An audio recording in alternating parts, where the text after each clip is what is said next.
Begin by simply listening. Slow down. See just how peaceful today can be. Greetings, children. It is I, your obedient servant, Sebastian Serapion Smalls. You're killing me, Smalls. Vincent twice, Vincent twice. You can always call me Bennet.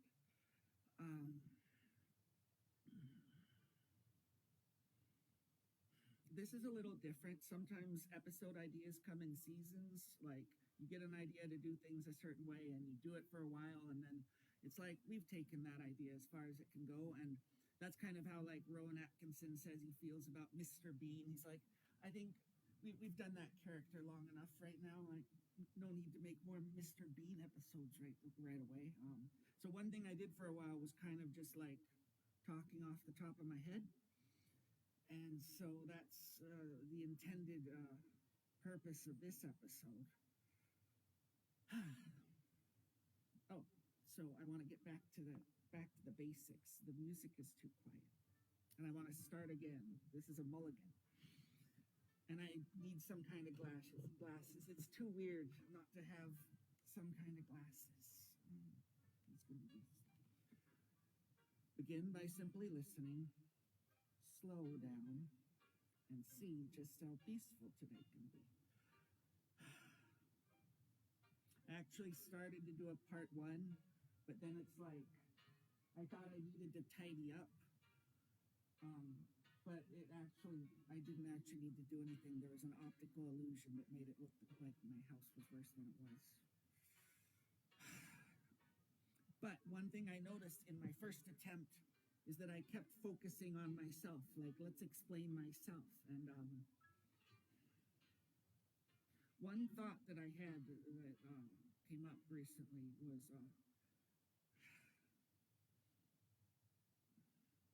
it doesn't really matter whether you're speaking, how am I going to say this? It doesn't really matter. So I'm Bennet, right? And then I come and I am Sebastian Serapion Smalls. And it's like sometimes how I present myself kind of depends on who I imagine behind the little white dot.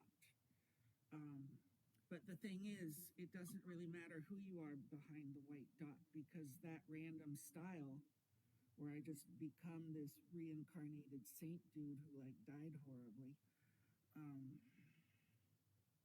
it's meant to appeal to everybody all at once, and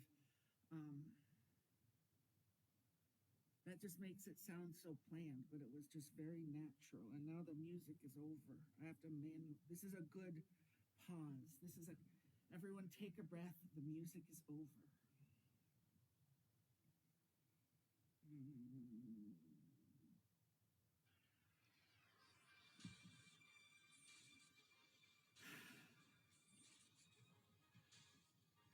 Oh, that's really good.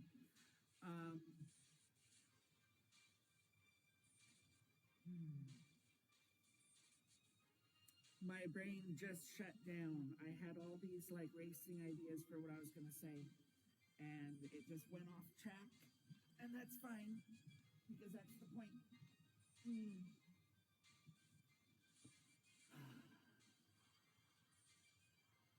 So who is Sebastian Smalls? I warned that this was going to happen. I'm just going to talk about me instead of you behind the white dot. Are you? The thing is, it's not just right now that you have to consider, like, who in 20 years might see this if it doesn't get taken down? And how will we all have changed since then?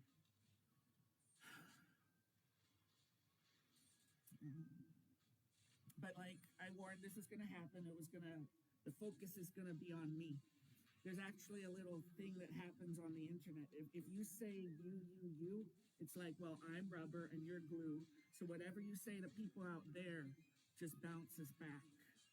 But if you make a rambling video where you express yourself very inarticulately, like I'm about to do, if I say stuff about myself, at least to like some segment of the population is going to relate to that, because the stuff we deal with, we're not the only ones in history who ever dealt with it. What's that on my CD? Japanese flavors. Got it. Japanese flavors of what? I want to know. I must know.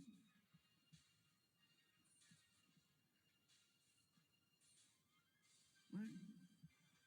Japanese flavors, gyoza and sushi. Okay.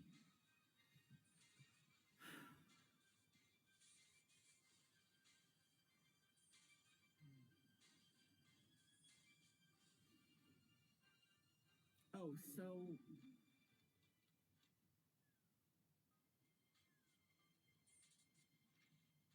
like Sebastian Smalls, much like Bennet, started kind of devoid of personality.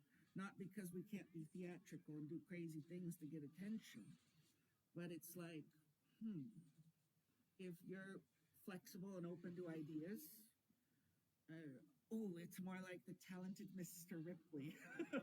It's like,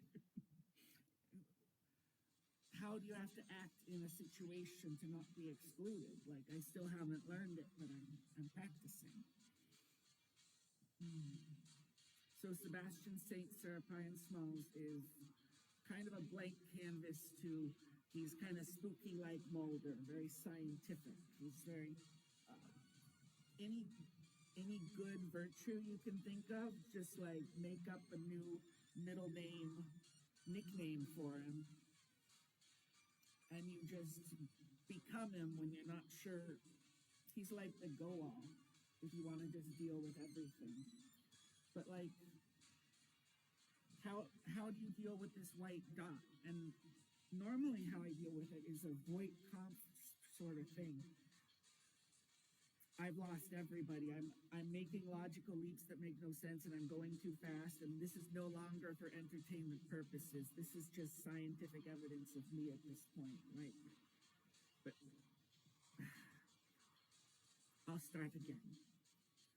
Every time I do like a gaming video, and it's great when I'm able to like show something calm and educational like Dracula being read to us. That's probably the best idea for a gaming video. Just have that San Diego person read us Dracula. I should do that today when I'm done with these comments. That sounds like a good plan.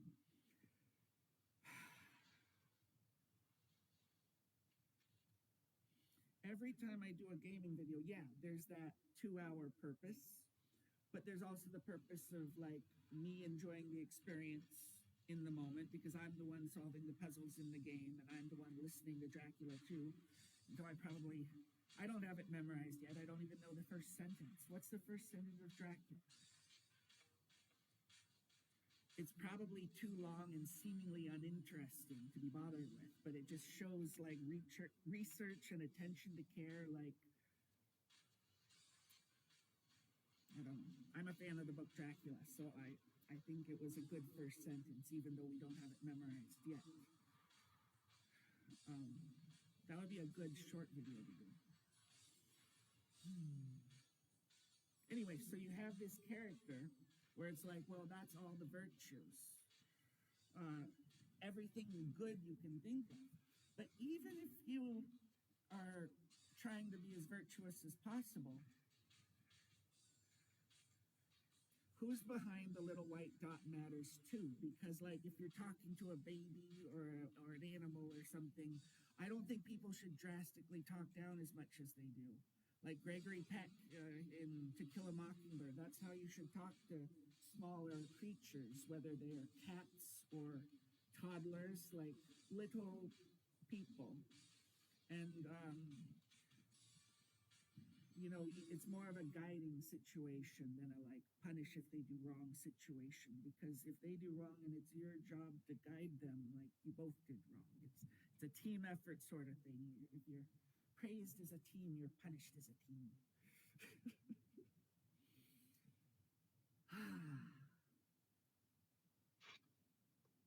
Oh, when the music is stopped, we take a pause. And I'm like 0 for 3. Like, did he form a coherent sentence in any of these pauses? No. This was good, but it's a little too creepy. I don't want to just, no, we need a new one. Kayla! It's playing again. It's freaking me out. What's this? Oh, this one's only 4 minutes though. Okay. So that's the trap of doing this. And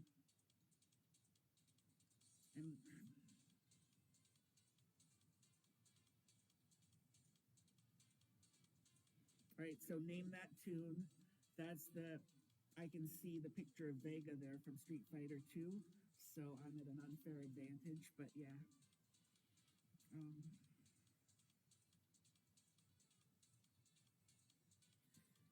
Okay.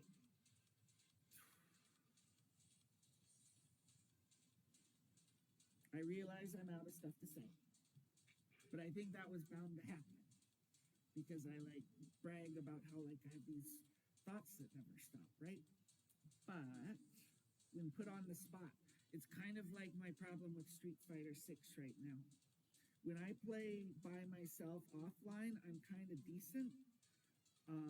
But when I stream it for some technical reason, it's like I'm 5 frames behind, like 60 frames a second. It's like I'm just a little bit dragging my feet in the water. So like I get like someone double perfected me. That means they beat me 2 rounds in a row, perfect twice, which sometimes happens in the real game, but it hasn't happened yet to me in Street Fighter 6 offline that I can remember. But it's like it's just slow enough to take the fun out of the game, and I will demonstrate. But before I start my first match, I'm getting distracted. I'm saying I'm gonna start a game when the point of this is that I should be talking to the dots, even though I realize that this has gone completely off the rails in terms of I'm saying nothing of substance, and it's a complete waste of time to, but another thing about the Voigt-Kampff test is that it shows evolution over time. So if we do this a week from now, like, will it be as huge of a failure as it was this time? We'll have to wait and see. And of course, part of me wants to switch to a video game just so I don't have to keep talking to the dot, because it's very... A dear, kind family member educator said that, like, you need to edit. Like, you can just put words on paper, but it just shows your own nonsense. And I absolutely agree. I do process better when I put my stuff onto the paper. For that, I forgivingly call myself a paragraph thinker. Imagine you're face to face with a person and you say your first sentence and you're trying to get out a complicated feeling about a complicated situation, so it doesn't sound so good, and you see that on their face. And when you see that on their face, your idea about what you might say in sentence 2, it like changes a little bit at the beginning of sentence 2. And then you say sentence 2 and it's like, that's right, that's what I was trying to say, because I see your side of it, how you don't agree exactly about that. See, it's like an evolution.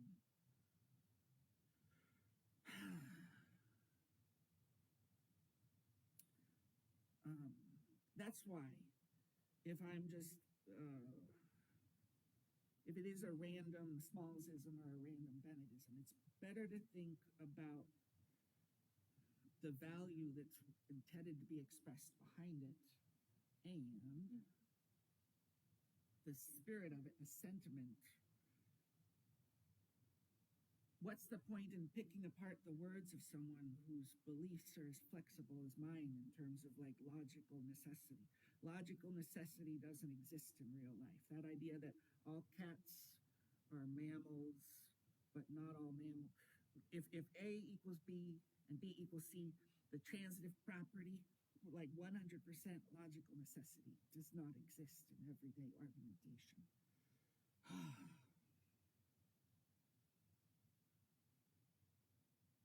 if I don't fix the music, and it was sabotaged because Kayla just left without, I named her, that's right. She's fine though.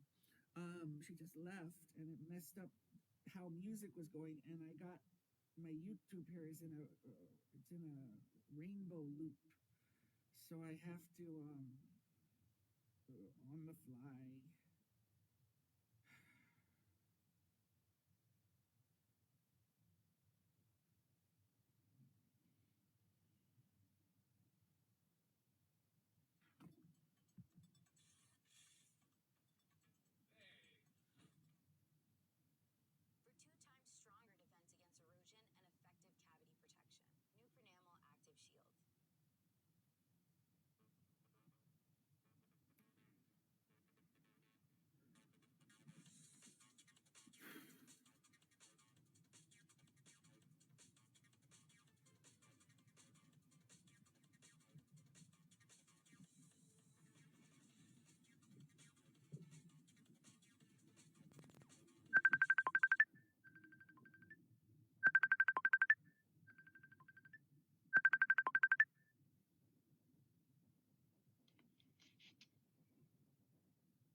Okay. I'm not saying the random Bennetism is over. I'm still having the white dot. I still have to keep talking. If I just stop talking. But I think I put in a good effort this time without playing a game. I just talked random nonsense to the white dot. I would have just stopped talking. There is, what is it, pious silence? Sometimes silence is good. But if you want silence, check out my other hundreds of videos. This one's gonna have noise and it might suck, but that's the rules of the game.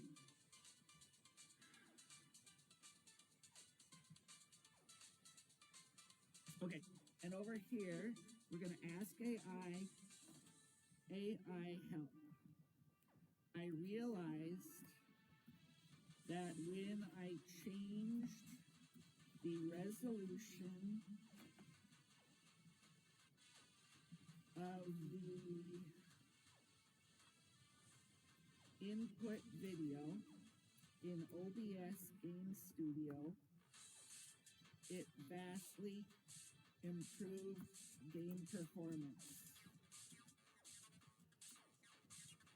Please tell me last minute fixes or tweaks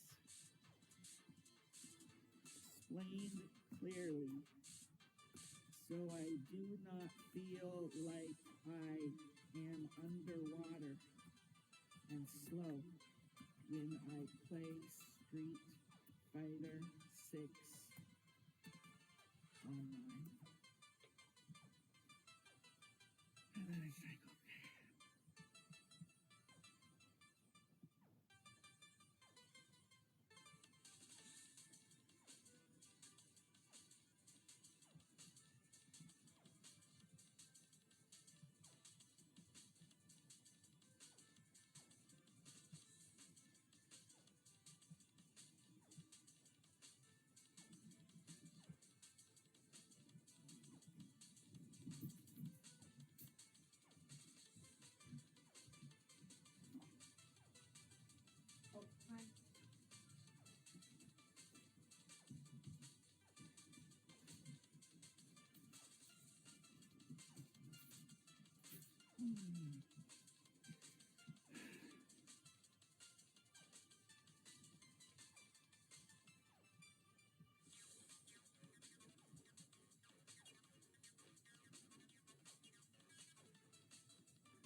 I'm getting too distracted trying to fix it. So the bit rate seems okay. Done. And then I go to switch properties. 800 by 600 is the lowest it can go. And then 30 is the lowest it can go.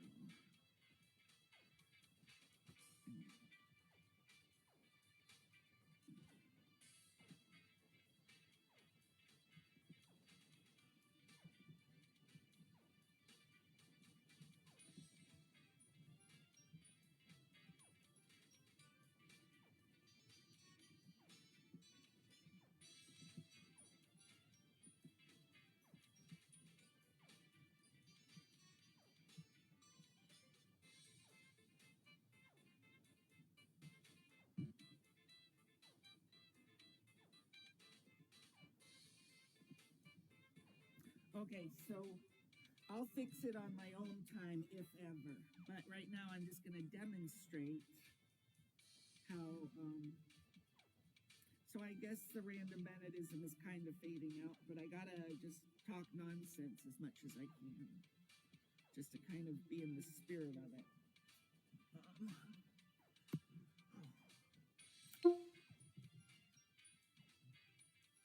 Okay.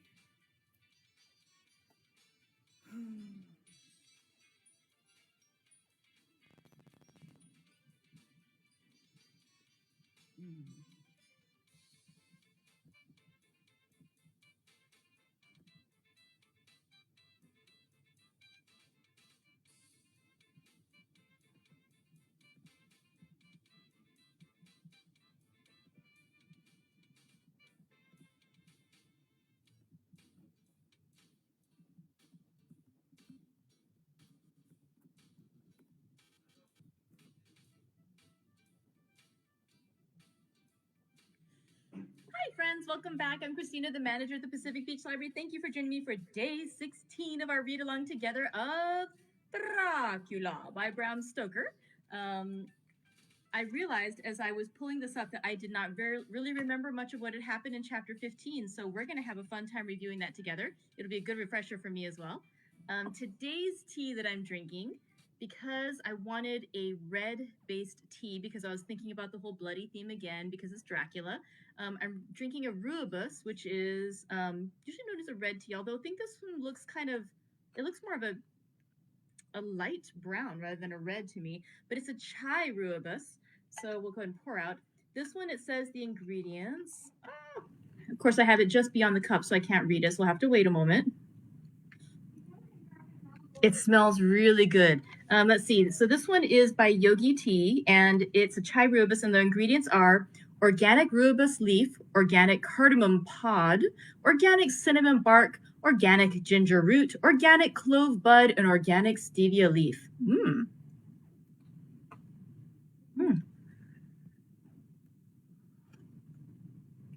It's really good. I like that the spicy flavor that you get with the chai. It's nice. Okay. Oh, sorry. I was just reading. It says steep it for 7 minutes. I think that's about what I was at. And then it says for a stronger tea, use 2 tea bags. I'm only one. Hello. But let's go ahead and talk a little bit about Friday's chapter. It was chapter 15. And again, that was our last Friday for a while because now, like I mentioned before, I'm doing like the split schedule, which is a very good thing. So it means that our library is now offering service Monday through Saturday. And so this week we'll just be reading Monday through Thursday. Today we'll start by reviewing Friday's reading, which was chapter 15. It was a continuation of Dr. Seward's diary. And where it began was just after the revelation from Dr. Van Helsing to Dr. Seward that Lucy is now the one who is going out and biting the necks of innocent children and sucking their blood. Oh dear. And so basically it starts out with Dr. Seward very strong, this comes back to me now, very strongly resisting the idea that Miss Lucy could be involved in any way with such a horrific crime. And Dr. Van Helsing is trying to convince him. He says, I know the doctor who works at the hospital where the latest child was taken. Let's go over there. We'll examine the child. And they do see very similar bites to the ones that Lucy had on her neck. He also describes the blue fur lady as having been a very beautiful, girl, a woman, or anything like that. Afterwards, they go out, and Dr. Van Helsing says, we have a couple tasks to do. First thing we're going to do is we're going to wait till it gets really late and dark. And then what's especially creepy, we're going to sneak into the graveyard, and we're going to get into the tomb of Lucy Westenra, because I happen to have the key. And we're going to get in there, and we're going to open her coffin. It's like, what? Yes, that's what they're going to do. So they go in there, and they open the coffin. And again, Seward is upset by this. He sees it as a desecration to Lucy's grave. Why are they doing this to her? But when they open the coffin, they find indeed that the coffin is empty. And Dr. Seward is just amazed. He doesn't know what's happened to her body, but he refuses to think it could be anything supernatural or wrong. I mean, maybe something wrong in the sense that somebody may have stolen her body, which happens sometimes, but it couldn't be anything worse. What ends up happening next is that Dr. Van Helsing says, fine, let's wait a while longer. You watch one side of the cemetery, I'll watch the other, and we will both keep our eyes peeled to make sure there's nothing weird going on, weirder than what we're already doing. And so they, I'm sorry, I do find this amusing. It's kind of great. They wait, and eventually Dr. Seward says he sees something like white flitting through, and it kind of goes off, and then he sees the Professor Van Helsing, approaching, holding in his arms a child. And he's like, now are you satisfied? Do you see what she's done? It's like, no, I don't see any connection to Lucy. I don't see how this has anything to do with her at all. It's like, all right, fine. So they let the child go. They give the child back to like a policeman. They leave it out where the policeman can find it, so the child will get taken home properly. Then what they do is in the following afternoon, Van Helsing says, we have another part to our mission.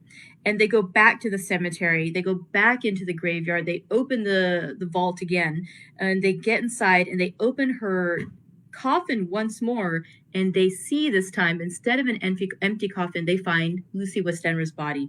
And indeed, not just her body that by now should be showing signs of decay after a week of being dead, but she looks even more radiantly beautiful and healthier than before she had died. And so Dr. Van Helsing is trying to again convince Dr. Seward that Lucy has risen and come back, that there is something strange, and Dr. Seward is just resisting the idea. It's like, no, it can't be. And then Dr. Van Helsing says, well, there's things we have to do. He starts to convince him, and then he kind of goes in for it. He says, well, what we have to do is we have to cut off her head and then fill her mouth with garlic, and then I'll drive a stake through her heart. It's a little much. Dr. Van Helsing doesn't hesitate at all in this. But he's trying to, again, have this idea that he's trying to explain to Dr. Seward that because Lucy was sleepwalking when she was first attacked by Dracula, and that indeed it was when she died when she was in a sleeping state. He says that basically in trance she died, and in trance she is undead. So again, Lucy in a way wasn't aware of what was going on and culpable in that sense, but at the same time, they cannot let her body live because in this undead state because she is doing harm. It gets a little weirder though.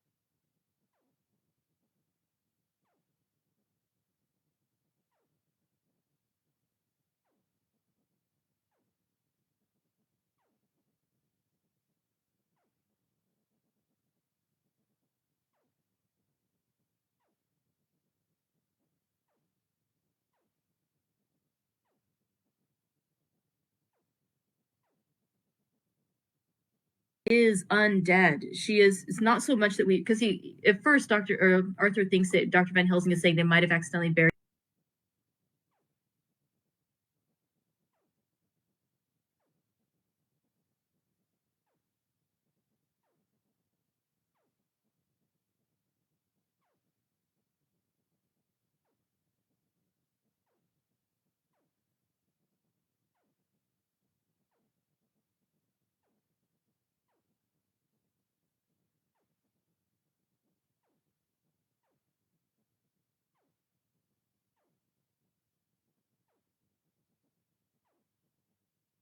And I would not do anything to make you angry with me, but this is something that we have to do for her. And eventually, I think that you will want this, that you will want this and appreciate this as and as the gift of which I'm giving.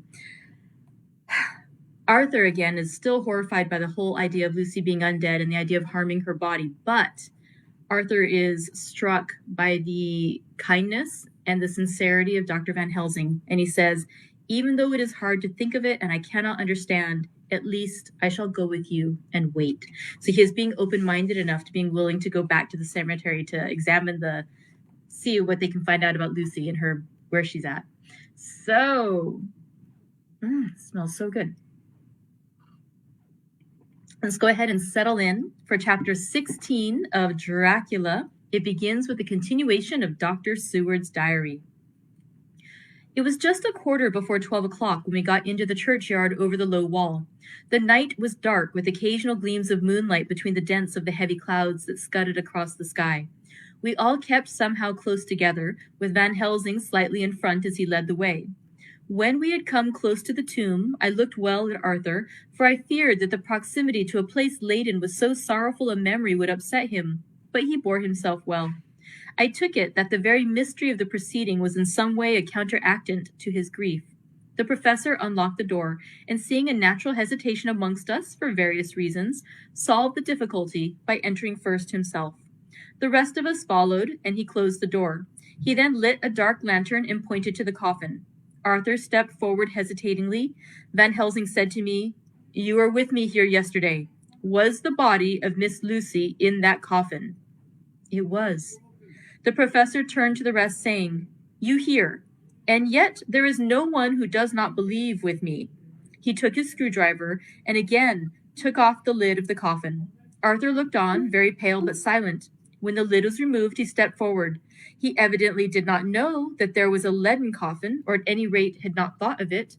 When he saw the rent in the lead, the blood rushed to his face for an instant, but as quickly fell away again, so that he remained of a ghastly whiteness. He was still silent. Van Helsing forced back the leaden flange, and we all looked in and recoiled.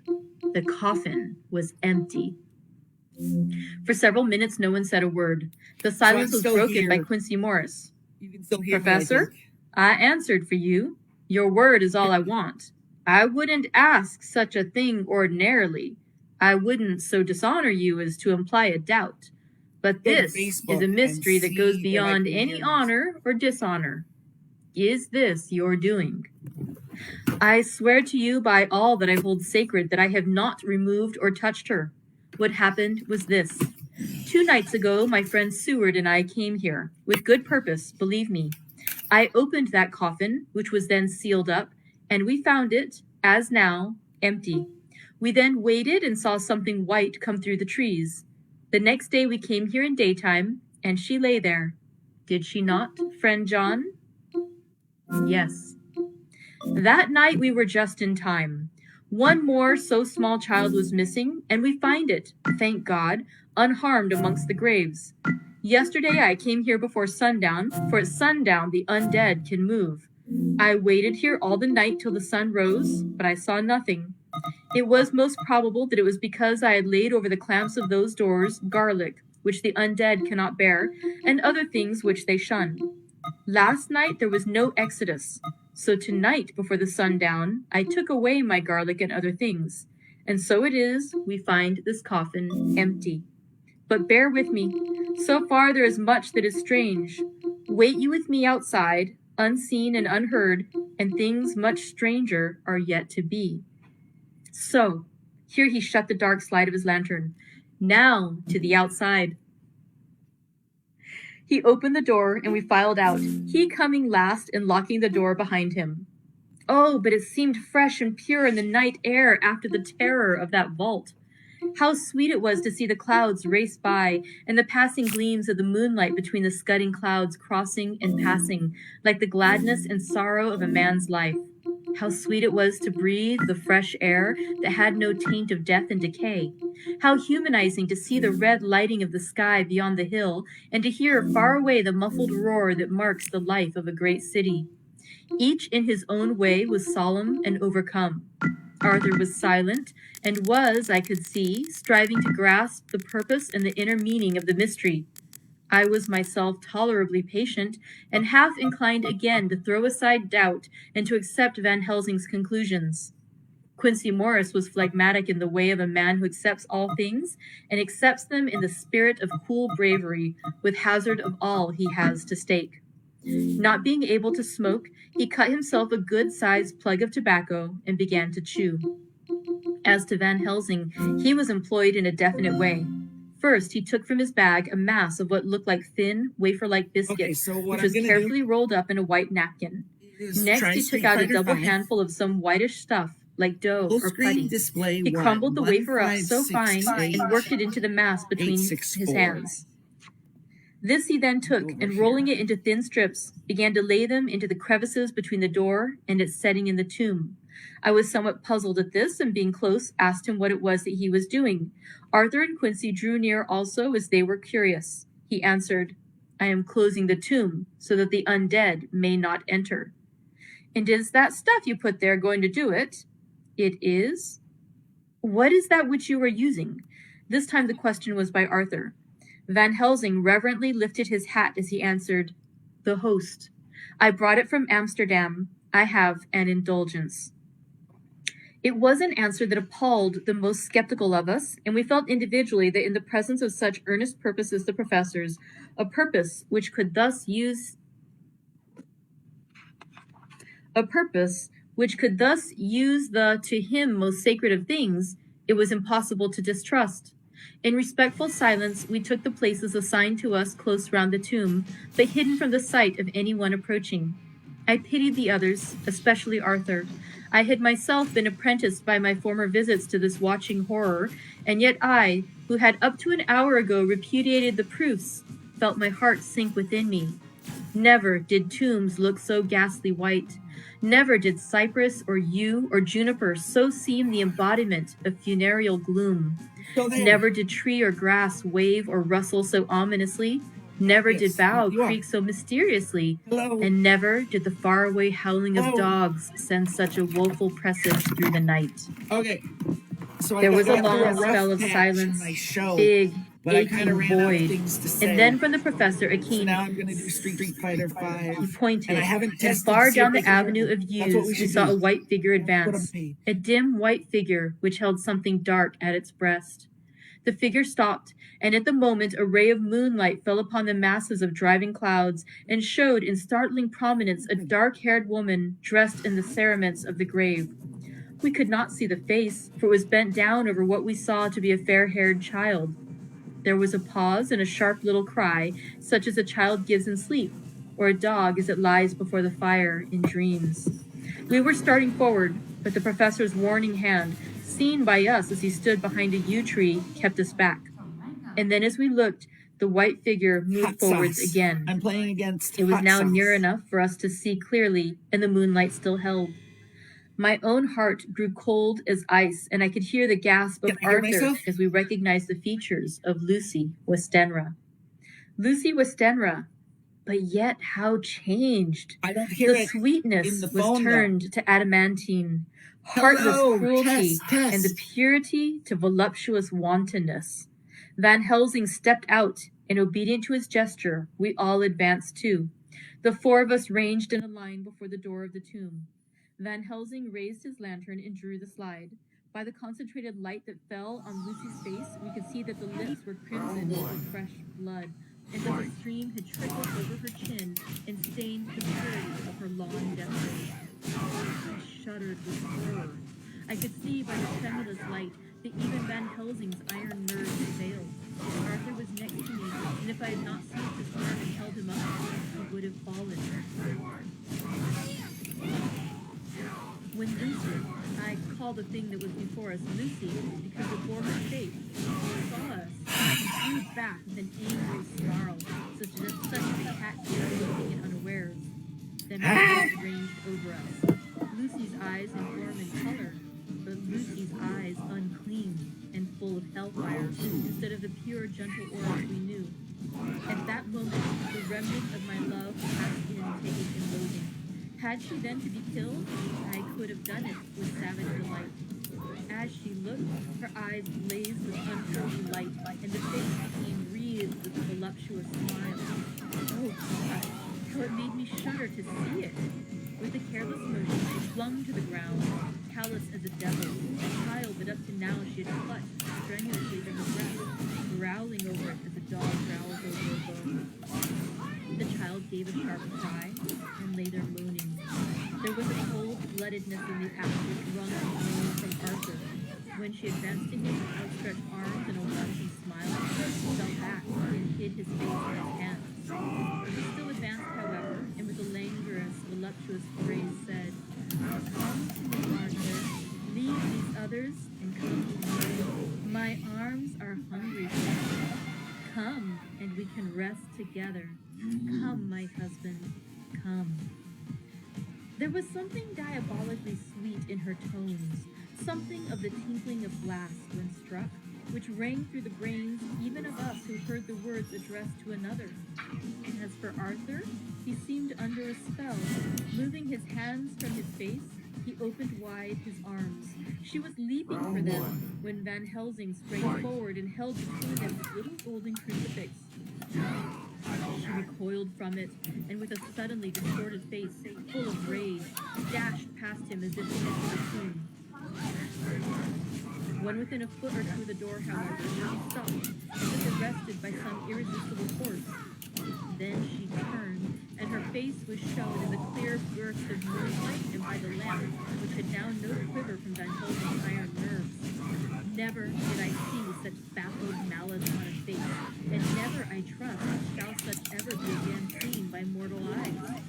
The beautiful color became livid. The eyes seemed to throw out the sparks of hellfire. The brows were wrinkled as though the folds of the flesh were the coils of Medusa's snakes, and the lovely blood-stained mouth grew to an open square, as if the passion masks of the Greeks and the Japanese.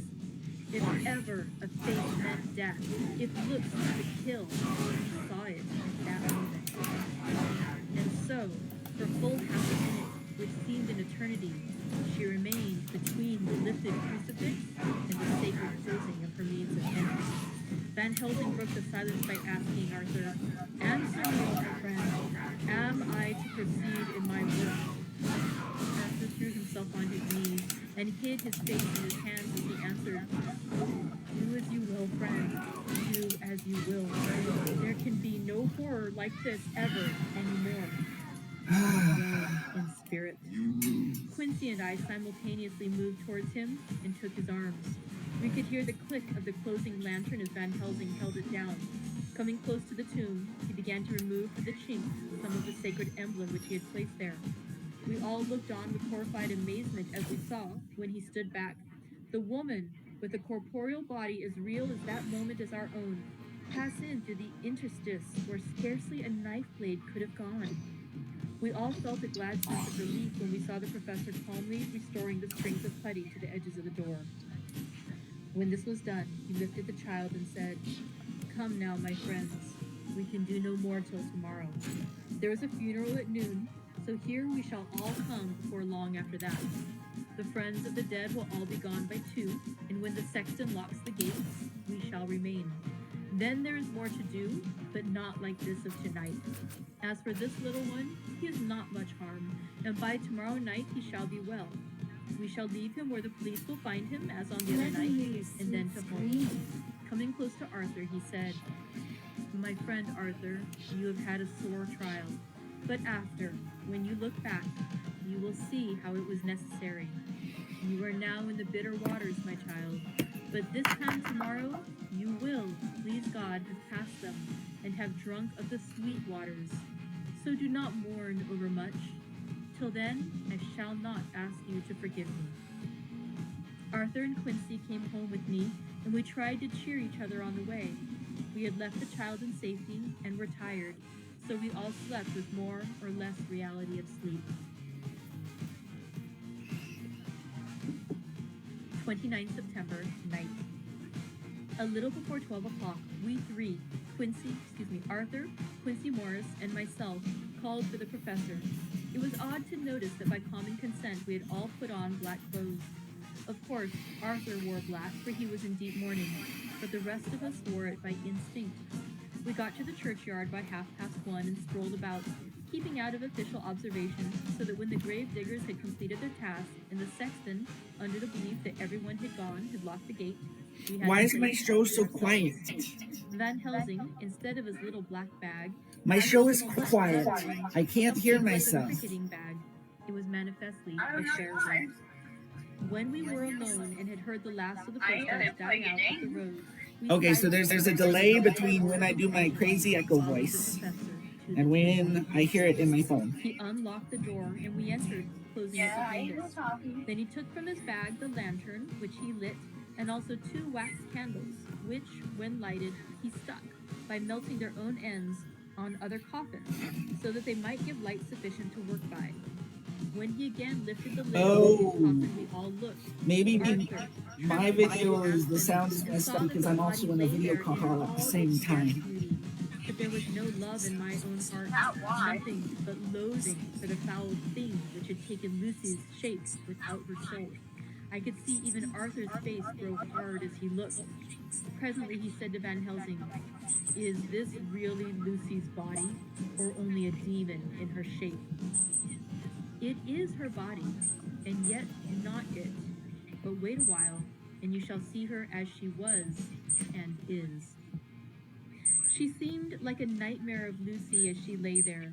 The pointed teeth, the blood-stained voluptuous mouth, which it made one shudder to see, the whole carnal and unspirited appearance, seeming like a devilish mockery of Lucy's sweet purity. Van Helsing, with his usual methodicalness, began taking the various contents from his bag and placing them ready for use. First, he took out a soldering iron and some plumbing solder. Okay. Then a small oil lamp which gave out, when lit in a corner of the tomb, gas, which burned at fierce heat with a blue flame. A fun Then blast from the operating iron past. placed the hand, and last a round wooden stake, some 2.5 to 3 inches Shoot. thick Okay. and about 3 feet long. One end of it was hardened by charring in the fire and was sharpened to a fine point. With this stake came a heavy hammer, such as in households is used in the coal cellar for breaking the lumps. To me, a doctor's preparations for work of any kind are stimulating and bracing. But the effect of these things on both Arthur and Quincy was to cause them a sort of consternation. Shadow, They both, however, if you're kept awake, their courage just come and visit. remained silent and quiet. He's watching me. When all was ready, Keeping an Van eye on Helsing me. said, I see you, Shadow. "Before we do anything, let me tell you this. It is out of the lore and experiences of the ancients and of all those who have studied the powers of the undead. When Hey, they Kale. become such, Hey. there comes with the We change finally found out a system immortality. where They cannot you can die, see me but play a must game and go don't on talk to age me. after age, But it has to adding be, to well, multiplying the evils of the world. I'm experimenting not having my video on the screen to reduce processing power. And maybe the next time it'll work even better. Maybe I should end the stream and start part 2, now that I'm making all these drastic changes to the resolution and stuff. Oh, I chose the wrong one. My theory is that it was taking a hugely long time for me to get a game, partly because my connection might be messed up by streaming and stuff, but also, shoot, the players might have come over to the sequel here, so let's try the newest one. My theory is that it'll feel too slow and I'll be frustrated and I'll stop playing. So let's see how long I can handle. Let's think of it as charity. I'm handing out free points. But if she die I'm free right now. Come get me. all cease. The tiny wounds of the throats disappear, and they go back to their plays, unknowing ever of what has been. Okay, so to get rid of the most blessed of all, nasty. when this now undead be made Okay, to we rest reduce as that true dead, volume. then the soul of the poor lady whom you love shall again be free. Instead of working wickedness by night and growing more debased in the assimilating of it by day, she shall take her place with the other angels. So that, my friend, it will be a blessed hand for her that shall strike the blow that sets her free. To this I am willing. But is there none amongst us who has a better right? Will it be no joy to think of hereafter in the silence of the night when sleep is not? It was my hand that sent her to the stars. It was the hand of him that loved her best, the hand that of all she would herself had chosen, had it been to her to choose. Tell me if there be such a one amongst us. Shoot. We all looked at Arthur. Double shoot. He saw too what we all did, the infinite kindness which suggested that his should be the hand which would restore Lucy to us as a holy and not an unholy memory. He stepped forward and said bravely, though his hand trembled and his face was as pale as snow, "My true friend, from the bottom of my broken heart, I thank you. Tell me what I am to do, and I shall not falter." Van Helsing laid a hand on his shoulder and said, "Brave lad, a moment's courage, and it is done. This stake must be driven through her. It will be a fearful ordeal, be not deceived in that. But it will be only a short time, and you will then rejoice more than your pain was great.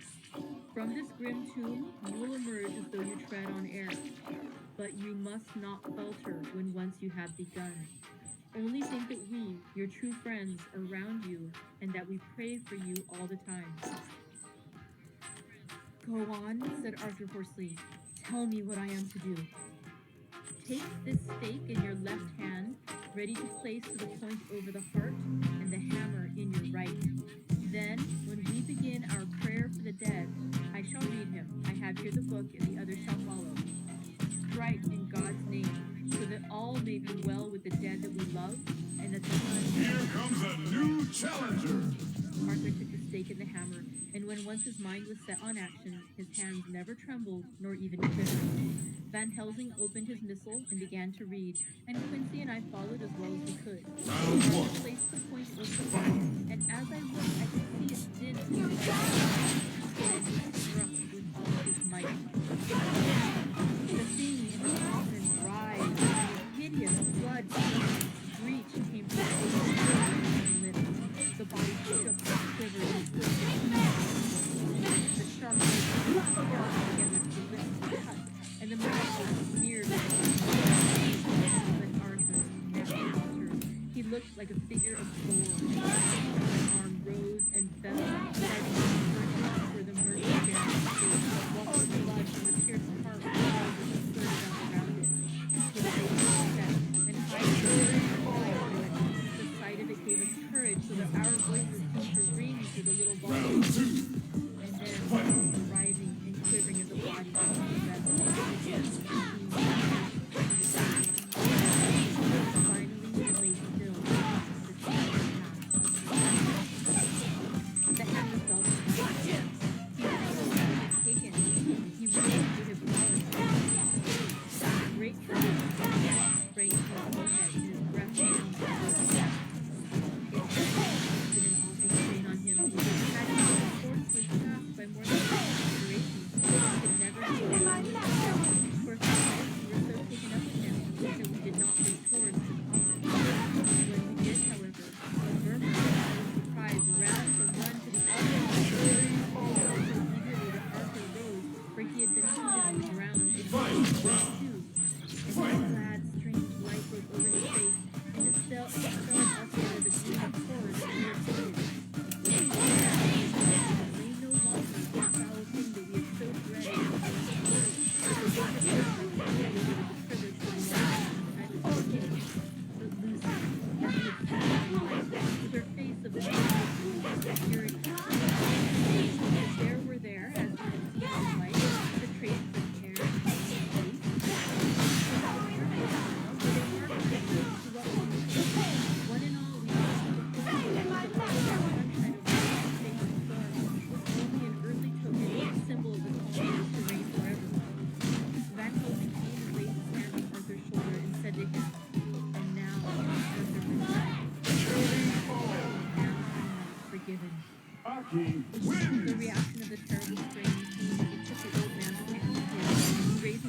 lips pressed it and said, "Forgiven. Round one. God bless you that you have given my dear one her soul again." He put his hand on the professor's shoulder, his head on his shoulder, then he raised his head, and when he raised his head, Van Gogh said, "Now, my child, you may kiss her. Kiss her gently, if you will, as she will ask you to. It will be so touching, for she is not a grinning devil now, nor any more a foul thing for all eternity. No longer is she the devil's own, true dead, whose soul is with him." Our friend kissed her, and then he said to Quincy, "I love you." The professor and I saw the top of the stage to the point of it in her body. She cut off her head and filled it with scarlet. He started up the leg of her, put it on the table, and gathered her and away. When the professor went to the door, he gave her the arm. Outside the air was bright, the sun shone, and the birds sang. And it seemed as if all nature and birds existed everywhere, for we were at rest ourselves on the hotel, and we were glad to before we took away Van Hogen's head. Now, my friends, one step of our work is done, one the most terrible of ourselves.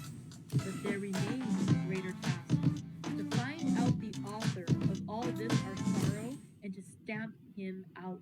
I have clues which will follow, but it is a long task and a difficult, and there is danger in it and pain.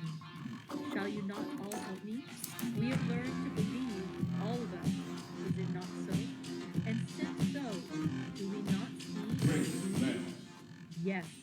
And do we not promise to go on to the bitter end? Each in turn, we took his hand, and the promise was made. Then said the professor as we moved off, 2 nights hence you shall meet with me and dine together at 7 o'clock with friend John. I shall entreat 2 others, that you know not as yet, and I shall be ready to all our work show and our plans unfold. Friend John, Here comes a for I have new much to think challenger. about, and you can help me. Tonight I leave for Amsterdam, but shall return tomorrow night, and then begins our great quest. But first I shall have much to say, so that you may know what is to Showtime, do baby! and to dread. Then our promise shall be made Round anew. one. For there is a terrible task before us, and once our feet are on the floor here, we must control that.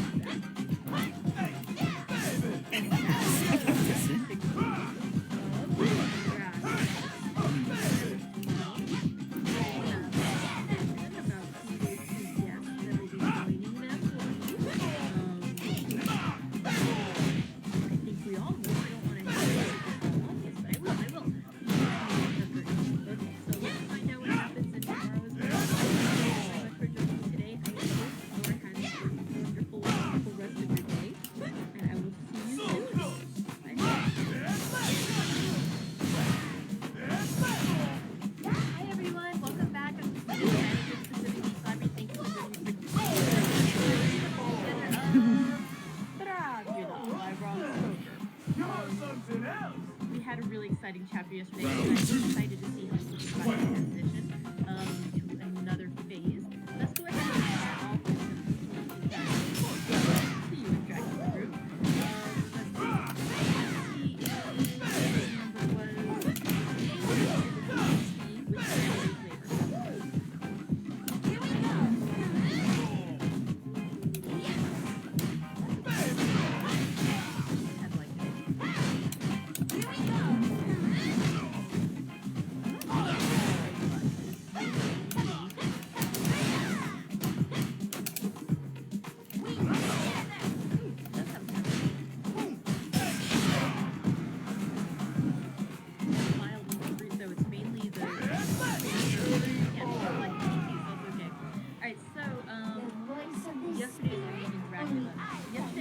It says I'm on an 8-win streak, so I must have been doing pretty good with Lily. I wonder. Oh shoot, I had him drop. And now.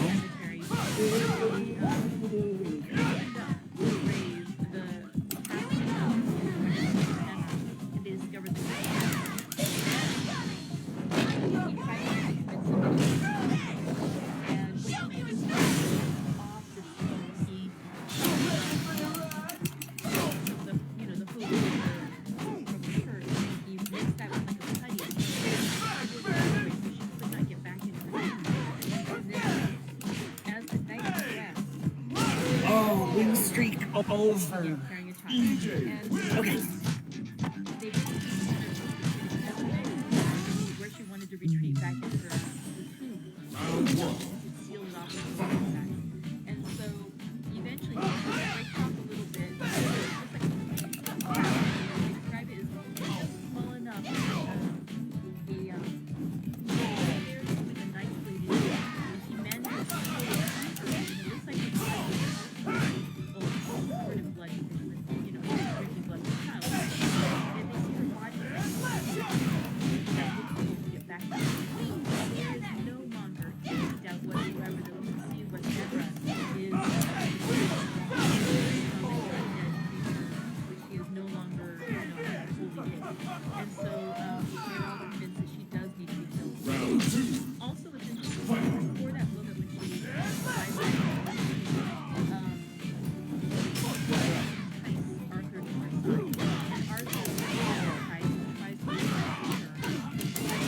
Dr. Van Helsing stops them.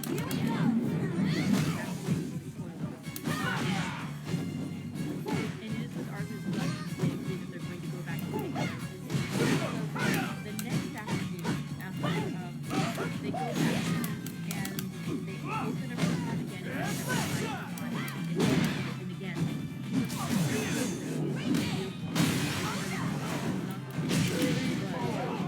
And right before Dr. Van Helsing is going to give her the 6-minute down, he basically says that she deserves to do this. Who would later on, because it's not that so much they are, but they are allowing her to be at peace instead of having to be taken by the demon. So basically what it ends up happening is the other 3 men when that happens, of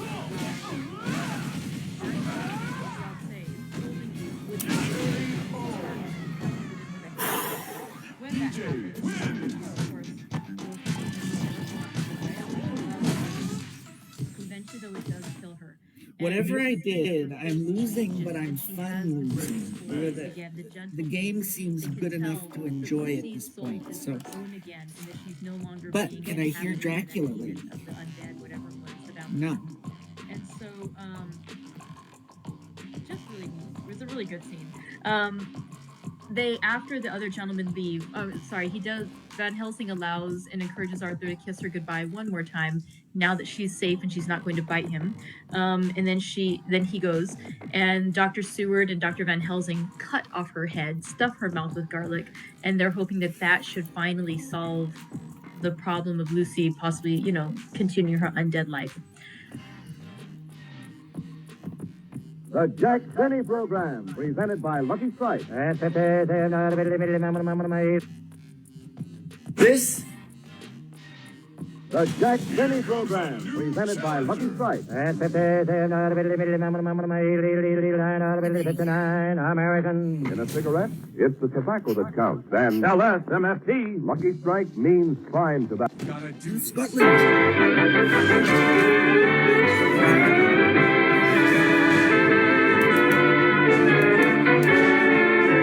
The Jack Benny Program, starring Jack Benny with Mary Livingston, Rochester, Dennis Day, Bob Crosby, and yours truly, Don Wilson.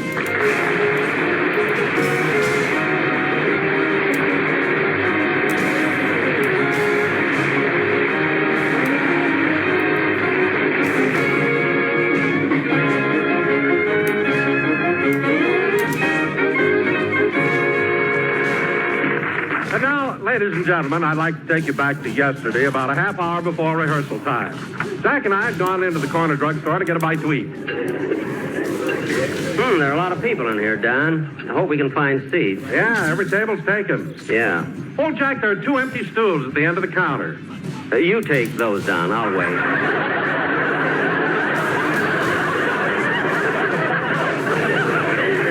Oh, there's some people getting up from that table over there. Let's sit over there. Okay. Oh, Don, look. 3 people were at this table, and they ate for only 35 cents. That's the tip. In a drugstore? Must be murder in Romanoff. Oh, well, what are you going to eat, Don? Oh, I don't know. Hello, Mr. Benny. Hello, Don. Oh, hello, Dennis. Oh, sit down and join us, Dennis. Oh, thanks. By the way, kid, what'd your parents think of our opening program last Sunday? Oh, I don't know. They're still out of town. Out of town? Yeah, when I got back here from England, there was no one home, just a note from my mother. A note? Yeah, it said, Dear Dennis, receive your letter telling us that you are coming home, so your father and I decided to take a short vacation. Don't forget to vote in November. Kind mother. Gee, I don't know what to eat. Hey, what are you fellas ordering? Nothing yet. Yeah, the service here is so slow. Yeah, Jack, they changed all their help here this summer. That blonde over there is the new waitress. Oh, the blonde, eh? Say, she's cute. Oh, Miss. What do you want, Max?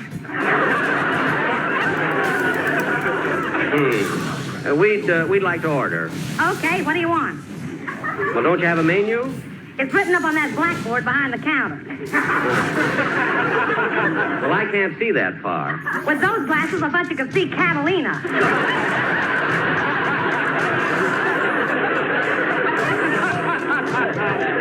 Never mind. I'll have a lettuce and tomato sandwich and, A glass of milk. How did you know? I can spot them every time.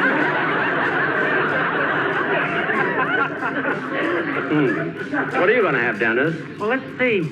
Oh, miss, do you have any ice cream? Yeah, Pistachio ice cream? yeah. Good, I'll have some chicken pot pie a la mode.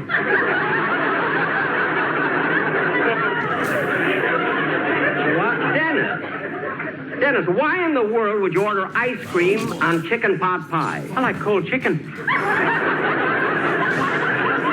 Well, miss, I know what you're thinking, but if he wants it, give it to him. Okay, now what about you, fatso?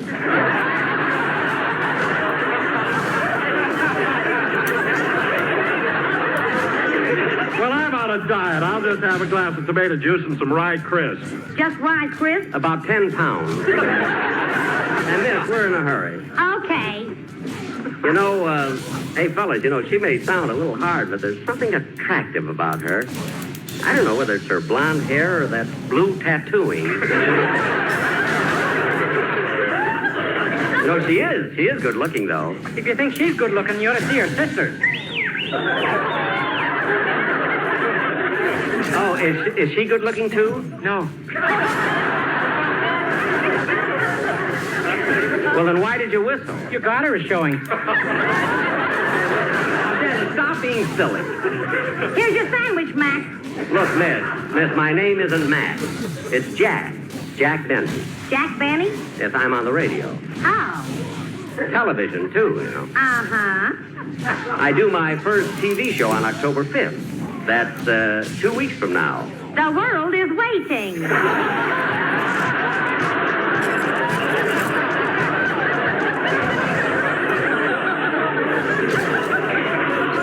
Well, thank you. Now, let's eat, fellas, or we'll be late for rehearsal. Oh, Mr. Benny, would you like to hear the song I'm going to sing on the program Sunday? In here? Sure, why not? Dennis, this isn't a studio. This is a place of business. So what? Last night you played your violin in a gas station on Ventura Boulevard. That's different. It was their opening. Fine agent I've got. I thought he was booking me into Texas. It was Texaco.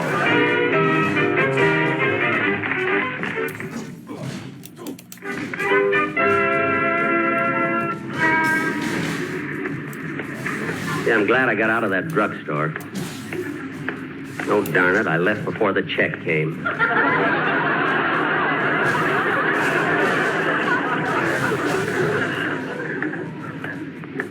It always happens to me. I haven't had dessert in years.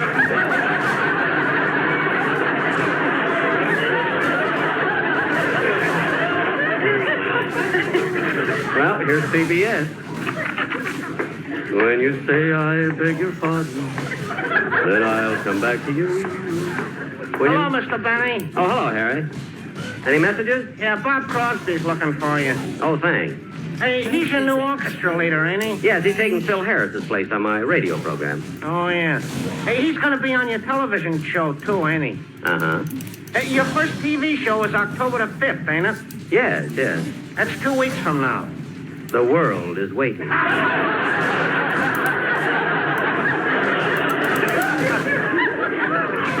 See you later, Harry. When you say I beg your... Jack. Oh, hello, Bob. The doorman told me you were looking for me. What is it, Bob? Well, Jack, I'm kind of new on the show, and I don't like to complain, but, well, I just read the script, and, well, do your writers know that I'm your new orchestra leader? I mean, do they know about the change? Well, what do you mean? Well, they got a gag in here where you say to me, hey, when you lead the orchestra, why don't you hold a baton in your hand? Uh-huh. And I'm supposed to say, what, and put down my martini?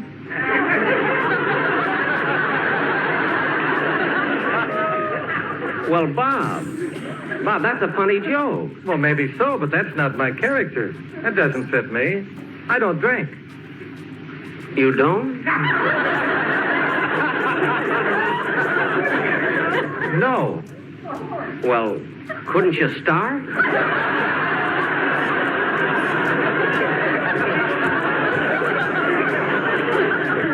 My writers have thousands of drunk jokes. But anyway, Bob, I'll tell them to watch it. Okay, thank you. You're welcome. Say, by the way, Jack, I wonder, who do I see about getting some tickets to the broadcast? Oh, my producer will take care of you. Well, that's swell. See, I need a couple because today is my kid Stevie's 6th birthday. I promised him he could come to broadcast. Oh, Stevie's 6th birthday, eh? I bet he's excited. Oh, is he? You're not kidding. Should have seen the presents he got. Mother gave him a bicycle. Brother Larry gave him some roller skates. Everett gave him a football, and Brother Bing gave him a bank to save his money in. A piggy bank? No, the Security First National.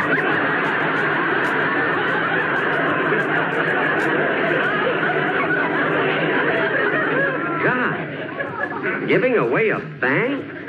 I knew Bing was loaded, but I didn't think he had that much. He's comfortable. I know. As a matter of fact, this summer, he heard that you have an underground vault where you keep your money. So he decided to dig one in his own backyard. Boy, what a mess. Well, what happened? He struck oil.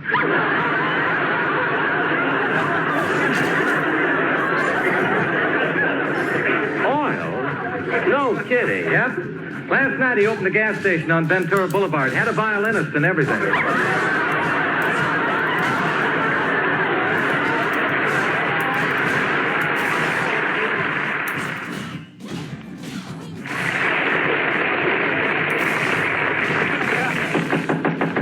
Come in. Oh, hello, Bob. Hi, Jack. Hello, Mary. What are you laughing at? I was reading this letter I just got from my mother. Oh, she gets them all the time, Bob. So your folks live in Plainfield, don't they, Mary? Yes, they have a farm there. Read the letter, Mary. Go ahead. Okay. My darling daughter, Mary, just a short note to tell you I'm glad the summer's almost over, as it was the hottest one we've had in years. It's been plenty hot here, too. Tell Jack that his first program last Sunday came on the air just as I was going out to milk the cows. So I took a portable radio in the barn to listen to it. The milk must have been transcribed, too, as they didn't release it until a later hour.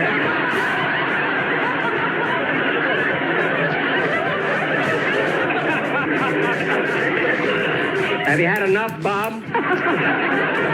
No, I want to hear some more. Go ahead, Mary. Okay.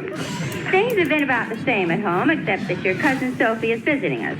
And I'm sorry to report that she's still an old maid. We did introduce her to a nice fellow, and we thought it would work out. But he must have been a Republican, because he took one look at her and said, it's time for a change. That cousin of yours, Sophie, yours hands me a laugh. Speaking of politics, we had our local primary here last week to elect a new mayor, and your Uncle Julius lost again. This is the 8th time he's lost. We thought he had a better chance this time because nobody was running against him. How can that be? Rather than elect him, they abolished the office. How do you like that? Now, look, kids, we better get on stage for rehearsal. Oh, Don, is everybody ready? Yeah, Jack. Dennis, come on, we're going to rehearse. Oh, Jack, before we start, there's a gentleman here who's been waiting for you. He wants to talk to you. Well, Don, I'm busy now. Can't we make it? It'll only take a minute, Mr. Benny. Well, all right. What can I do for you? I'm here to do a story about your personal appearance trip in Europe this summer. Oh, it was nothing. That's what I told my editor, but he sent me in. I understand that Miss Livingston was with you on this trip, too. Yes, and Dennis Day also. He appeared with me at the Palladium Theater. In London? Righto, Governor. Dennis. Now, where'd you go, Mr. Benny, after you left London? Well, after leaving London, we went to Dublin, Ireland. And was Dennis Day there with you? Sure and be God, it was good to get me feet back on the old sod. Dennis, please. Now, after leaving Dublin, where'd you go? To Glasgow. Glasgow, Scotland? Sure and be God, it was good to get me feet back on the old sod. He stayed in Ireland. Now, Mr. Benny, there's been so much publicity about your appearance in London. Perhaps we could get a new angle if you told me about your trip to Scotland. I'll be glad to. Well, as soon as we arrived in Glasgow, we went right to the Central Hotel.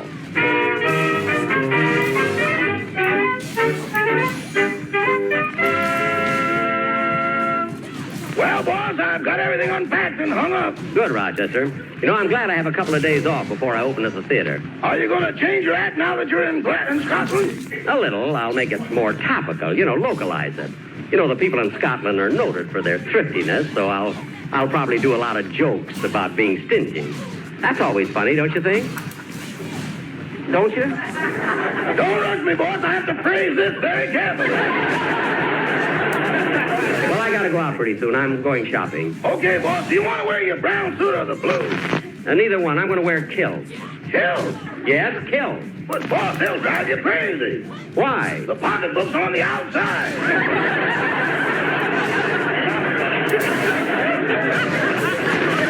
I don't care where it is. Anyway, I'm going to wear them sometime before I leave Scotland. Now, Rochester, have you got the address of the store where Miss Livingston said she'd meet me? Yes, boss. It's the Bonnie Heather department store. I wrote it down when she phoned. I've got it on me.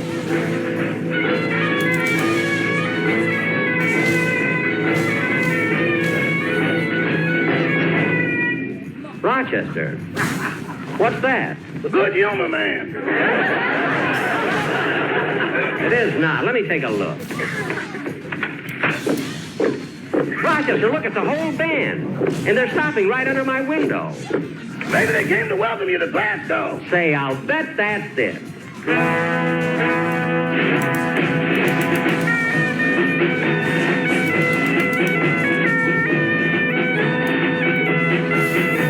We welcome Jack Benny, the thrifty man for brother. No other can sing like Benny can. We love you, Jack Benny. We hope you enjoy your stay. And with love, Jack Benny, we must be on our way.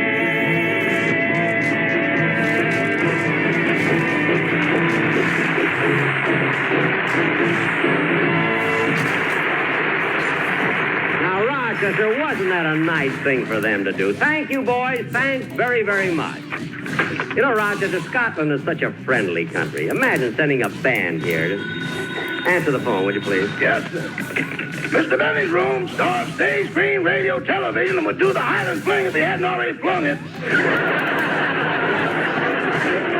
Rochester. Hello? Oh, yes, Miss Livingston. He's just ready to leave. I'll tell him. Boss, Miss Livingston is waiting at the department store. Say, I better get going. I want to buy some gifts. Now, where's that store Miss Livingston said she'd meet me? It's on the corner of 5th and Fairfield, near the 1st of 4th. I better write that down. 4th and Fairfield, near the Firth of 5th. No. Not 4th and Fairfield. It's 5th. Oh. Well, what's on 4th? I don't even know who's on 1st.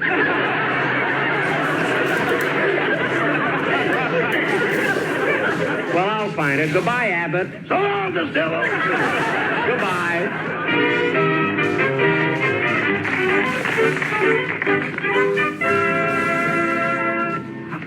Now, let's see. The Bonnie Heather department store should be around here someplace.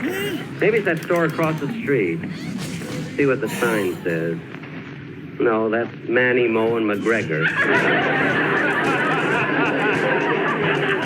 I wish I could find a cop or someone who knows his way around. Oh, there's a man standing on the corner in plaid kilts and tam o' shanter. He ought to know. Oh, excuse me, sir, but is the Bonnie Heather department store around here? I don't know.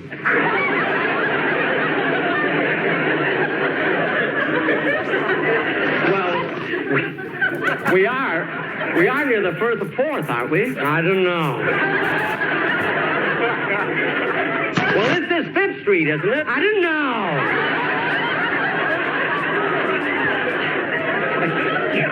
You're not even a Scotsman. Why are you wearing those kilts? It's ladies' day. It's a ball game.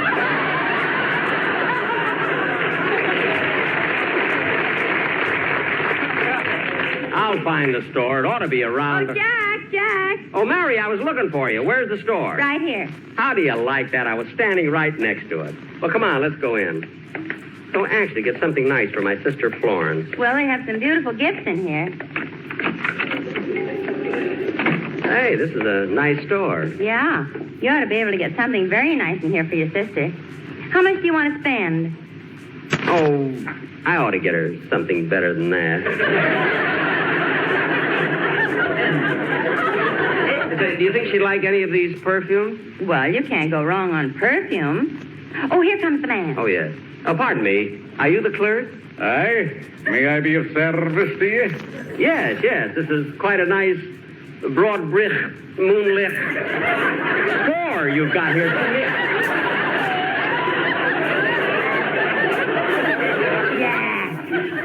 For heaven's sake. What's the matter? In England, you are dropping your H's, and here you're spraying people. I'm just trying to be one of the boys. Now, clerk, I'd like to buy some perfume for my sister. Well, would you like something sophisticated or alluring? Gee, I don't know. Well, how old is your sister? Well, she's 2 years younger than I am. And how old are you? 39. 39? Yes. That one almost started his motor.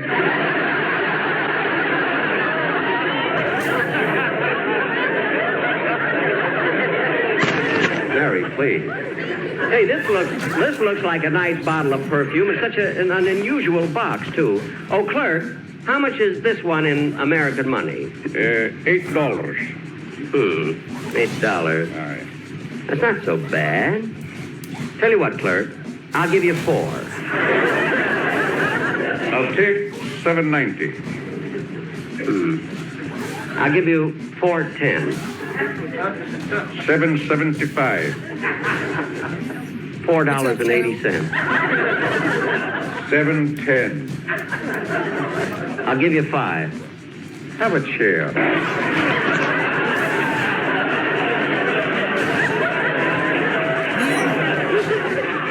Thank you. There's anything in Now, over there, where were we? $7.10. Oh, yes. I'll give you 5. I'll take 7. $5.70. 20. $5.90. $6. $6.10. $5.80. Back up, you passed each other. Oh, yes. I'll tell you what, sir. Let's make it $6 even. You're a gentleman and a scholar. It's a deal, sir. Thank you. I'll unlock the store and let you out.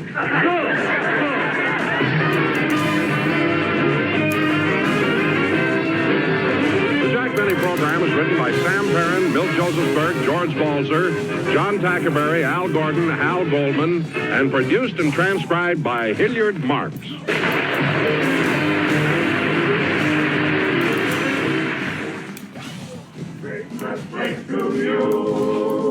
The Great Nuts Flake program, starring Jack Benny, with Mary Livingston, Phil Harris, Dennis Day, Rochester, and yours truly, Don Wilson.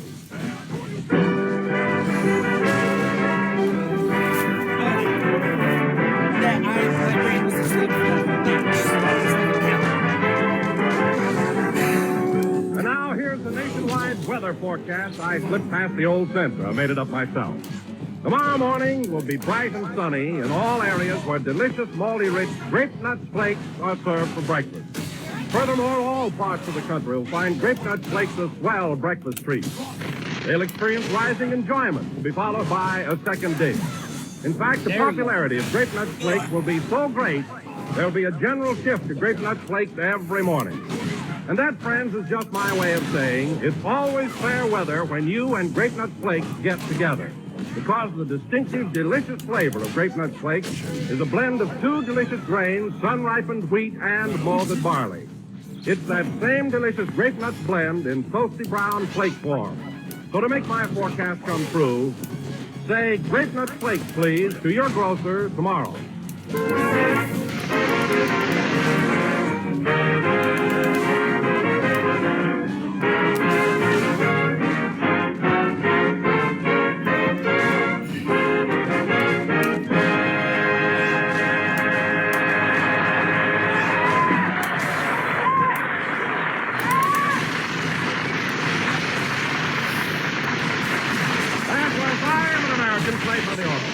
Ladies and gentlemen, the elections being over, we bring you a man who was swept into office by an overwhelming majority.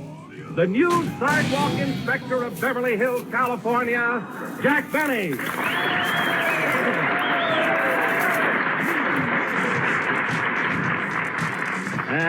Thank you, thank you. Hey, for Benny! Thank you, sir. Thank you. Halo, what am I looking at? Hello again, this is Jack Bennet talking. And first of all, this evening, I'd like to thank my many friends in Beverly Hills who had the confidence and foresight to elect me chief inspector of sidewalks, driveways, curbings, and gutters.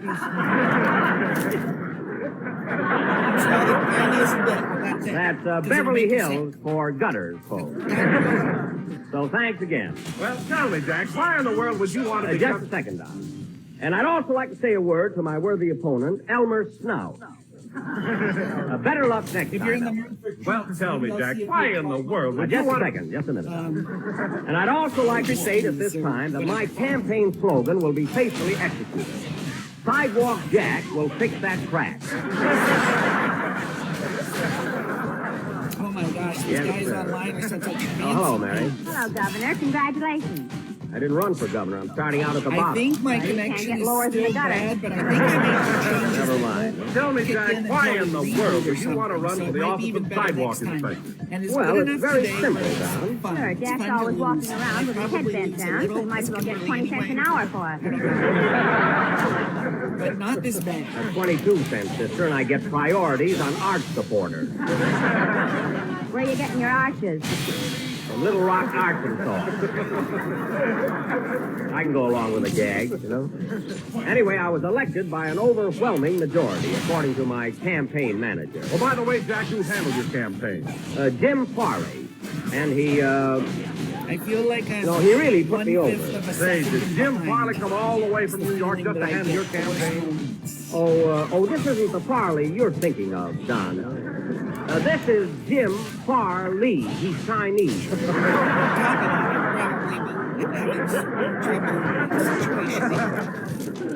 He runs the Kumquat Inn over on Camden Drive. You know? Chinese manager. Well, how much did the campaign cost you, Jack? Caleb, what are you? Oh, what are I'd you say thinking about somewhere between 7,000 and 8,000 yen. But it was worth it. I don't My know. goodness, 8,000 yen. How much is that in American money? $2.40.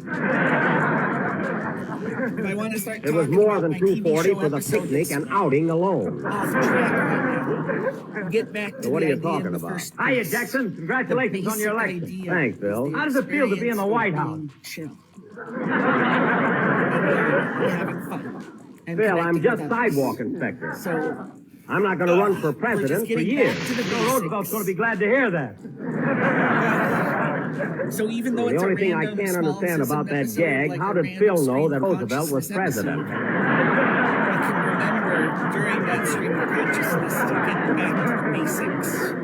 And we can apply Say, that Maestro, this episode. what's that letter where you've it's got in your like, hand let's there? just Oh, a be kid gave it to chill me out in the hall. It's and from listen one of to my Jack fans, no Benny doubtly. Or something better. Let's see that. This letter's for Mary. It says Mary Livingston, see? Oh, yeah, I should have known. Her name is longer than Their mine. jobs are like, It's got different letters, too. the screen and just... Here it is, Mary. Thanks. And it's like, well, I'm not... Oh, Jack, this letter's from Mama. Come on, read it to us, Mary. Yeah, what's Ration Brain got to say? Let's hear it. Plainfield, New Jersey, November 5th. My darling daughter, Mary. Pretty dull so far. Don't worry, Mom will get rolling. My darling daughter, Mary. Just a line of thanks for your lovely letter and your generous check. I say generous because I'm your mother. Boy, is she mercenary. You'll be glad to know that your Uncle Willie hasn't been arrested since the dim hour. Nobody leaves their shades up anymore.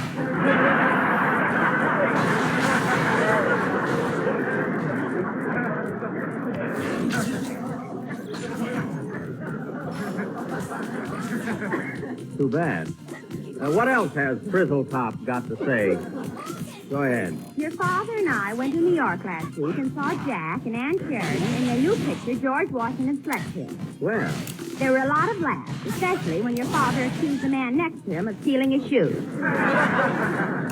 you're probably cold with no socks. Incidentally, Mary, I don't know if I ever told you this, but George Washington is supposed to have slept right here in our little stone house in Plainfield. Washington slept there? So when Jack comes east, why doesn't he visit us and live in the same room that the father of our country did? Well, that's sweet of her. I don't know what Washington paid, but it'll cost Blue Eyes $3 a day.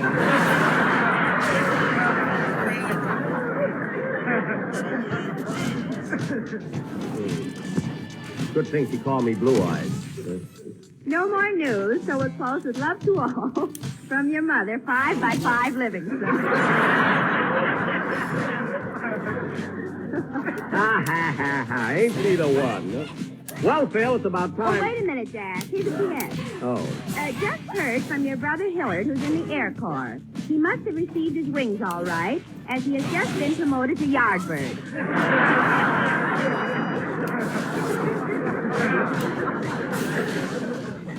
Well, I'm glad that's over. Mary, when you answer that letter, tell your mother she ought to get a fountain pen with funnier ink.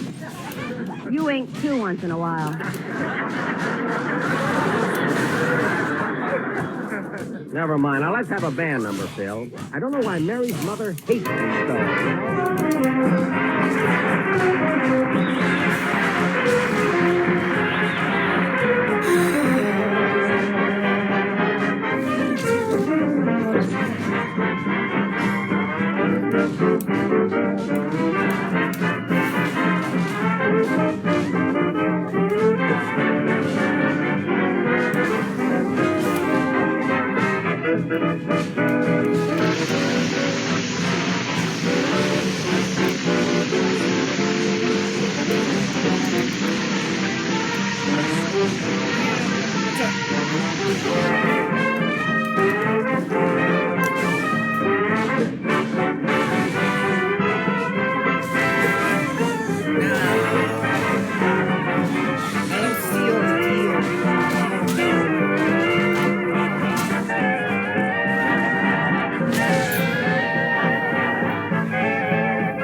That was Massachusetts, played by Phil Harris and his Cape Cod cut-up. Incidentally, Phil, that's a peculiar title for a song, isn't it? Massachusetts. Well, after all, Jack, they've got a song called San Francisco, and they got one called St. Louis Blues, and then there's that new one, Kalamazoo. What about it? Well, Massachusetts is a big city. Why can't they have a song? Phil, Massachusetts is not a city, it's a state. Oh, yeah, it's on the eastern sideboard. Yeah. Well, thank heaven, here's Dennis. Hello, kid. Hello, Mr. Bennet. Congratulations on your election. Well, thanks. Beverly Hills is going to have swell sidewalks now, by golly. Yeah, you said it. That new one in front of your house looks wonderful. Dennis, Uh-huh. what are you hoeing about? Just so happens I inspected my sidewalk first, and I fixed it up. And now... Hey, now... Jackson, that's a pretty tough job, ain't it? Crawling around on your hands and knees all day looking for cracks in the sidewalk? Crawling around all day. Who crawls around? looking He's for got cracks an in the anteater on a sidewalk. leash. That's not an anteater, that's Barney Dean, my assistant. He's a short fellow with a flexible nose. And now, folks, for the first time this season, we shall delight and thrill you with an original one-act play written by Mr. Don Wilson, our own fat Noel Coward.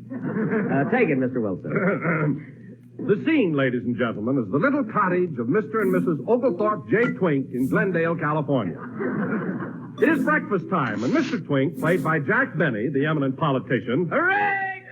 Benny!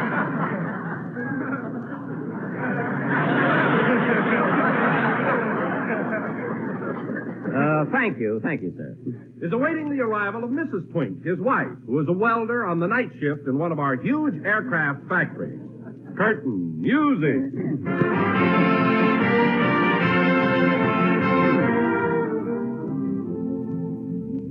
Oh, dear. 7 a.m. and Clarabelle isn't home yet. It's payday, too. I hope she didn't get into a crap game with some of the girls.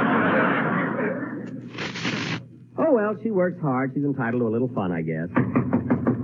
I wonder who that is. Come in. Why, it's the Ice Girl. Hello, Gloria. Any ice today, Twinkie? Darn you, Gloria, for the third time today, no. I'm a married man. Oh, come on. Don't you want a cake of ice, sweetie? No, and take your foot out of the door.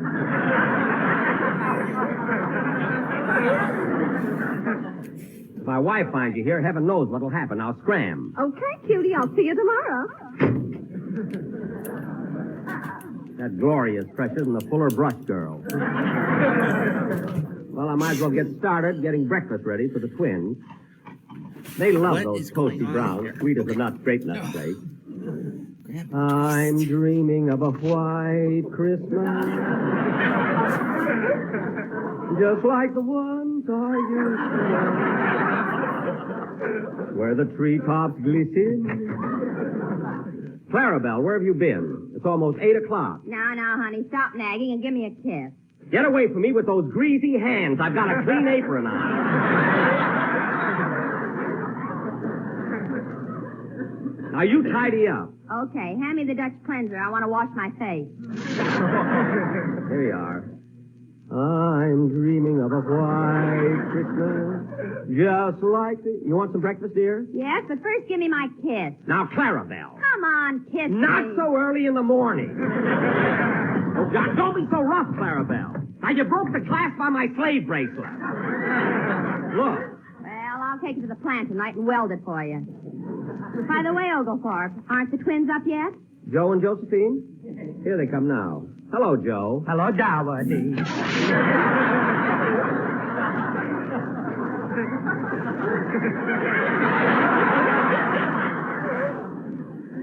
Hello, Josephine. I want to be Joe. You're Josephine.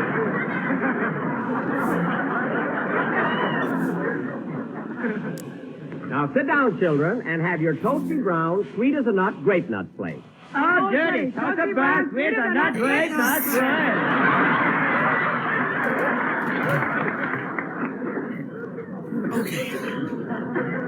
Aren't you going to have breakfast, dear? Not till you give me that kiss. Come on. Clarabelle, not in front of the children. Now, you let me go. Mama, kiss a daddy. Mama, kiss a daddy. Children, behave yourselves. Apparel. Something like And you too, Clarabelle. Sit down and eat your grape nut flake.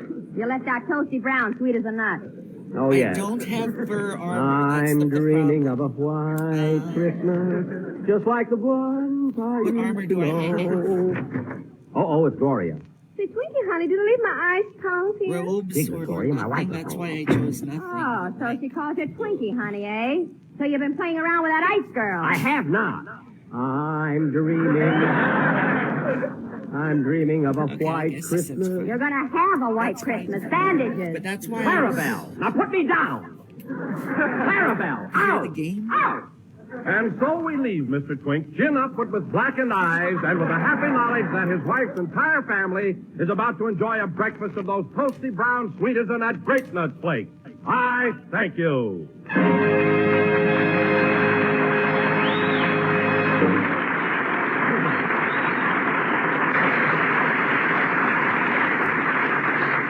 Well, Don, that really was a very good sketch. Oh, thanks, Jack. And now, Dennis, it's about time for your number. What are you going to sing? Well, I was going to sing White Christmas, but you just did it in the play. All right, so I sang it. What's the difference? That song is washed up, brother. Speaking of Christmas, Mr. Benny, what are you going to give me for a present? Now, wait a minute, Dennis. No need of worrying about your present so soon. Christmas is almost 2 months away. I mean last Christmas.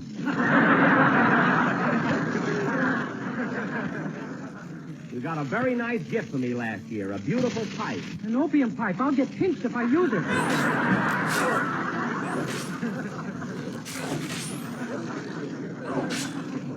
That pipe is for blowing soap bubbles. What an imagination that kid's got, huh? Oh, he's talking like a slug of one of these days. You know, fellas, this Christmas, I'm not going to buy... J-E-L-L-O. The Jell-O program starring Jack Benny with Mary Livingston and Phil Harris and his orchestra. The orchestra opens the program with Daydreams from the picture Gold Diggers in Paris.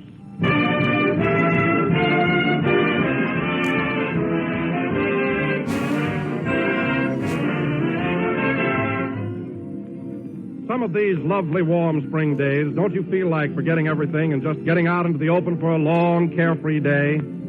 But there are meals, and you're afraid you haven't the time. Well, here's a tip. Jell-O will help you give you that time, for Jell-O is delightfully quick and easy to prepare. It dissolves instantly in hot water. It sets quickly. You can just tuck it in your refrigerator, and when you're ready, there it is, a treat for any meal. And Jell-O is a treat, served in any of a dozen different ways. Perfectly plain in a colorful, shimmering mold. Garnished with rosettes of whipped cream, dressed up with fresh, ripe strawberries. Jell-O brings you that delicious, extra-rich fruit flavor. So get some from your grocer. And tonight we want to salute your grocer and retail grocers everywhere. They're holding a national rally day on May 10th, and we want to extend our best wishes. And when you go to your grocer tomorrow, be sure to order Jell-O.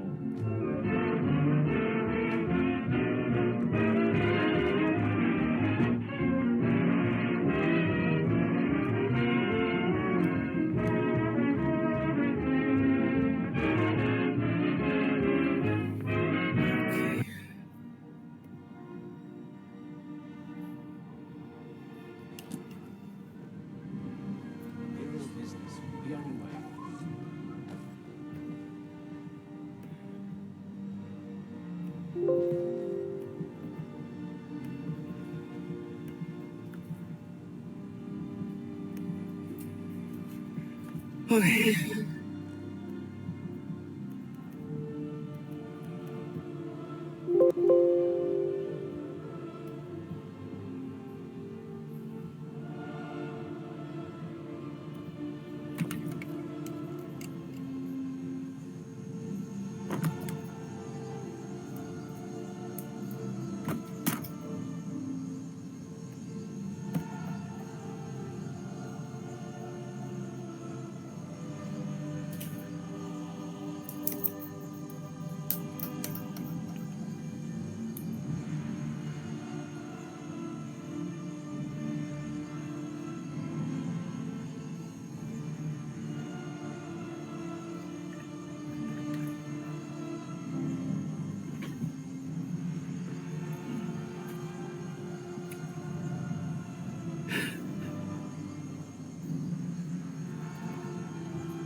Has there been no sound this whole time?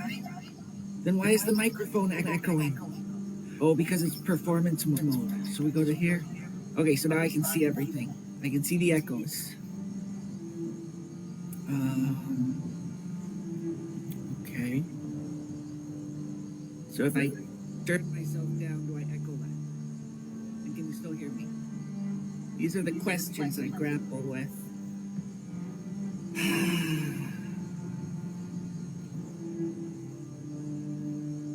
Okay. So let's call that other screen performance mode or simple mode. Or also like, you know, I'm invisible, but you can still hear me maybe. I have no idea what's happening at any time. So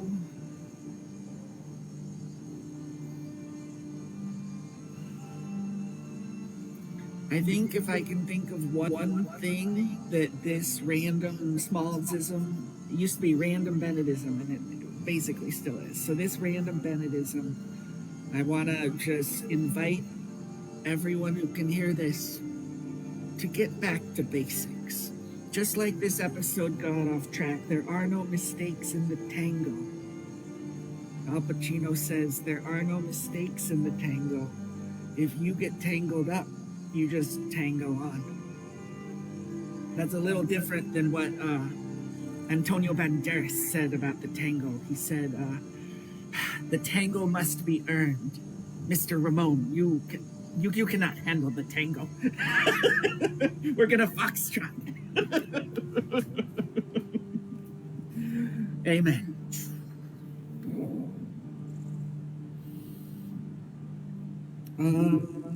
So my idea for doing Skyrim, you notice my character has very few stylish options right now. I would like the fur armor, but I don't want to cheat and just like fast travel. I know the people who have it are this one tribe of people, but I forget where they live. So I'm kind of just wandering around, trying to find more stylish outfits, because her most stylish outfit right now is nothing, and that's just, we need to upgrade her style. Okay, so what we do is, and I need to remember the buttons. Wait, how long? Yes or no? No. We need the map. Okay. So what's happening here? Okay. World map. Okay. So I want to explore Marthal, Solitude,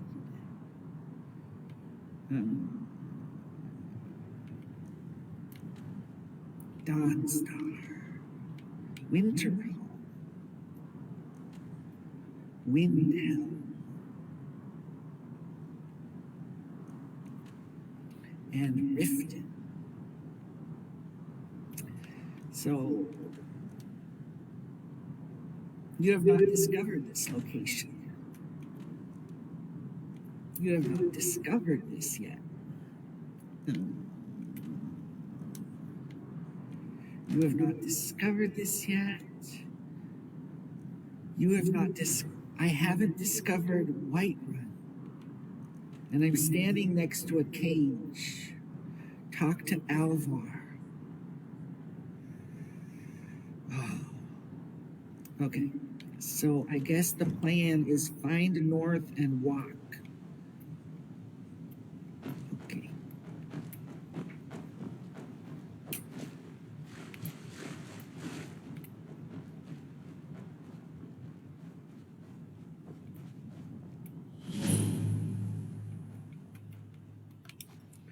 Find out that the jump button.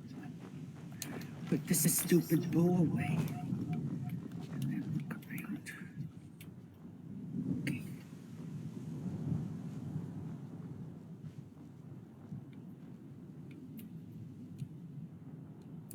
No.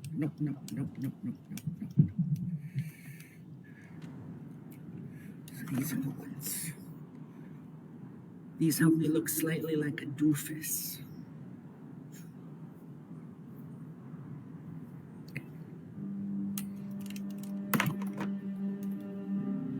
Actually, they feel okay. I hope they're durable. And then you go outside and just like, boom, it's your shields. It's good to have shields. Whiterun.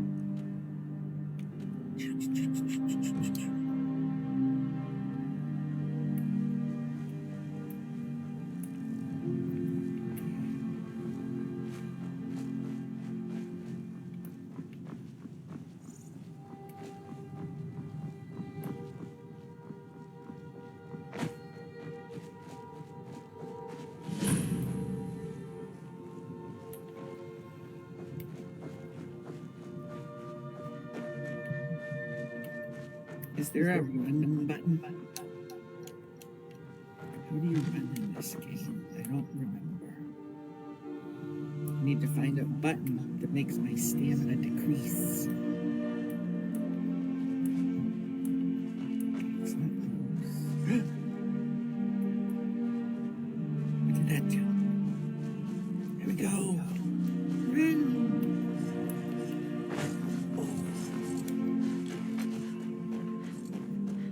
Did I run past anything important?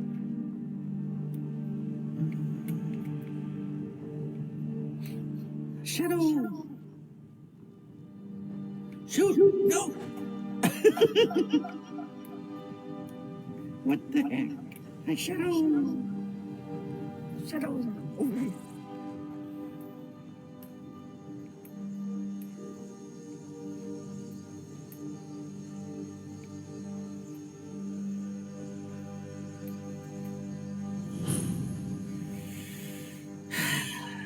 No wonder she doesn't have many good. What? Are you? Who are you fighting with? Oh, you guys have fun. No, she has a lack of stylish options, so that's the first mission. I don't want to do the dragon stuff. I don't want to go learn shouts.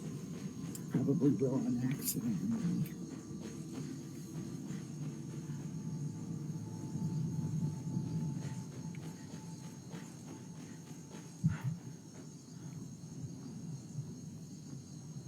I'm going to see how much fun I can have without starting a main quest. I don't know if that impacts your ability to have fun just run around.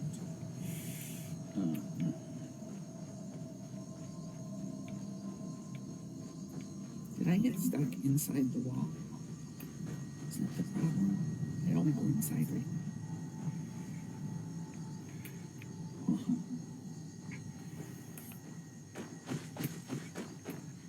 What is this? What do you need? What do you need? Oof.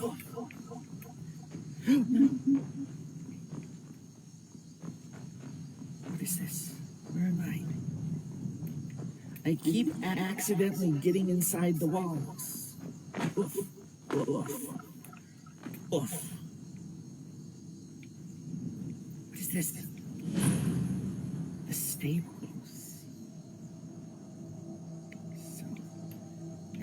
Here. And just test drive. How do you make it go? Does this one make it go faster? Oh, it does.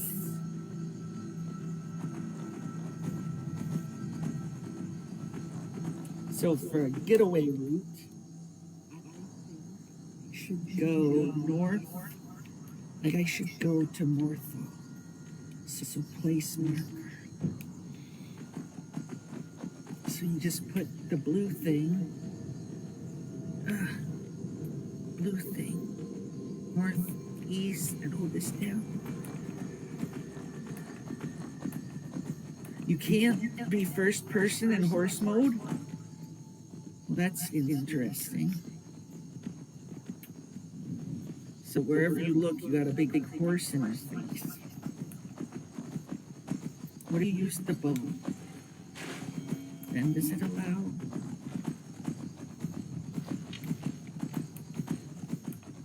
No first person view on the horse. I don't know how I feel about it.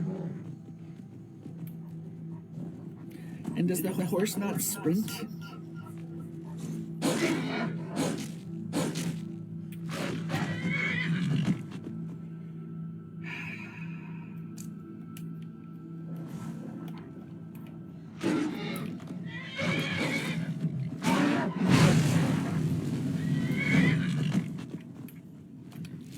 Got the wolf pelt.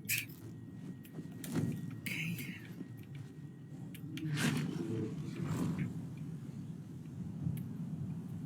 Hey.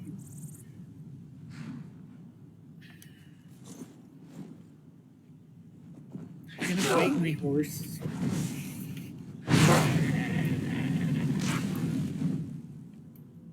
Do you have a wolf pelt too? Oh, it was a skeever.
Oh.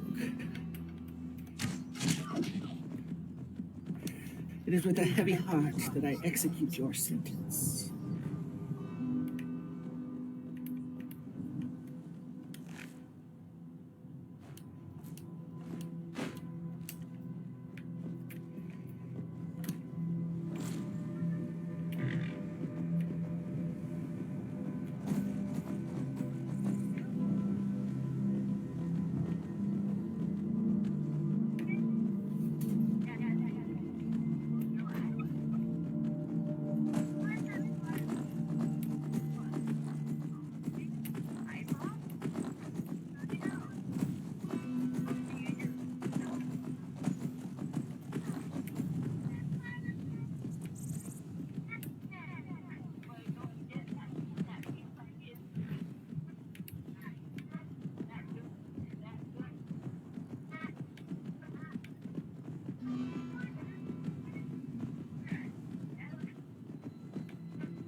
It's a cottage. Stay there, horse.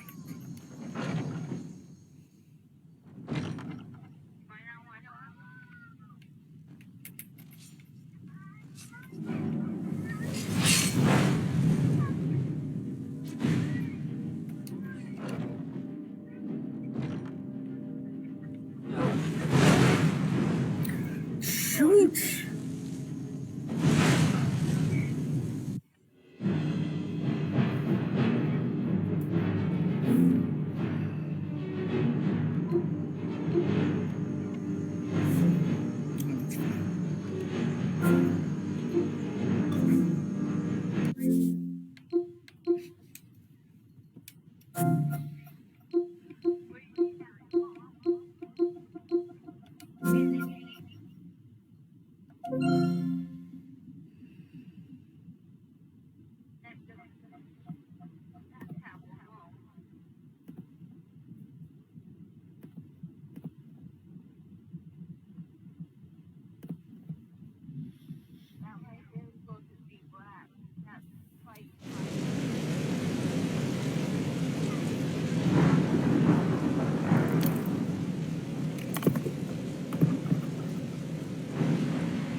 And now I'm going to tell you a very old story. It's called Teeny Tiny and the Witch Woman.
I was close. I did really good.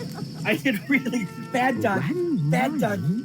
When no one was looking, Big One Bad done. said, "Let's go into the forest to play." Cats rule agreed and dogs drool. I'm not afraid of any old witch woman. Come on, Teeny Tiny. Now, Teeny Tiny didn't want What to the heck? go, I have no idea where to go. but he went in. How did they get so turned around? I'll keep my eyes open and my legs ready to run. So, he for told some me. reason... Oh. Okay, whatever. Shoot. So now that I know the attack button, what's the scramble button? Little by little, the shadows grew longer, and Big One, and Teeny Tiny were hungry. But no matter where they went, the boys could not find the path to the village. At last, Teeny Tiny climbed a tree to look farther. "I see a light," he called. Another shrine. Who are they worshipping?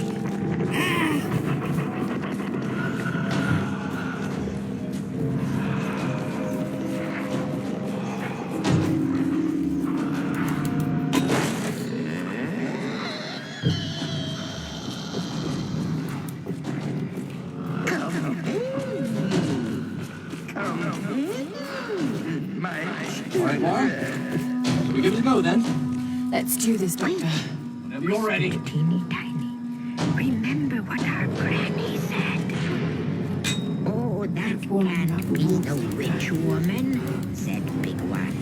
"She's so kind to ask us in." "I'm tired and hungry," said In the Middle. "You're just afraid because you're little."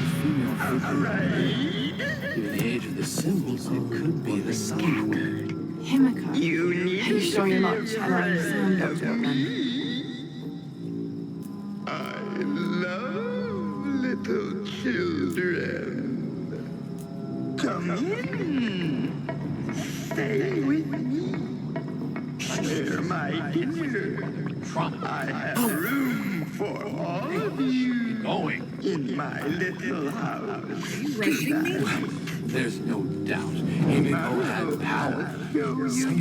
Shamanistic, elemental. A woman wields that much power, and sooner or later it gets called witchcraft. We should discount anything, even what may seem to us irrational. We still have much to learn about the world. You sound like my father. It could be one hell of a story, Laura. Not if we don't live to tell it.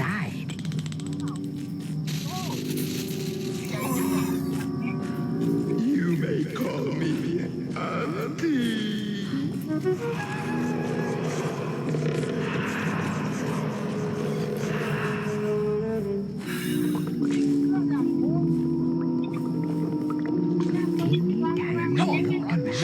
All he could see. Auntie, he asked, what do you keep in that cage? Cage. In my cage. Oh, sometimes I keep stray dogs. What else we might find? And sometimes I keep stray cats. And sometimes stray children? Wondered Teeny Tiny. You must be tired, said the old woman. Come now, into the bedroom. Sleep well, and tomorrow, just see if I don't show you your way home. Come on, let's see what we can find.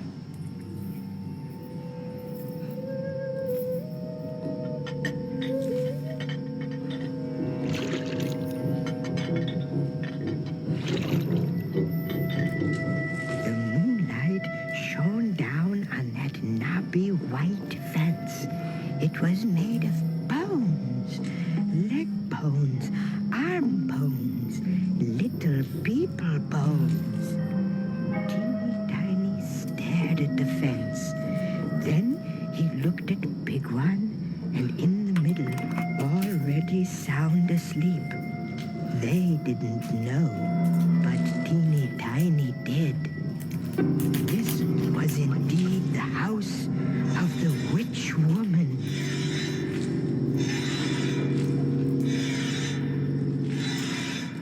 Who is awake and who is asleep? The littlest one is awake. What? Teeny Tiny, why don't you sleep? Well, Auntie, my mother always cooks me an egg before I go to bed. Then I go to sleep. So the old woman cooked an egg. And Teeny Tiny ate it. But still he did not go to sleep. And after a while, the woman called again. Who is awake and who is asleep? The littlest one is awake, said Teeny Tiny. What? Still awake? Well, Auntie, my mother gives me popcorn and raisins at bedtime. Then I go to sleep. So the old woman brought him popcorn and raisins. But still he did not go to sleep. After a while, she called again. Who is awake and who is asleep? The littlest one is awake. What can I get you to help you sleep? Auntie, all that popcorn has made me thirsty. At home, when I'm thirsty, my mother goes to the well to fetch me water in a sieve. When I drink it, then I go to sleep. As the old woman bent to fetch her sieve, a cake of soap fell out of her apron pocket. Oh dear, my magic objects. Better to leave them here safe than to lose them outside in the dark by the well. So she laid the soap, a needle, and a short, sharp knife on a high shelf. Then she opened the door softly and started toward the well. Wake up! Auntie is that witch woman. If we don't hurry, we'll be her dinner tomorrow. I heard her say she'd leave 3 magic objects on the high kitchen shelf. If she says they're magic, they just may be magic. 1, 2, 3, he tucked them into his pocket and ran with his brothers down the moonlit path. As for the old woman, she just couldn't catch any water in the sieve, and she couldn't catch any water in the sieve.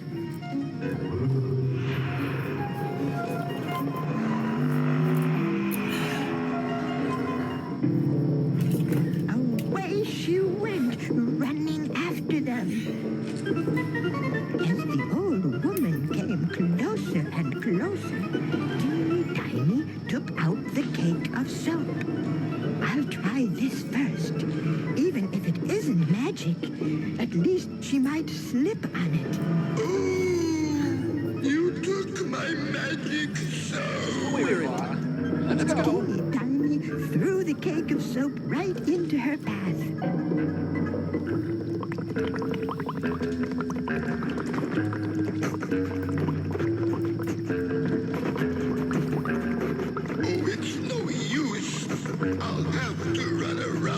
I want to talk to you guys, but I want to listen to this. There's not much longer. Then Teeny Tiny picked the needle out of his pocket. Whether it's magic or not, I'll prick her with this needle. Cried the witch woman. You found my magic needle, too. And suddenly, the needle became many needles, a whole mountain of needles, all prickly and sharp. It's no use. I must run around them. No, I'll get you. She cried. Finally, Teeny Tiny pulled the knife from his pocket. If it isn't magic, at least she may cut her foot on it and we could escape. It's our only chance. You took my magic knife, too. That knife cut a crack so long and so wide that the witch woman couldn't run around it and couldn't jump over it. I'll get you next time.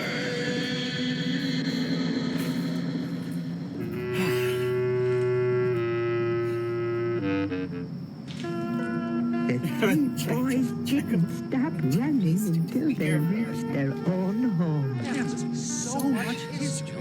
As for the witch I wanted to check in with you. she'll wait a long time before she hears a knock at her door again.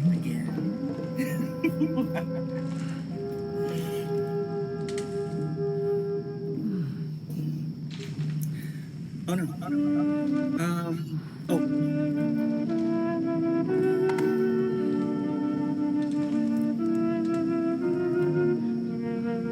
I remember that story from so many years ago.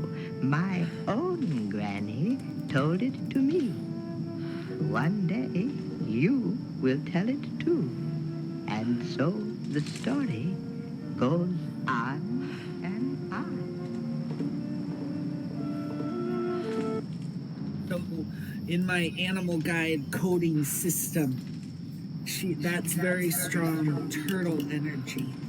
Turtle, like reading it, going slow, sitting under a tree, reading a book. Think LeVar Burton, think Orson Welles. Just slow down and do a story. So OC Remix Double Dragon. I'm gonna add this to my playlist. Step into Wix Because it's Studio, one from my past, the web and it just creation blows my platform mind built to for find out agencies. so I go, Washington's beautiful mountains mean sparkling rivers and lakes, and fluoride too. Fluoride minerals flow freely through nearly all our streams, and even the Puget Sound. Many of our state's water systems provide a good balance of fluoride, to protect us from cavities and decay. They saved it. Fluoride strengthens our tooth enamel. Apparently, they and think I shields should us from brush my germs that teeth. cause decay. The algorithm. You could say that it's nature's cavity fighter. I don't want to interrupt. Doctors and dentists agree. Do this. I want to check in with you Community guys. water That's what fluoridation. this is all about. Okay. So I had all these like really clear ideas in my head, and I'm like, let's do this random feminism. Let's just talk. And then I tried to talk, and my words got all tangled up, and then my brain just said,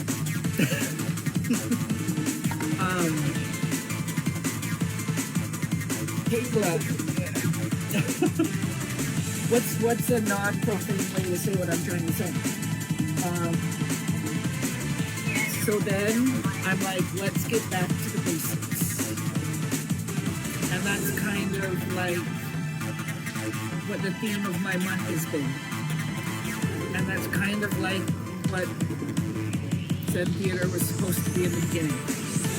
So regardless of how, it reminds me of this story that I heard on TikTok. This guy who's like, he was the most enlightened guy in China or some country like that, near that area, to the east of Europe, Asia. So he was walking and he got to this checkpoint, and the guard was like, he's like, oh my gosh, so respectful, so nice to him. And he's like, oh my gosh, you're the most enlightened and wise. You know the way. And it's like, yeah, and now I'm gonna go live in the cave or whatever. And it's like, well, I'm sorry, I'm responsible for this checkpoint, and we can't lose someone as cool as you. Tell us your ideas, and we'll let you go. And it's like, he's like, you know, the way cannot be explained. Once you try to put it into words, you lose it. It's like, well, even so, we have this thing set up over here. We have a space prepared for you because we're so happy to see you. You sit down, write it out best you can, and we'll let you through. And so at that point, the guy just didn't fight it anymore. He's like, you know, this is kind of my destiny right now, so I'm going to sit and write for a little while. And he wrote, I can't pronounce it, but the Tao Te Ching. And then we let him go. So, regardless of what's going on in your mind, we're going to take a moment. If you would, I'm inviting you.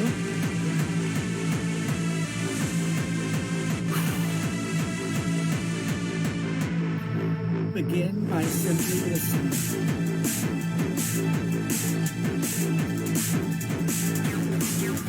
Slow down.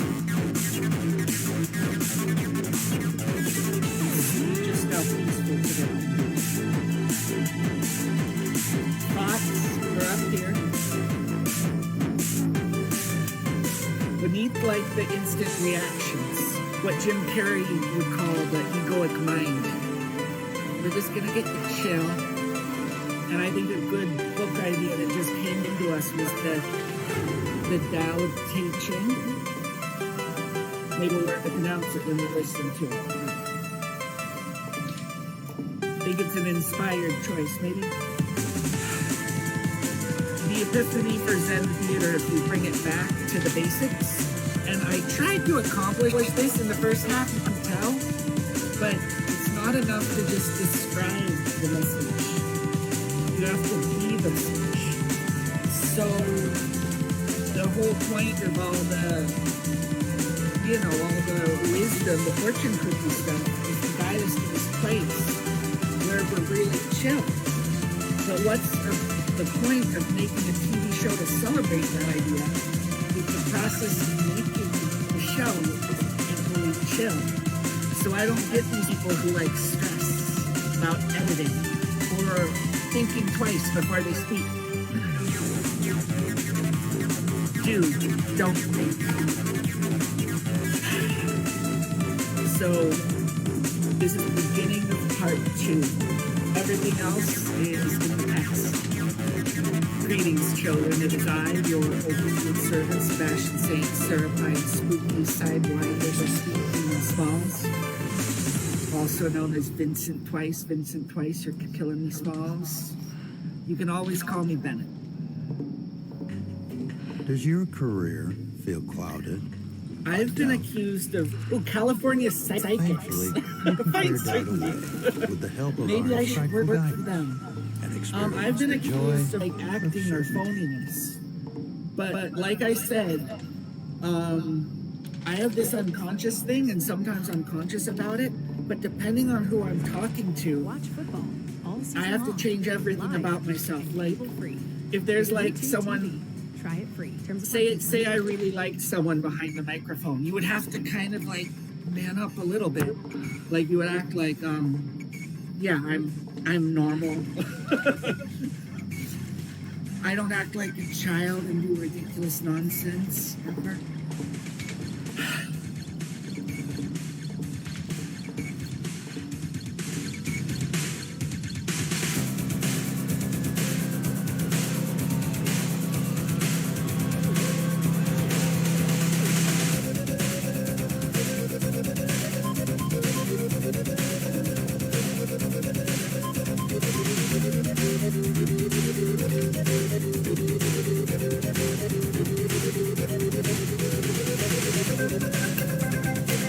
I was talking to my therapist at the time. They're no longer with me. She could just switch between silly and serious on the fly in a conversation.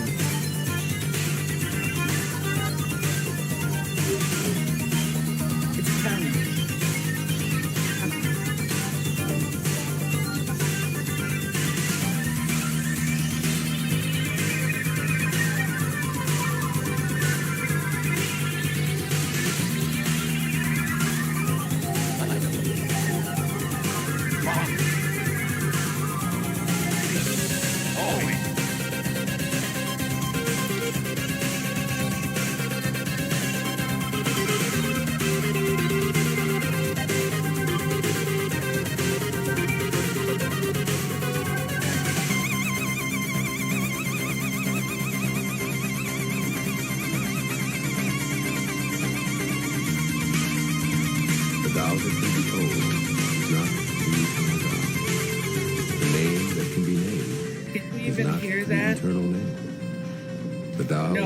I don't like your voice, and now I can't. As nameless, it is the origin of all things. No.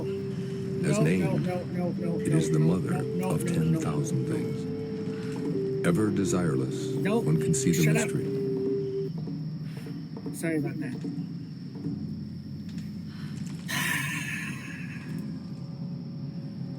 Okay, I'm gonna make it so you can see what you're doing. You can see system. Hey, I'll choose you a song off the top of my head.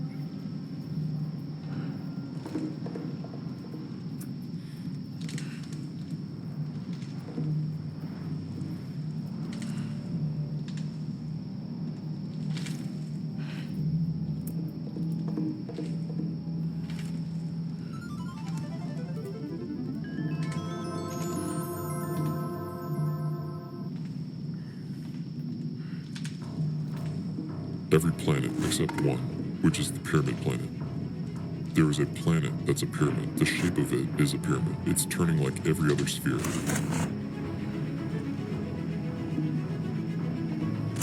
Your last stop before reaching the 10th dimension is the pyramid star.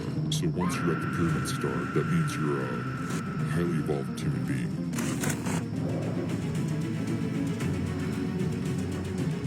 The pyramids in Cairo, they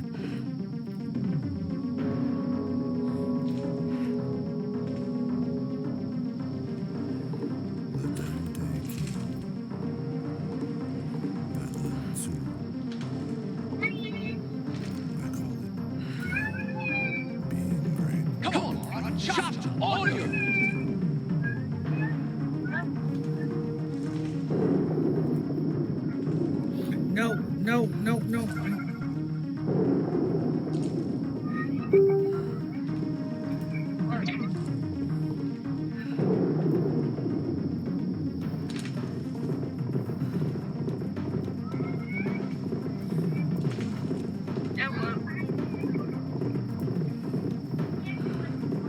Sorry, you guys. I got distracted over here with something on Facebook, so I have to. Come on, let's see what we can find. I'm gonna be distracted for a second. But you can watch me be distracted, I think. Or no. I should get you. Okay, I was supposed to come. Okay. Let me fix this before I get distracted. Let me just address the problem at hand, and you can watch this again because that was awesome. Vincent twice.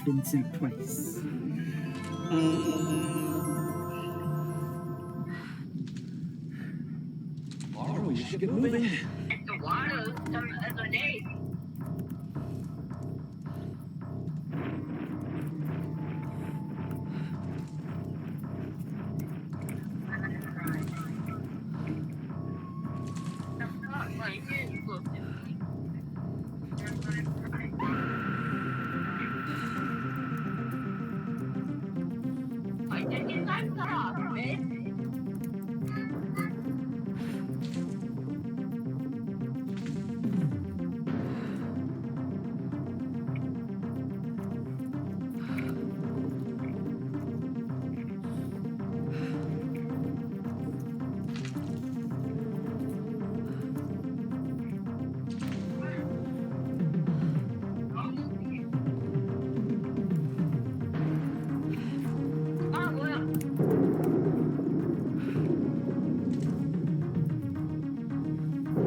Nope. No copyright material. The best we can do. Okay. I got a little distracted with the way I was going to phrase it. But, and I should be asking Bing anyway, so.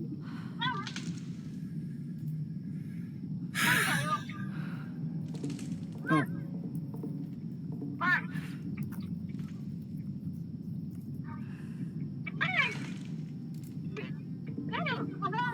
Girl. Read by girl. No to reader.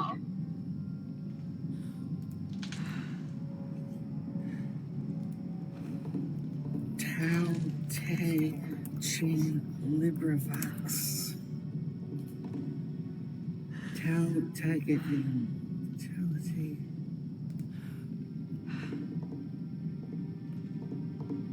Eric. It's all Eric. I'm struggling. Oh, that's why I was over here.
Basically, what I'm doing is I'm asking an AI if it knows of a good version of this audiobook, because all the ones I see suck. I could just get Hazel to do it, I guess. There must be so much history on this island.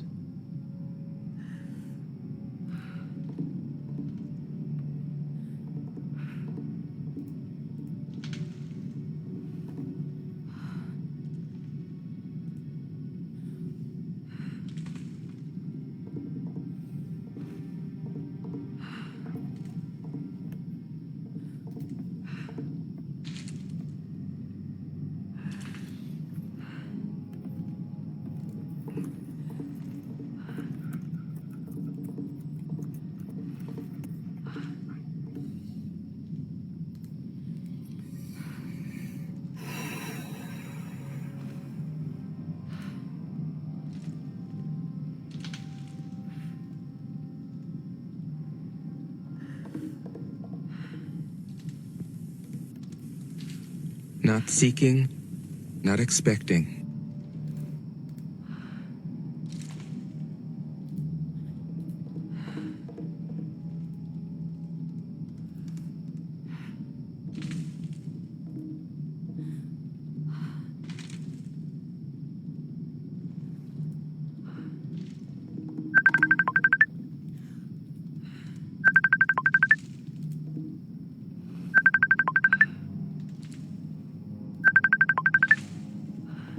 Did my phone die?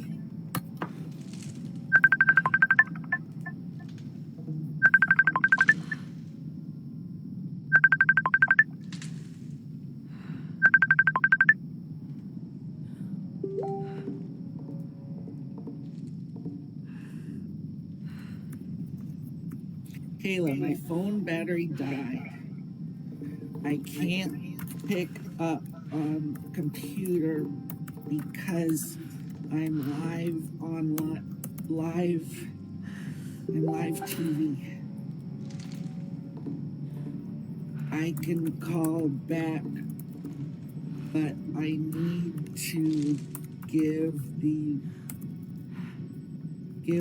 phone 5 to 10 seconds to minutes minutes to charge. I can call you back, but I need to give the phone 5 to 10 minutes to charge. I can't turn it on at 0 battery. Let's go. Beat me in 5 to 10, or I will remember on my own.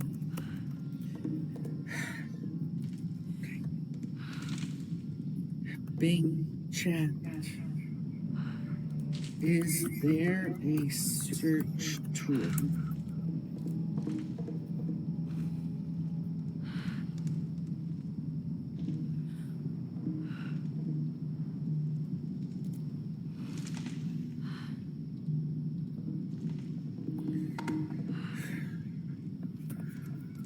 No, I mean, is there a command or prompt or tool in Bing so you need to search and not say not that I know of?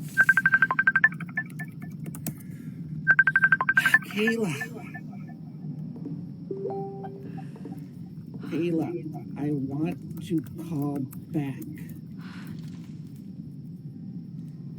It's better to wait 10 minutes. Be patient 10 minutes. If I call back now, my phone will die. Say hi to me in 10 minutes.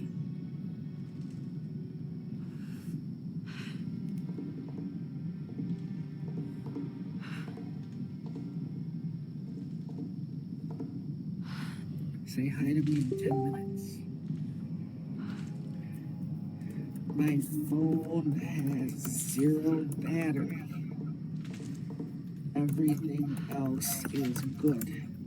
In 10 minutes, my phone will not have 0 battery.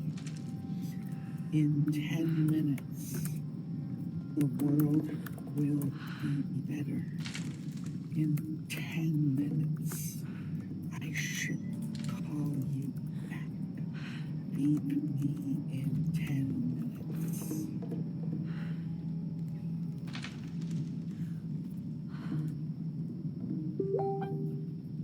In 10 minutes. At 4:10. 4:10. Sorry, not 419.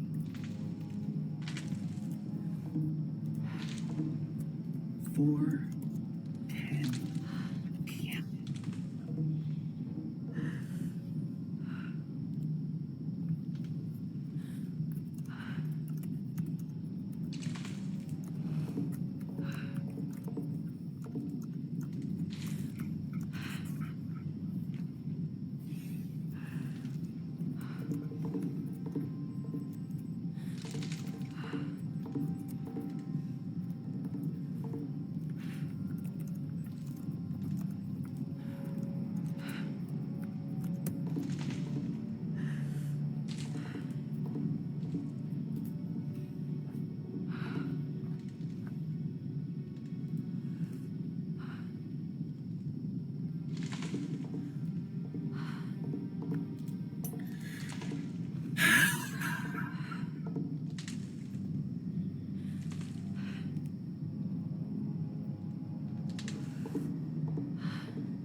Okay.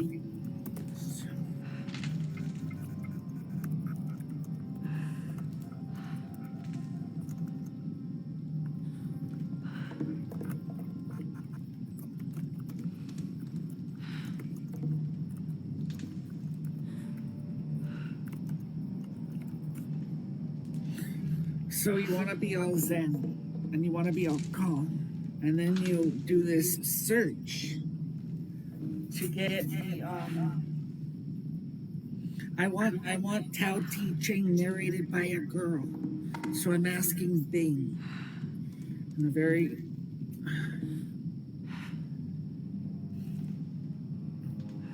loud to my narration. What the heck?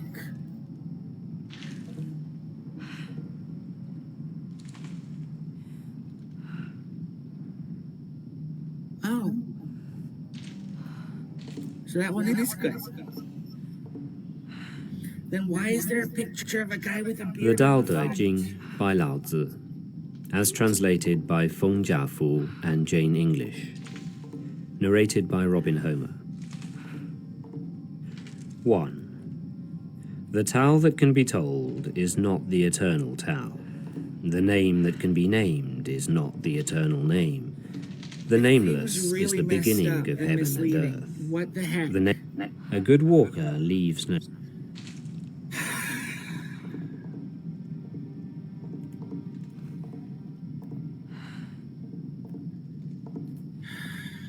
Good walker.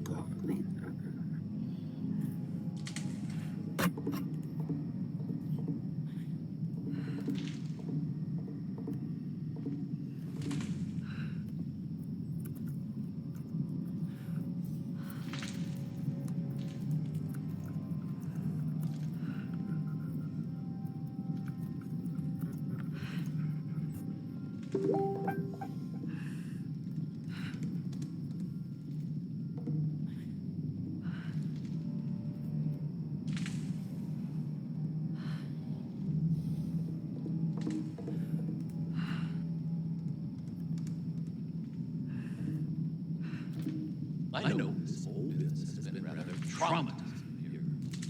We really should get going. Shut up, Tomb Raider scientist. Okay.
Okay, so Bing says...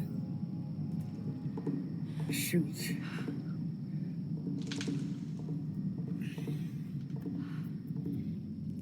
Amanda Brewer. Tao teaching Amanda Brewer. Video.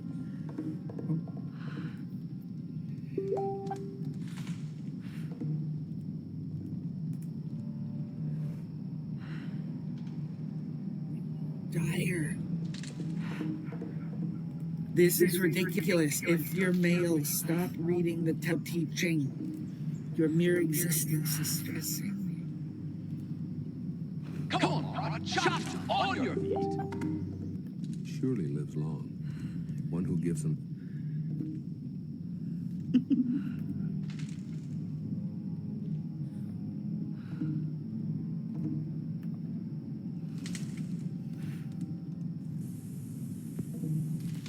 Follows only itself. There's a serious problem here.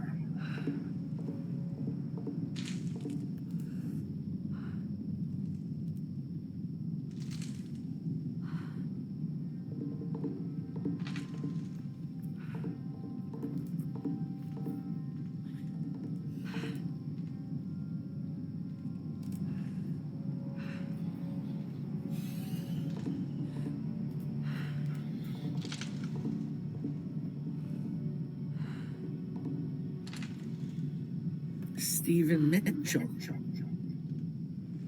Stephen Mitchell.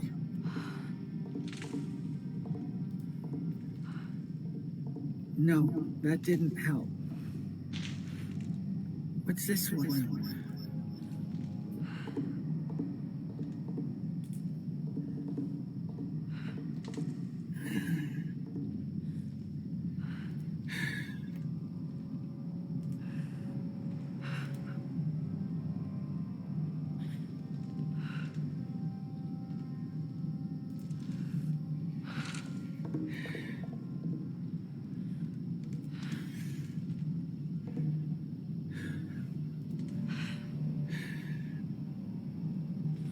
Let's keep going, shall we? Shut up. You know.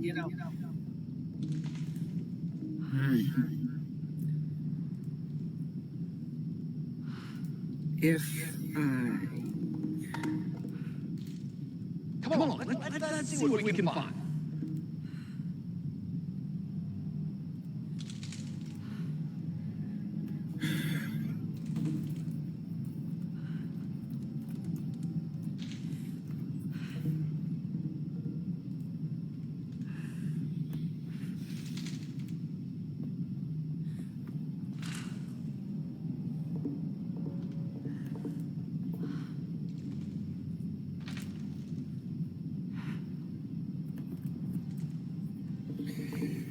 Alright.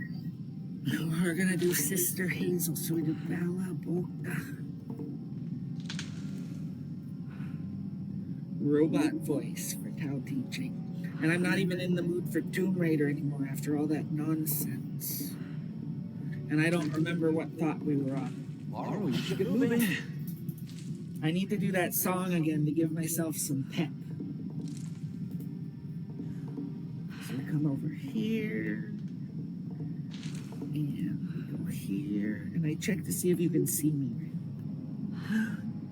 I've just been watching myself this whole time. I'm sorry. Okay. There we go. Bella Boca.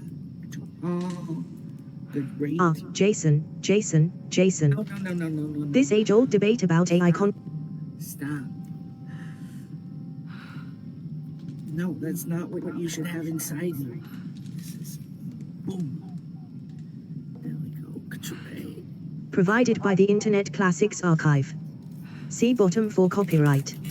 Available online at http://classics.mit.edu//lao/do.html. The Tao Te Ching. By Lao Tzu. Translated by James Legg. Part 1. Chapter 1. 1. The Tao that can be trodden is not the enduring and unchanging Tao. The name that can be named is not the enduring and unchanging name. 2. Conceived of as having no name, it is the originator of heaven and earth. Conceived of as having a name, it is the mother of all things. 3. Always without desire we must be found. If its deep mystery we would sound. But if desire always within us be, its outer fringe is all that we shall see. 4. Under these two aspects, it is really the same, but as development takes place, it receives the different names. Together we call them the mystery.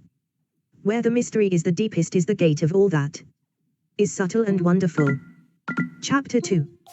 1. All in the world know the beauty of the beautiful, and in doing this they have the idea of what ugliness is. They all know the skill of the skillful, and in doing this they have the idea of what the want of skill is. 2. So it is that existence and non-existence give birth the one to the idea of the other, that difficulty and ease produce the one. The idea of the other, that length and shortness fashion out the one. The figure of the other, that the ideas of height and lowness arise from the contrast of the one with the other, that the musical notes and tones become harmonious through the relation of one with another, and that being before and behind give the idea of one following another. 3. Therefore the sage manages affairs without saying anything, and conveys his instructions without the use of speech. 4. All things spring up, and there is not one which declines to show itself. They grow, and there is no claim made for their ownership. They go through their processes, and there is no expectation of a reward for the results. The work is accomplished, and there is no resting in it, as an achievement. The work is done, but how no one can see. 'Tis this that makes the power not cease to be. Chapter 3. 1. Not to value and employ men of superior ability is the way to keep the people from rivalry among themselves. Not to prize articles which are difficult to procure is the way to keep them from becoming thieves. Not to show them what is likely to excite their desires is the way to keep their minds from disorder.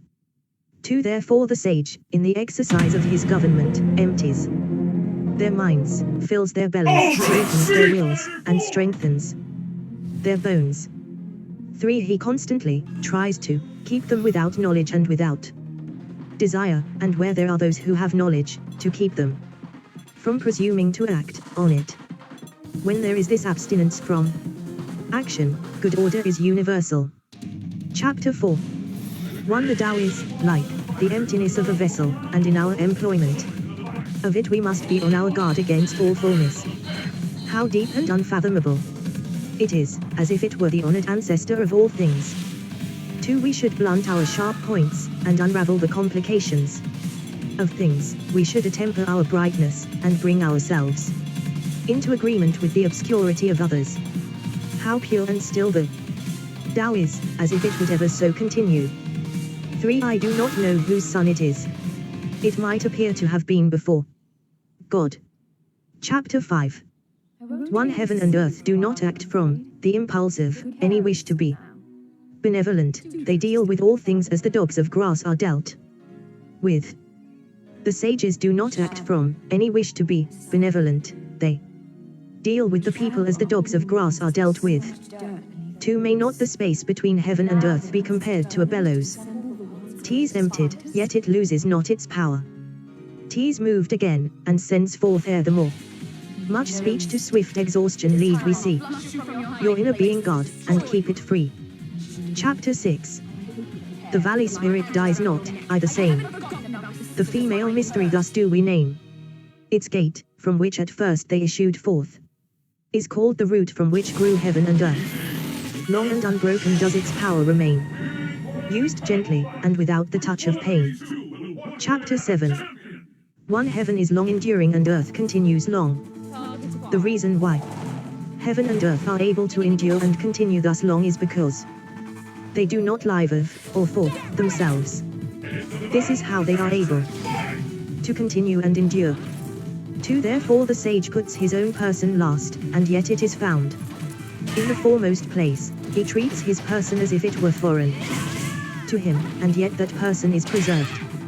Is it not because he has no personal and private ends, that therefore such ends are realized?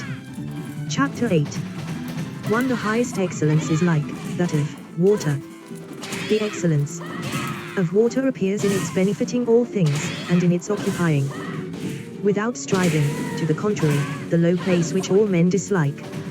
Hence, its way is near to that of the Tao. 2. The excellence of the residence is in the suitability of the place.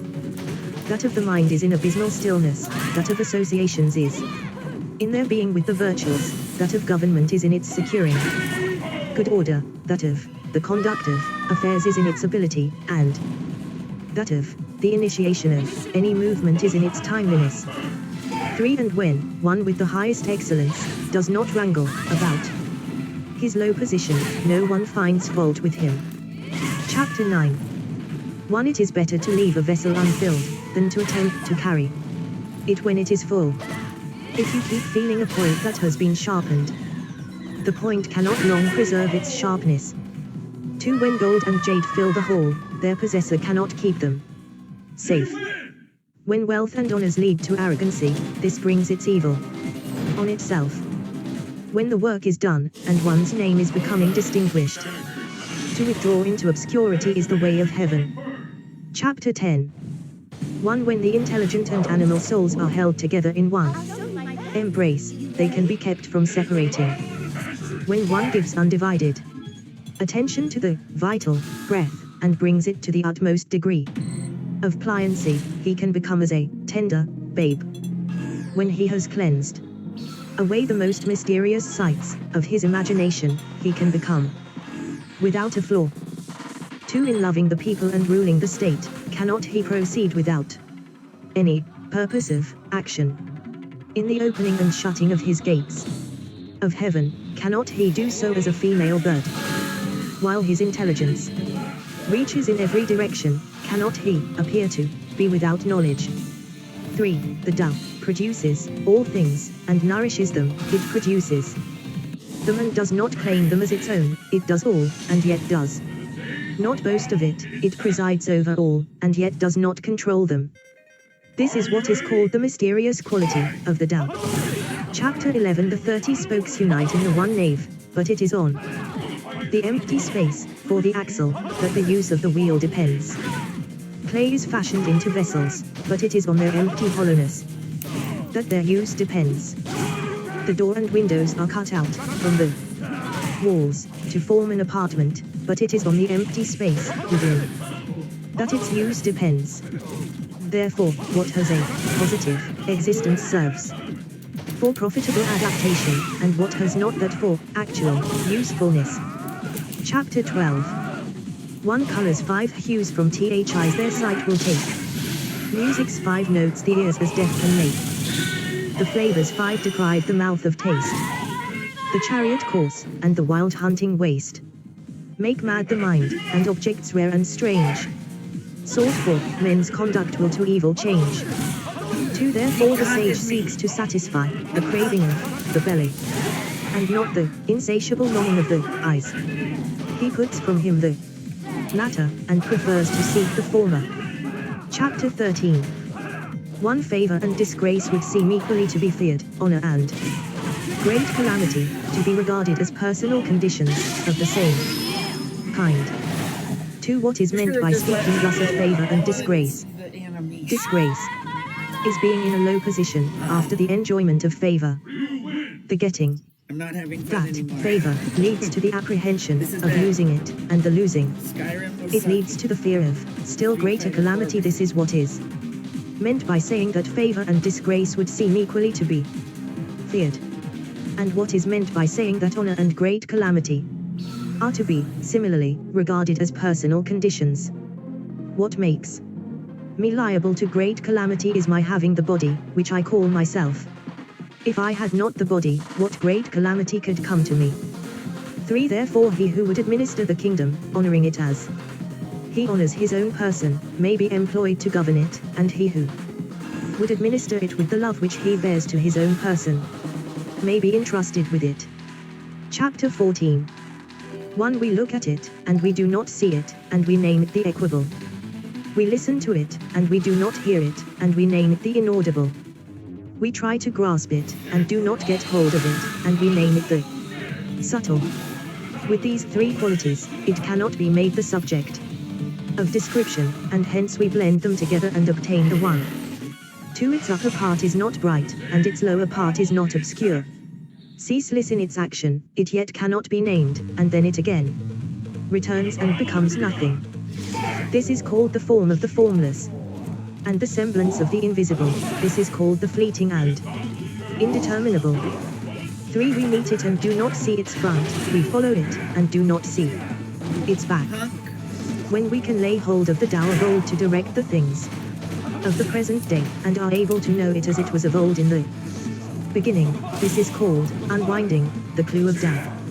Chapter 15. 1. The skillful masters of the Tao in old times, with a subtle and exquisite penetration, comprehended its mysteries, and were deep, also, so as to elude men's knowledge. As they were thus beyond men's knowledge, I will make an effort to describe of what sort they appeared to be. 2. Shrinking looked they like those who wade through a stream in winter.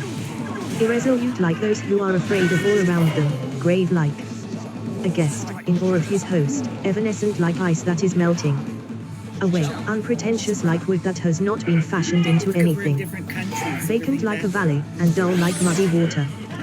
3. Who can make the muddy water clear? Let it be still, and it will gradually become clear. Who can secure the condition of rest? Let movement go on, and the condition of rest will gradually arise. 4. They who preserve this method of the Tao do not wish to be full of themselves. It is through their not being full of themselves that they can afford to seem worn and not appear new and complete. Chapter 16. 1. The state of vacancy should be brought to the utmost degree, and that of stillness guarded with unwearying vigor. All things alike go through their processes of activity, and then we see them return to their original state. When things in the vegetable world have displayed their luxuriant growth, we see each of them return to its root. This returning to their root is what we call the state of stillness, and that stillness may be called a reporting that they have fulfilled their appointed end. 2. The report of that fulfillment is the regular, unchanging rule.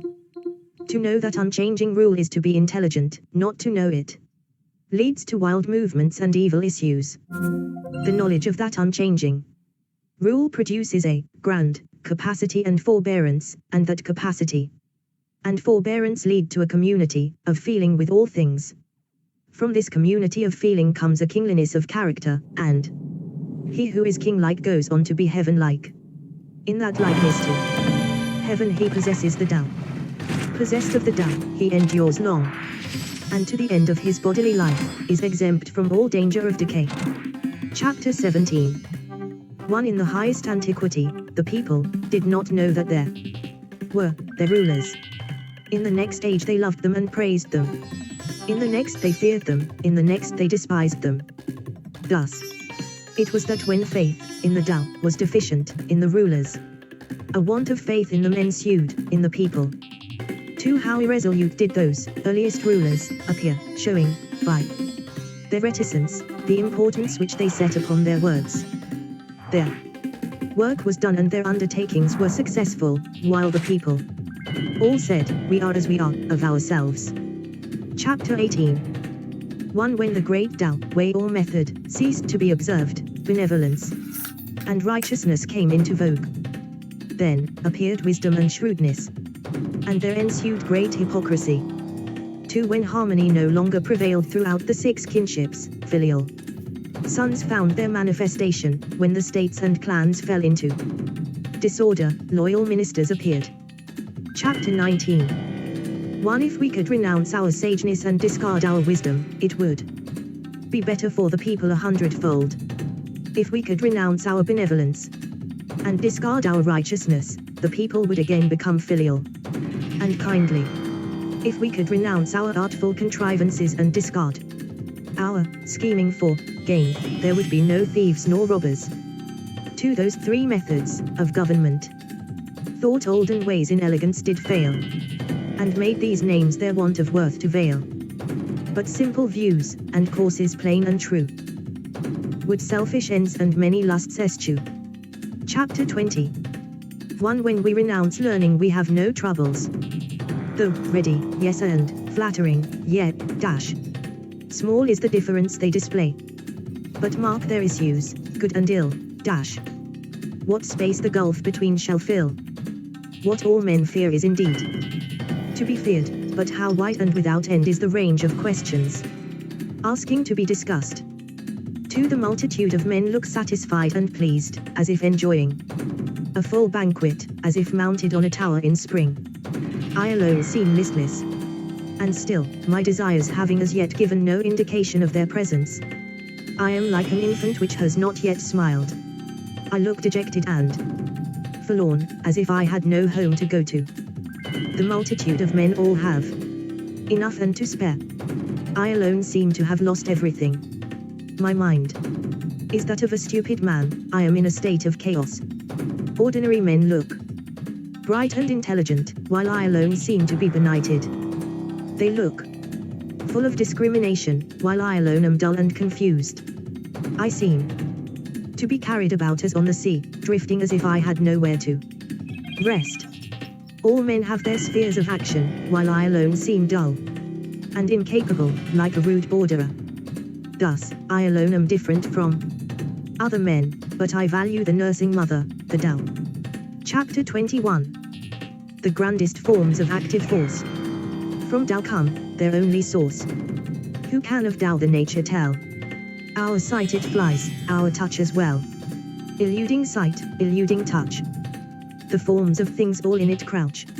Eluding touch, eluding sight. There are their semblances, all right. Profound it is, dark and obscure. Things' essences all there endure. Those essences the truth enfold. Of what, when seen, shall then be told. Now it is so, 'twas so of old. Its name what passes not away. So, in their beautiful array, things form and never know decay. How know I that it is so with all the beauties of existing things? By this, nature of the Tao.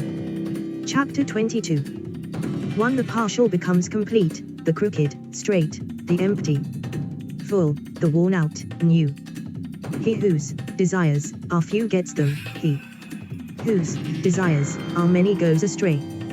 2. Therefore the sage holds in his embrace the one thing, of humility, and manifests it to all the world. He is free from self-display, and therefore he shines, from self-assertion, and therefore he is distinguished, from self-boasting, and therefore his merit is acknowledged, from self-complacency, and therefore he acquires superiority. It is because he is thus free from striving that therefore no one in the world is able to strive with him. 3. That saying of the ancients that the partial becomes complete was not vainly spoken, all real completion is comprehended under it. Chapter 23. 1. Abstaining from speech marks him who is obeying the spontaneity of his nature. A violent wind does not last for a whole morning, a sudden rain does not last for the whole day. To whom is it that these 2 things are owing? To heaven and earth. If heaven and earth cannot make such spasmodic actings last long, how much less can man?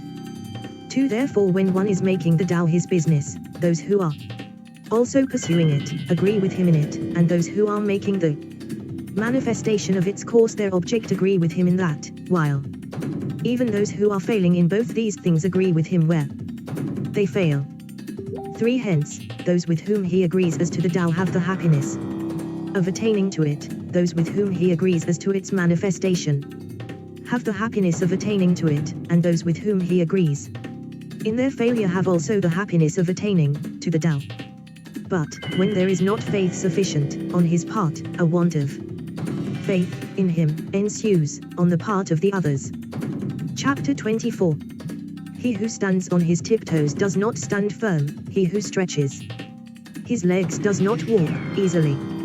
So, he who displays himself does not shine, he who asserts his own views is not distinguished, he who vaunts himself does not find his merit acknowledged, he who is self-conceited has no superiority allowed to him. Such conditions, viewed from the standpoint of the Tao, are like remnants of food, or a tumor on the body, which all dislike.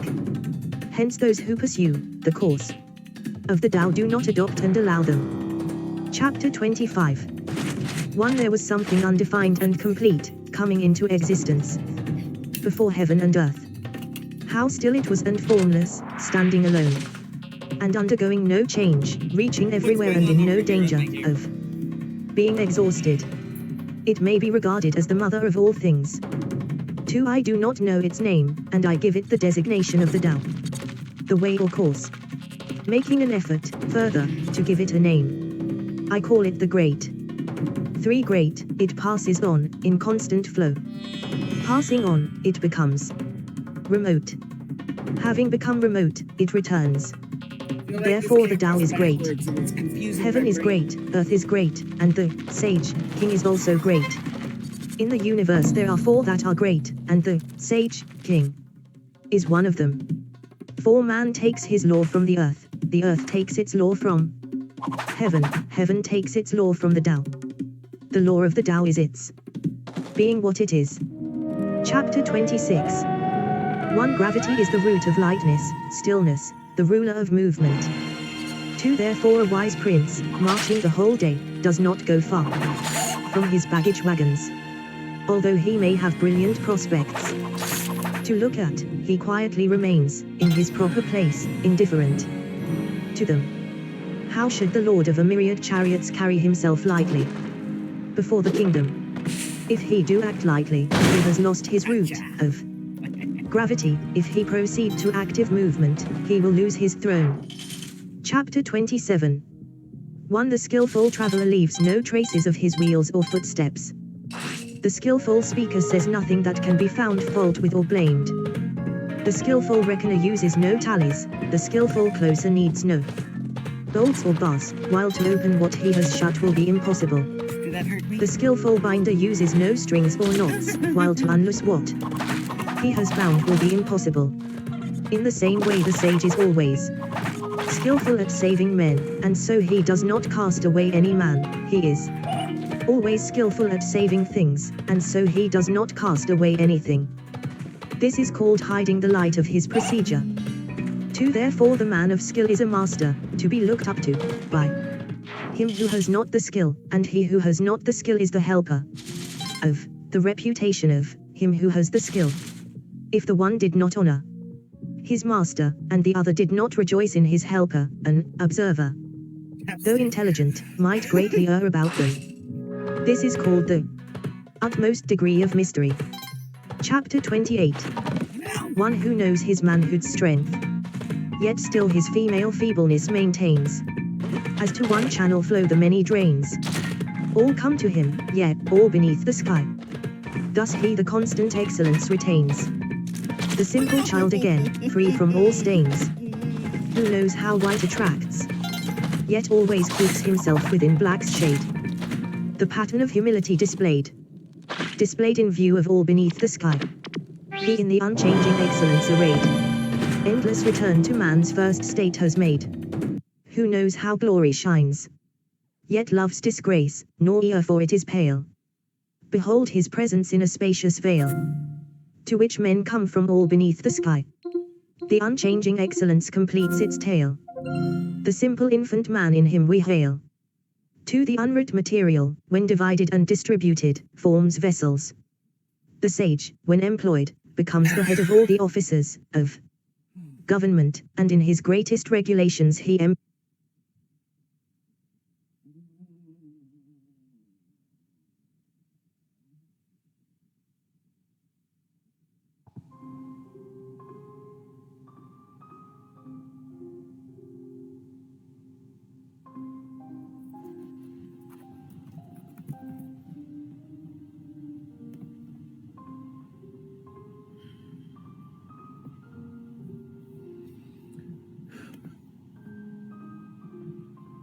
If you have a utility meter like this, on the side of your house, you could get paid I'm to not go skipping solar it. for no money out of pocket. We gotta learn it about the costs business. nothing to install the panels, and you can immediately get a credit on your bill when your meter runs backwards, and then you get paid for the excess power you produce from your solar.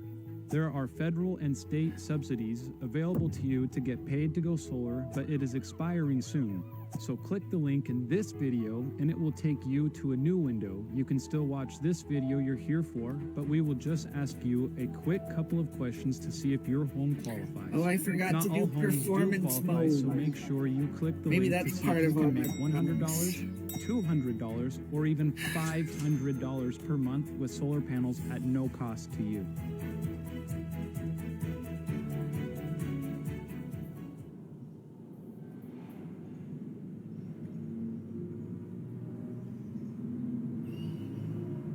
Grammarly Business's Secure AI helps you do more with confidence, thanks to insightful prompts and suggestions that unlock quality communication. And because Grammarly can adjust to match your company's voice and tone, you know that you'll Oh, I was show gonna up the way you dwell. want to. Forgot to dwell.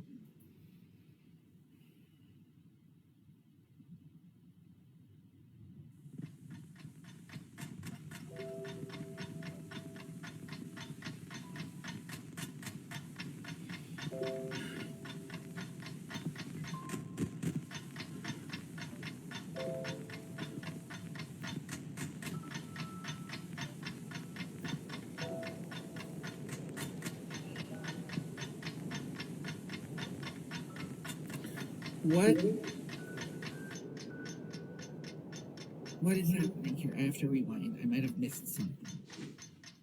Did I make the video more than PG by doing this? I did. I didn't even know I was doing that. Let's find it. I didn't know that was part of the deal. I'm sorry.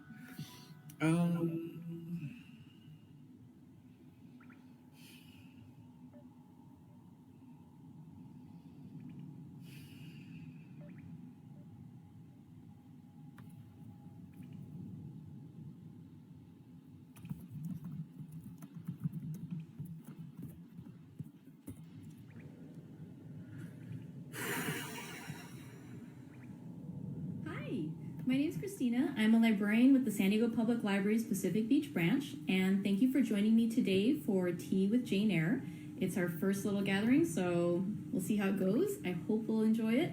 I know I'll enjoy it. I hope you guys enjoy it. It's actually probably would have come out better.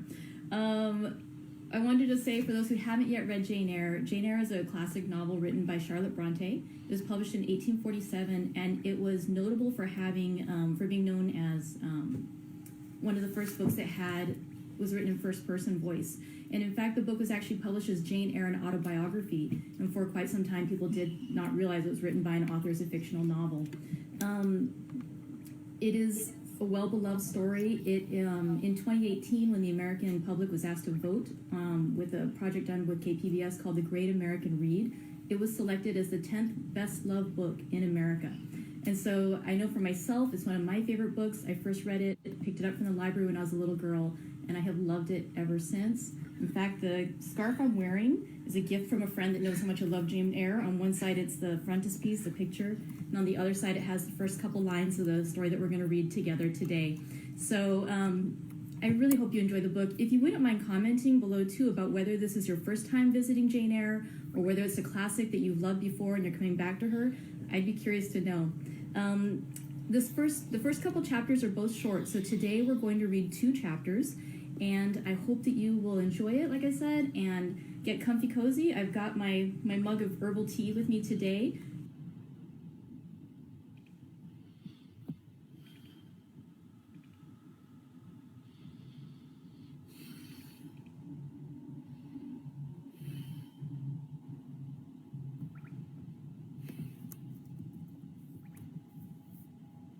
The quote at the beginning of Hollow Knight is, "In wilds beyond they speak your name with reverence and regret, for none could tame our savage souls, yet you the challenge met. Under palest watch you taught, we changed, base instincts were redeemed. The world you gave to bug and beast. as they had never dreamed or dreamt. This is the Elegy of Hallownest, a poem that praises the Pale King for his role in creating and ruling the kingdom of Hallownest. It is written by Monomon, the teacher, one of the 3 dreamers who guard the seal of the Black Egg Temple, or Houses of the Lord, as we might call them today. You can find this quote in the lore tablets scattered throughout the game, or in the Hunter's Journal entry for the Pale King. Go ahead and get whatever makes you happy, and let's go settle in and start reading Jane Eyre by Charlotte Bronte. Thank you. All right. Chapter 1. There was no possibility of taking a walk that day. We had been wandering, indeed, in the leafless shrubbery an hour in the morning, but since dinner, Mrs. Reed, when there was no company, dined early. The cold winter wind had brought with it clouds so somber and a rain so penetrating that further outdoor exercise was now out of the question. I was glad of it. I never liked long walks, especially on chilly afternoons. Dreadful to me was the coming home in the raw twilight, with nipped fingers and toes, and a heart saddened by the chidings of Bessie, the nurse, and humbled by the consciousness of my physical inferiority to Eliza, John, and Georgiana Reed. Still too loud. The said Eliza, John, and Georgiana Reed were now clustered round their mamma in the drawing room. She lay reclined on a sofa by the fireside, and with her darlings about her, for the time, neither quarreling nor crying, looked perfectly happy. Me, she had dispensed from joining the group, saying she regretted to be under the necessity of keeping me at a distance, but that until she heard from Bessie and could discover by her own observation that I was endeavoring in good earnest to acquire a more sociable and childlike disposition, a more attractive and sprightly manner, something lighter, franker, more natural as it were, she really must exclude me from privileges intended only for contented, happy little children. What does Bessie say I have done? I asked. Higher Jane, beings, these I don't like words are for travelers you or alone. questioners. Besides, there is something truly forbidding in a child taking up her elders in that manner.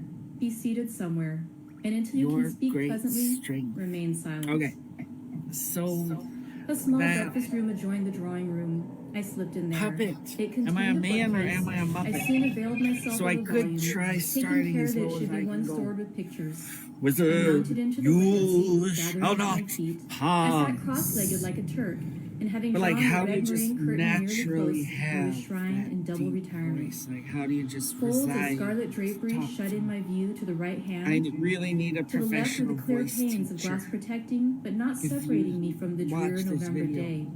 At intervals, while turning over the leaves of my book, I You studied the aspect of that shall not winter afternoon. pass. Afar, it offered a pale How blank do of I mist and act cloud. so well? Near, a scene What of I wet do lawn and is I storm-beat shrub, pretend with ceaseless to rain be sweeping a away wildly person before a long and lamentable blast.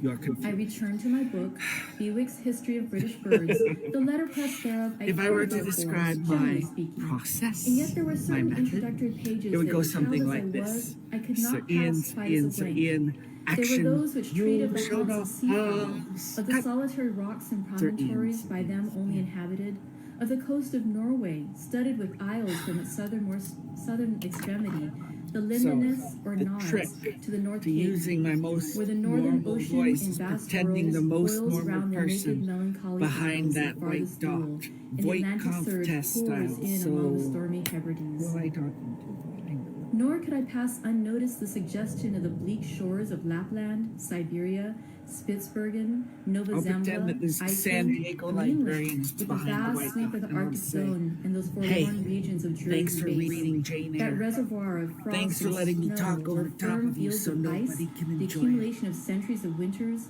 glazed in Your alpine great heights strengths above heights, mark surround the pole, you amongst and us. concentra the Focus multiplied your rigors soul, of extreme cold. and you shall Of these achieve death-white feats realms, I formed an which idea of others my own, can only dream. shadowy, like all the half-comprehended notions that float dim through children's brains, but strangely impressive.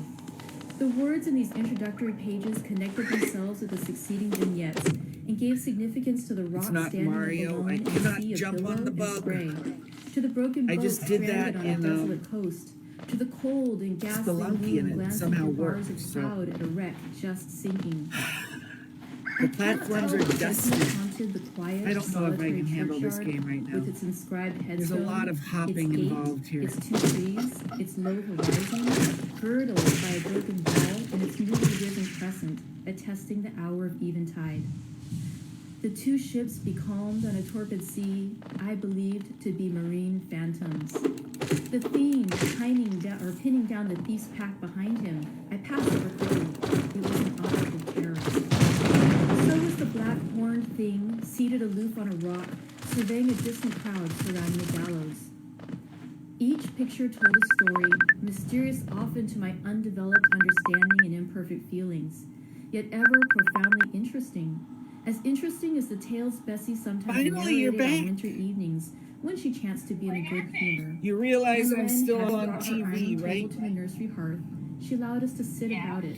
Do you want to fix it? Would you rather see my face or see the game I'm playing? You'll be able to hear my voice either way. From old fairy tales and older ballads.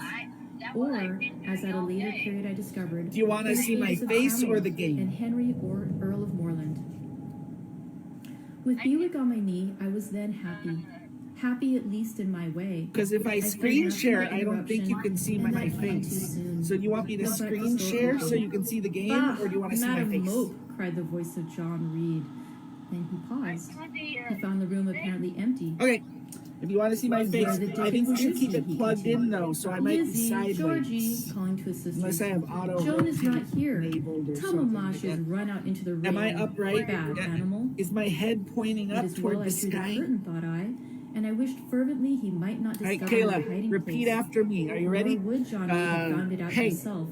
He was not quick, either in vision or conception. My brother. But Eliza just put her head in at the door and said at once, Repeat after me. "She's in I the say window something, you seat say to it be back. sure, Jack." Understand? Hey. And I came out immediately, for I trembled at the My idea of brother. being dragged forth by the said Jack.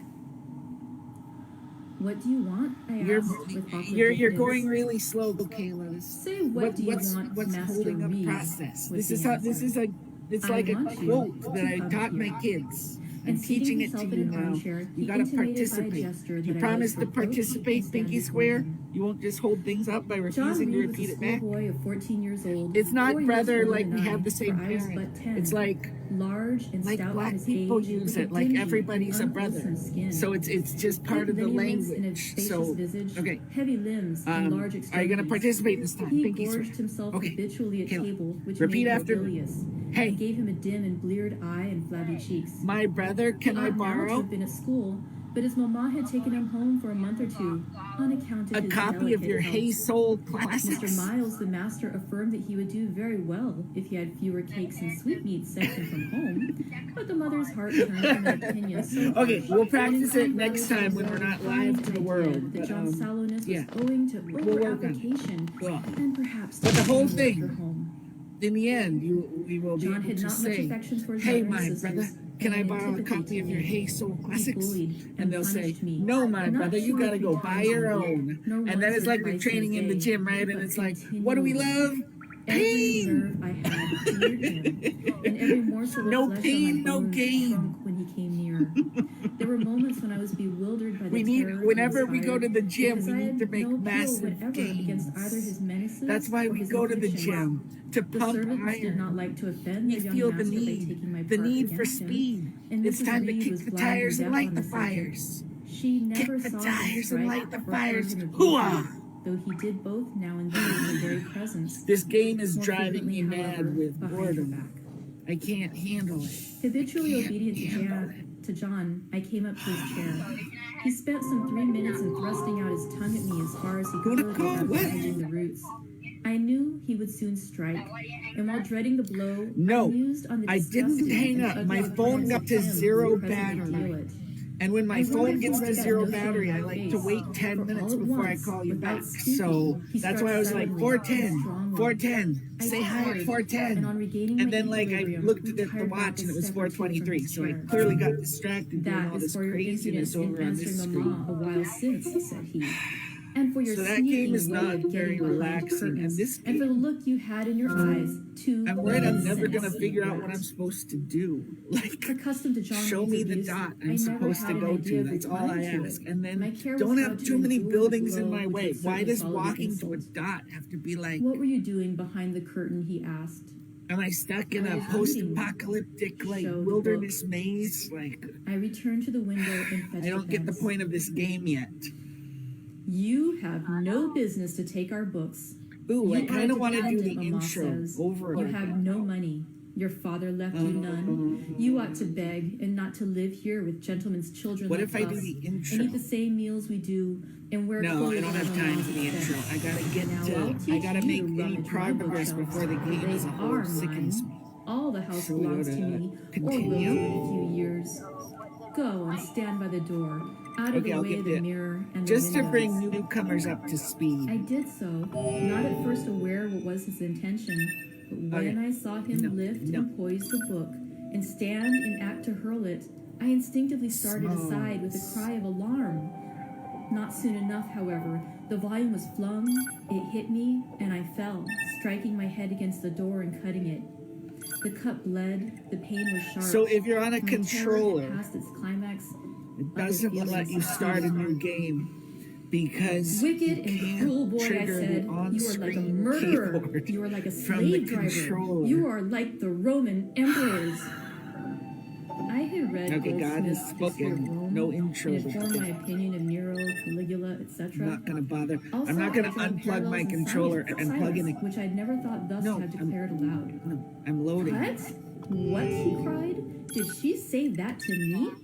Did you I don't want to hear her, bother plugging Eliza in a Georgiana? keyboard or like Won't I bringing a tell on-screen Mama? controller. But I just want to first, use my gamepad he ran and chill. headlong at me. I felt him grasp my hair and my shoulder. He had closed with a desperate thing.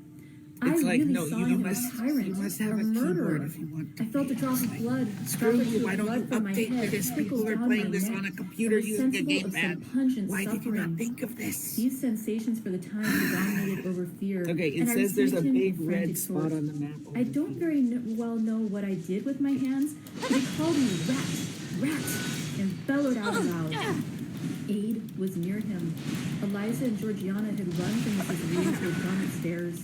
He now came upon the scene, followed by Bessie and the maid. I think Abbott. I was doing good there. We were parted, and I heard the words, "Dear, dear, what a fury to fly at Master John. Did anybody see such a picture of passion?" And then Mrs. Reed subjoined, "Take her away to the red room and lock her in there." And 4 hands were immediately laid upon me, and I was borne upstairs. I'm gonna do a little Intense. life Okay, hack Chapter here, 2. and it might screw up the gameplay. I resisted all I'm the gonna way, go a new to thing for me in a circumstance library. which greatly strengthened the bad see how opinion this Bessie works. and Miss Abbott were disposed to entertain of me. The fact that What are you even doing at this point? is I was a trifle beside myself, or rather, out of myself, as the French would say. I was conscious that a moment's mutiny had already rendered me liable to strange penalties, and like any other rebel slave, I felt resolved in my desperation to go all lengths. "Hold her arms, Miss Abbott. She's like a mad cat." "For shame! For shame!" cried the lady's maid. What are you "What doing? shocking It's conduct, taking Miss over Eyre, my- to strike a young gentleman. This Your isn't working. benefactress This is not good. It messed it up. No, you are less than a servant, for you do nothing for the people. There, sit down and think over your wickedness. They had got me by this time into the apartment indicated by Mrs. Reed, and had thrust me upon a stool. That's not My working. impulse was to rise from it like a spring, and their 2 pairs of hands arrested me instantly. This "If is you don't wrong. sit still, you no. must be tied Quit. down," said Bessie. Get out. "Miss Stop. Abbott, lend me your garters. She would break mine directly." Miss Abbott turned to divest a stout leg of the necessary ligature. This preparation for bombs and the additional ignominy it inferred took a little of the excitement out of me. "Don't take them off," I cried. "I will not stir." In guarantee thereof, I attached myself to my seat by my hands. "Mind you don't," said Bessie. And when she had ascertained that I was really subsiding, she loosened her hold of me, Then she and Miss Abbott stood with folded arms, looking darkly and doubtfully on my face, as incredulous of my sanity. She never did so before, at last, said Bessie, turning to the Abigail. But it was always in her, was the reply. I've told Mrs. often my opinion about the child, and Mrs. agreed with me. She's an underhand little thing. I never saw a girl of her age with so much cover. Bessie answered not, but ere long addressing me, she said, You ought to be aware, miss, that you are under obligations to Mrs. Reed. She keeps you. If she were to turn you off, you would have to go to the poorhouse. I had nothing to say to these words. They were not new to me. My very first recollection of existence included hints of the same kind. This reproach of my dependence had become a vague sing-song in my ear. A very painful impression, but only half intelligible. Ms. Abbott joined in. And you ought not to think yourself on an equality with the Mrs. Reed and Master Reed, because Mrs. kindly allows you to be brought up with them. They will have a great deal of money, and you will have none. It is your place to be humble and to try to make yourself agreeable to them. What we tell you is for your good, added Bessie in no harsh voice. You should try to be useful and pleasant, then perhaps you would have a home here. But if you are passionate and rude, Mrs. will send you away, I am sure. Besides, said Miss Abbott, God will punish her. He might strike her dead in the midst of her tantrums, and then where would she go? Come, Bessie, we will leave her. I wouldn't have her heart for anything. Say your prayers, Miss Eyre, when you are by yourself, for if you don't repent, something bad might be permitted to come down the chimney and fetch you away. What is going on? They went, shutting the door and locking it behind them. The bedroom was a spare chamber, very seldom slept in. I might say never indeed, unless when a chance influx of visitors at Gateshead Hall rendered it necessary to turn into account all the accommodation it contained. Yet it was one of the largest and stateliest chambers in the mansion. A bed, supported on massive pillars of mahogany, hung with curtains of deep red damask, stood out like a tabernacle in the center. The two large windows, with their blinds always drawn down, were half shrouded in festoons and falls of similar drapery. The carpet was red, the table at the foot of the bed was covered with a crimson cloth, the walls a soft fawn color with a blush of pink in it. The wardrobe, the toilet table, the chairs were of darkly polished old mahogany. Out of these deep surrounding shades rose high and glared white the piled up mattresses and pillows of the bed, spread with a snowy Marseille counterpane. Scarcely less prominent was an ample cushioned easy chair near the head of the bed, also white, and with a face and looking at us. This room was chilly, and was seldom for the fire. It was silent, because it was remote from the nursery and kitchens. Solemn, because it was known to be so seldom entered.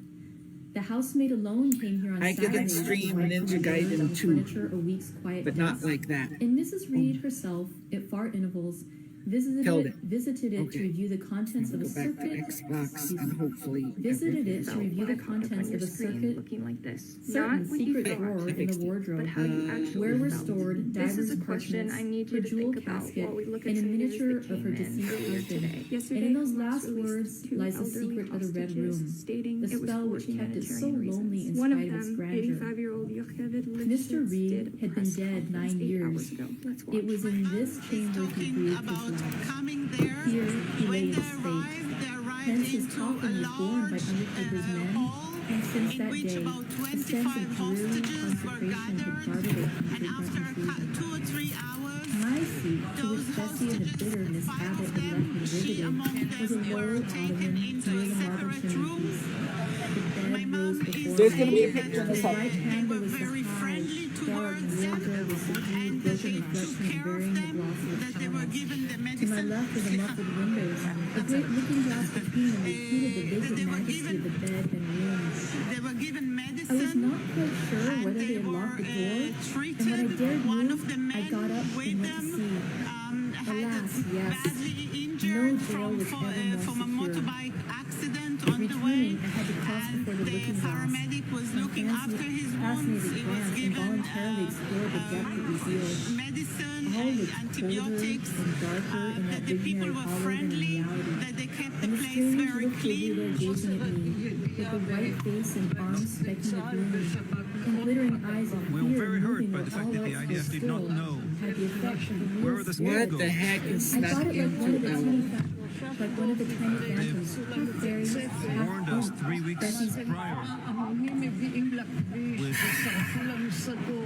people who came to the road and burned fields. TikTok is educating on current events. Let's see. So we're doing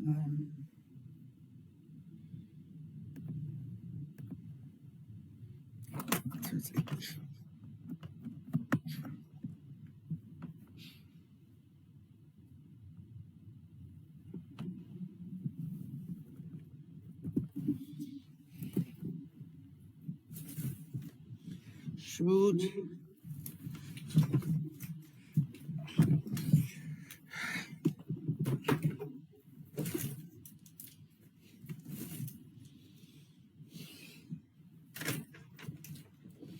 Live wire, loose wire types. Okay, so there's a power shortage problem, which might affect everything, but we go live wire, loose wire types. Do you remember? You don't remember. Because it's like, why?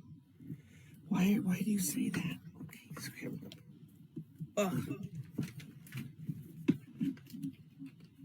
Oh my gosh, all the power sources are loose over here.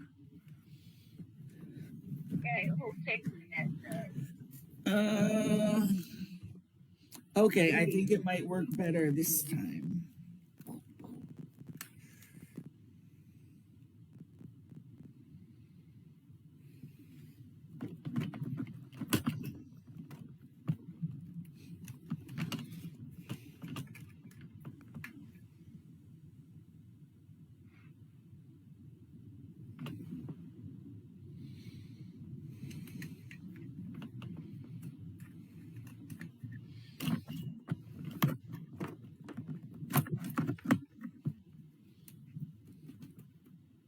In a second, I'm tired.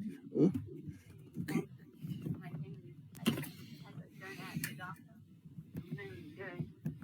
No, that's wrong. So we go here.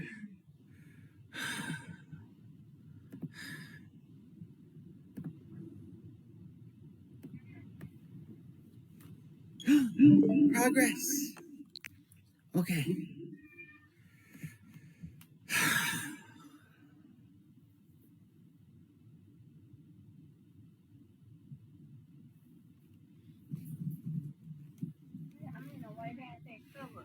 No. Mom said, why you say forward? And I said, I forward? No.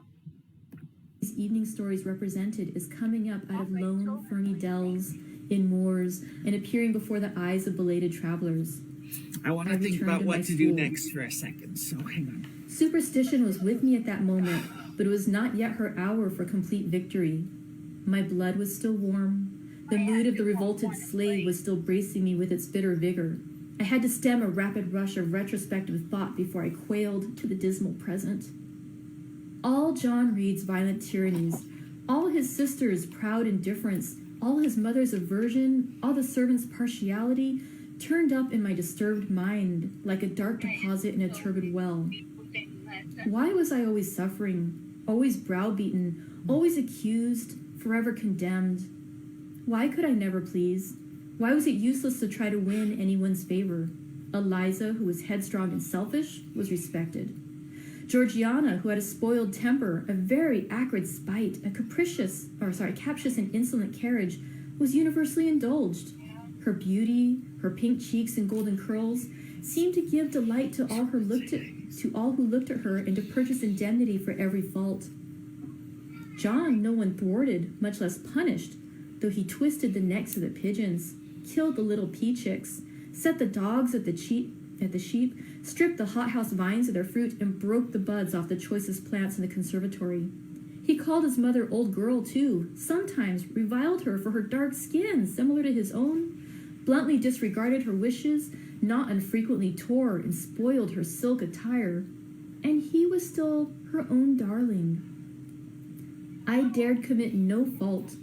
I strove to fulfill every duty, and I was termed naughty and tiresome, sullen and sneaking, from morning to noon and from noon till night. My head still ached and bled with the blow and fall I had received. No one had reproved John for wantonly striking me, and because I had turned against him to avert further irrational violence, I was loaded with general opprobrium. Unjust, unjust, said my reason, forced by the agonizing stimulus into precocious though transitory power, and resolve, equally wrought up, instigated some strange expedient to achieve escape from insupportable oppression, as running away, or if that could not be effected, never eating or drinking more, and letting myself die. What a consternation of soul was mine that dreary afternoon, how all my brain was in tumult, and all my heart in insurrection. Yet in what darkness, what dense ignorance was the mental battle fought? I could not answer the ceaseless inward question, why I thus suffered. Now, at the distance of, I will not say how many years, I see it clearly. I was a discord in Gateshead Hall. I was like nobody there. I had nothing in harmony with Mrs. Reed or her children or her chosen vassalage. If they did not love me, in fact, as little did I love them. They were not bound to regard with affection a thing they could not sympathize with one among them. A heterogeneous thing, opposed to them in temperament, in capacity, in propensities, a useless thing, incapable of serving their interest or adding to their pleasure, a noxious thing, cherishing the germs of indignation at their treatment, of contempt at their judgment. I know that, had I been a sanguine, brilliant, careless, exacting, handsome, romping child, though equally dependent and friendless, Mrs. Reed would have endured my presence more complacently. Her children would have entertained for me more of the cordiality of fellow feeling. The servants would have been less prone to make me the scapegoat of their nursery. Daylight began to forsake the red room. It was past 4 o'clock, and the beclouded afternoon was tending to drear twilight.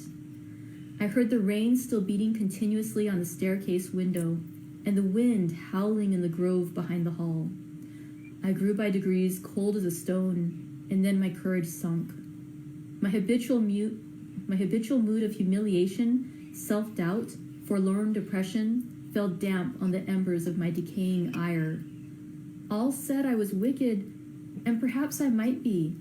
What thought I had been but just conceiving, of starving myself to death? That certainly was a crime. And was I fit to die? Or was the vault under the chancel of Gateshead Church an inviting bourne? In such vault, I had been told, did Mr. Reed lie buried, and led by this thought to recall his idea, I dwelt on it with gathering dread. I could not remember him, but I knew that he was my own uncle, my mother's brother, that he had taken me when a parentless infant to his house, and that in his last moments he had required a promise of Mrs. Reed that she would rear and maintain me as one of her own children. Mrs. Reed probably considered she had kept this promise, and so she had, I dare say, as well as her nature would permit her. But how could she really like an interloper not of her race and connected with her after her husband's death by any tie? It must have been irksome to find herself bound by a hard-wrung pledge to stand in the stead of a parent to a strange child she could not love, and to see an uncongenital alien permanently introduced onto her own family group. A singular notion dawned on me. I doubted not, had never doubted, that if Mr. Reed had been alive, he would have treated me kindly. And now, as I sat looking at the white bed and overshadowed walls, occasionally also turning a fascinated eye toward the dimly gleaming mirror, I began to recall what I had heard of dead men, troubled in their graves by the violation of their last wishes, revisiting the earth to punish the perjured and avenge the oppressed. And I thought Mr. Reed's spirit, harassed by the wrongs of his sister's child, might quit its abode, whether in the church vault or in the unknown world of the departed, and rise before me in this chamber. I wiped my tears and hushed my sobs, fearful lest any sign of violent grief might waken a preternatural force to comfort me, or elicit from the gloom some haloed face bending over me with strange pity. This idea, consolatory in theory, I felt would be terrible if realized. With all my might, I endeavored to stifle it. I endeavored to be firm. Shaking my hair from my eyes, I lifted my head and tried to look boldly round the room. At this moment, a light gleamed on the wall. Was it, I asked myself, a ray from the moon penetrating some aperture in the blind? No, moonlight was still, and this stirred. While I gazed, it glided up to the ceiling and quivered over my head. I can now conjecture readily that this streak of light was, in all likelihood, a gleam from a lantern carried by someone across the lawn. But then, prepared as my mind was for horror, shaken as my nerves were by agitation, I thought the swift-darting beam was a herald of some coming vision from another world. My heart beat thick, my head grew hot. A sound filled my ears which I deemed the rushing of wings. Something seemed near me. I was oppressed, suffocated. Endurance broke down. I rushed the door and shook the lock in desperate effort. Steps came running along the outer passage. The key turned. Bessie and Abbott entered. "Miss Eyre, are you ill?" said Bessie. "What a dreadful noise! It went quite through me," exclaimed Abbott. "Take me out. Let me go into the nursery," was my cry. "What for? Are you hurt? Have you seen something?" again demanded Bessie. "Oh, I saw a light, and I thought a ghost would come." I had now got hold of Bessie's hand, and she did not snatch it from me. "She has screamed out on purpose," declared Abbott in some disgust. And what a scream! If she had been in great pain, one would have excused it, but she only wanted to bring us all here. I know her wicked, naughty tricks.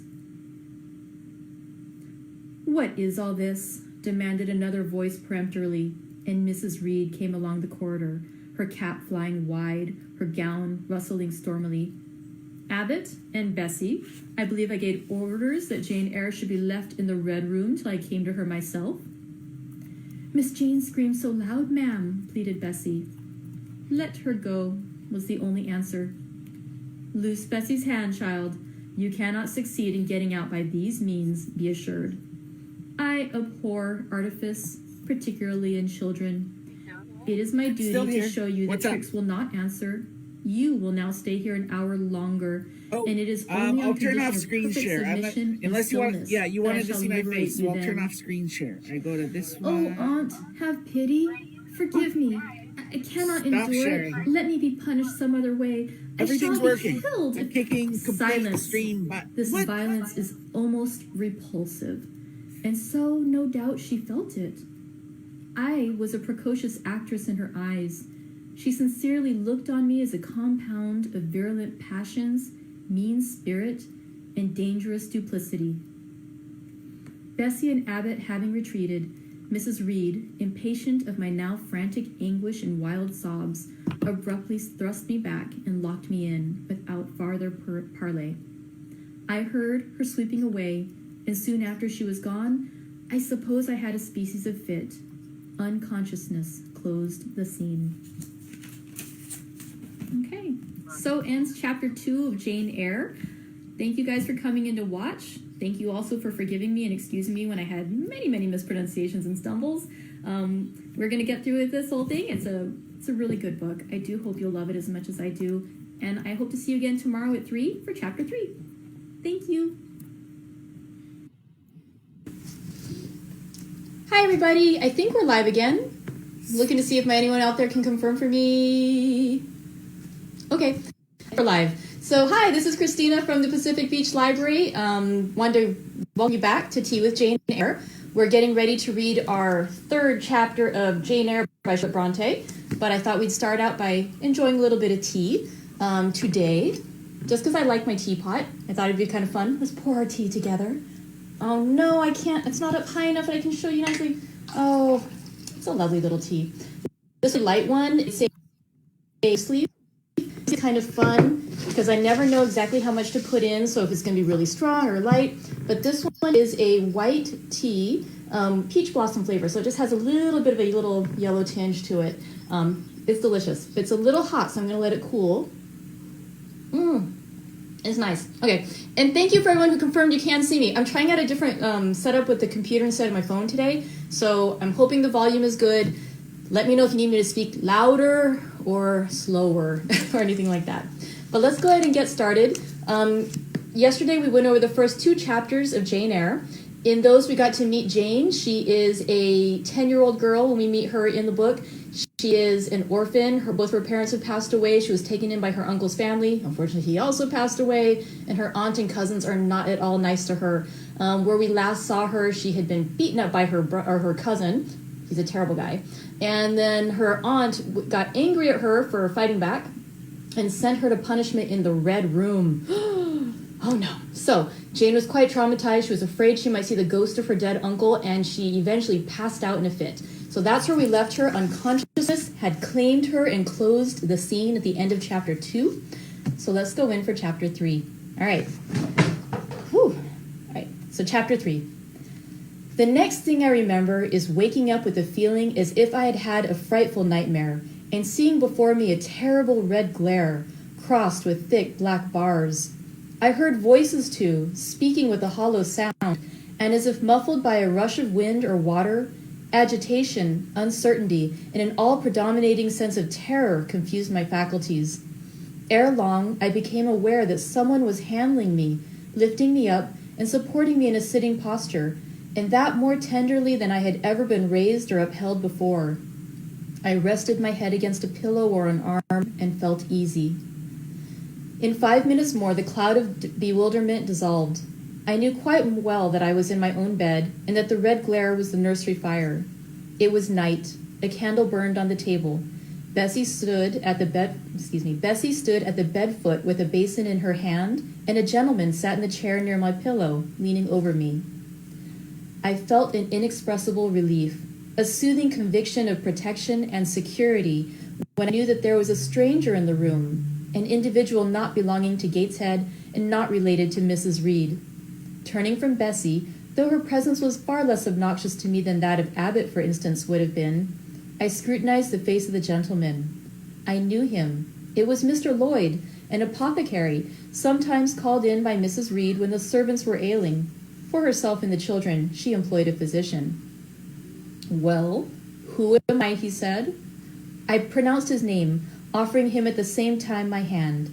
He took it, smiling and saying, "We shall do very well by and by." Then he laid me down, and addressing Bessie, charged her to be very careful that I was not disturbed during the night. Having given some further directions and intimated that he should call again the next day, he departed, to my grief. I felt so sheltered and befriended while he sat in the chair near my pillow, and as he closed the door after him, all the room darkened and my heart again sunk. Inexpressible sadness weighed it down. "Do you feel as if you should sleep, miss?" asked Bessie, rather softly. Scarcely dared I answer her, for I feared the next sentence might be rough. "I will try.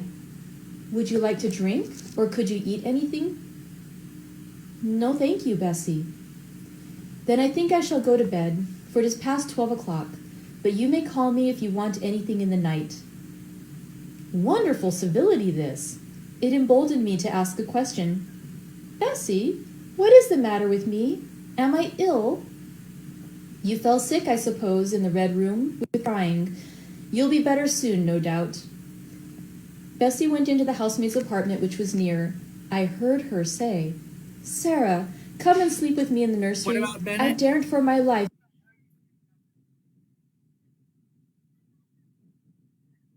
What? What are you guys saying?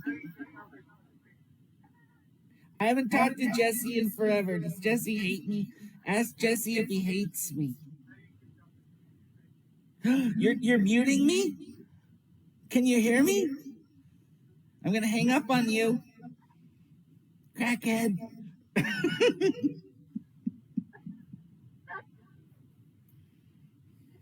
Tell Jesse to stop hating me. This is BS. BS. I need friends, damn it. Okay, so here we go. I don't want to watch her anymore. I kind of wanted to watch Beast of Yucca Flats. I tried to watch this old public domain movie, and it started with like rated R content. So it's like, shoot. Now I have to put like some kind of NC-17 warning on my stream. And it was from like the 50s or something. Who puts Yeah, I did it for feminist reasons. She should be allowed to show whatever she wants to show. Shoot, man. So be careful when showing Beast of Yucca Flats. You might have to put a disclaimer if anyone in your audience is sensitive to that sort of thing. And San Diego, it's like, fine, but it's like, I'm in the mood for something weird. Do you know what I mean? And it's like, you have to be careful with copyrights when you're showing weird stuff. I mean, usually I get top copyright flagged anyway, but it's like, you don't want to overdo it, especially on Facebook. Like, I used to do this intro, but the audio in the intro apparently is copyrighted, so I'm not sure Facebook will be as forgiving as YouTube is. Like with YouTube, they like match you up with the people who pay for it. With Facebook, they just warn you. They're like, hey, this content does not belong to you. Shame. Shame on you. Shadow, are you really asleep? Before you were just eyeing. It's like, girl got these legs, now watch me walk, walk, walk, walk. As on, what's the lyrics to that?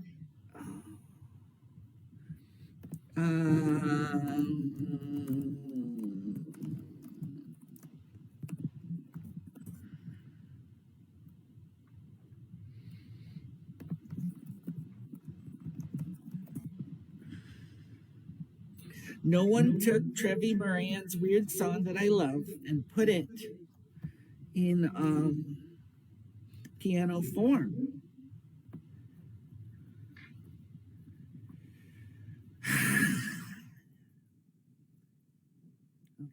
So I'll learn to play it on the piano. Trevi Moran and me both have a brother named Blake who were born on the same day. It's bizarre.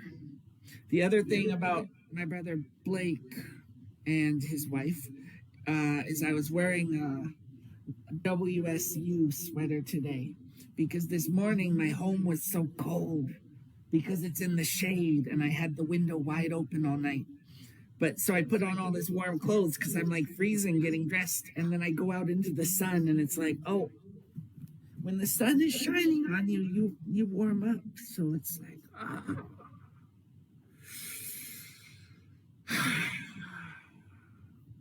I want something weird on the TV so I can just go through the Nintendo games here at will.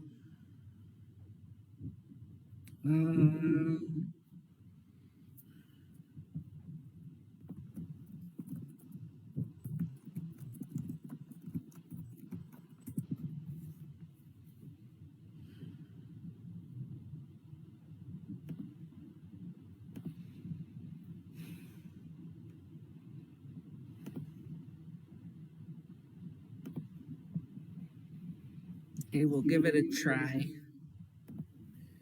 I don't even know what I'm gonna do.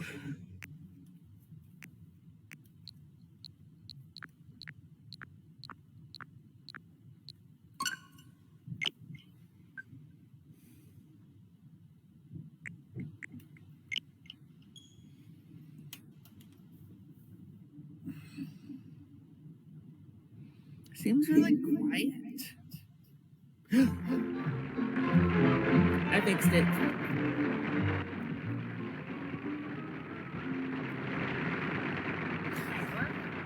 Everything's working. Tracy, have you seen the television scripts? There they are.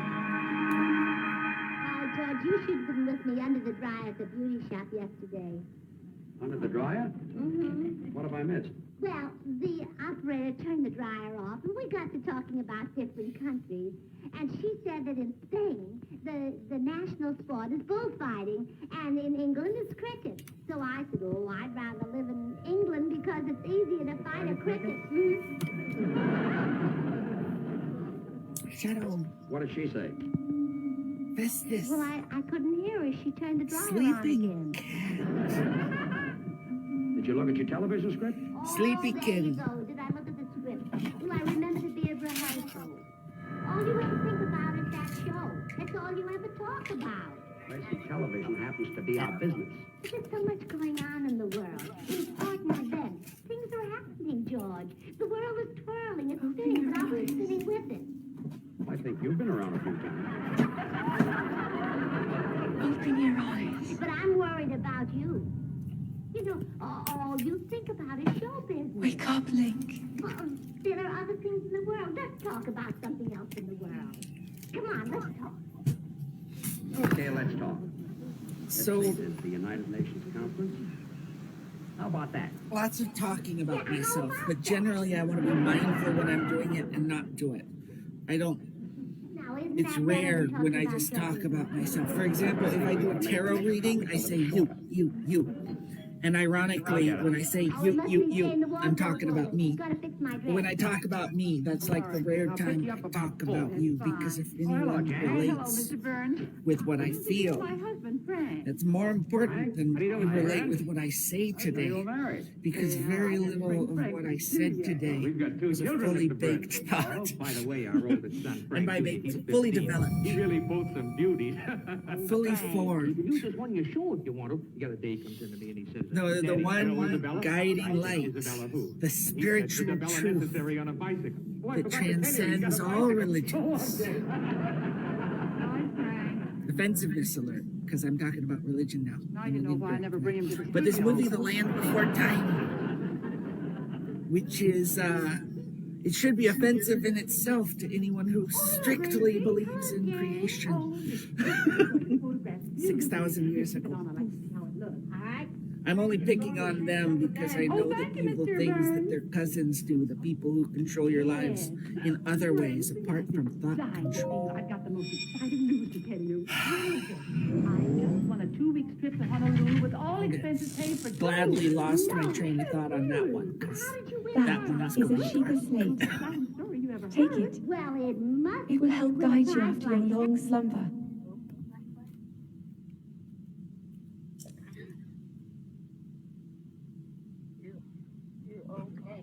Me? Who are you talking to? Are you talking to two different people at the same time? You're not looking at me. Who are you talking to?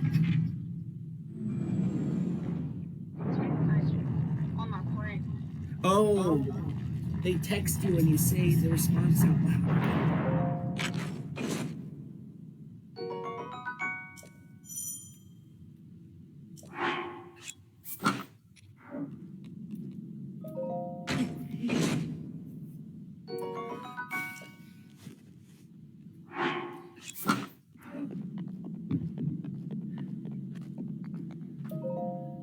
Hold the sheet of slate up to the pedestal.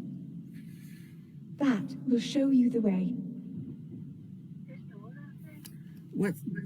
What can you even, okay, this is, but what scene are you in?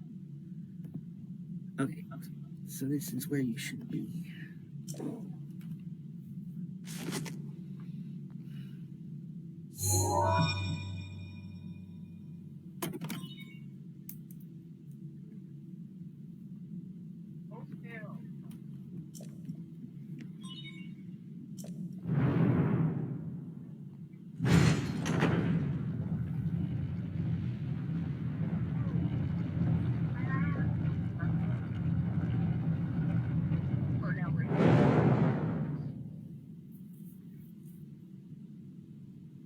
Link, you are the light. Our light. That must shine upon Hyrule once again. Now go.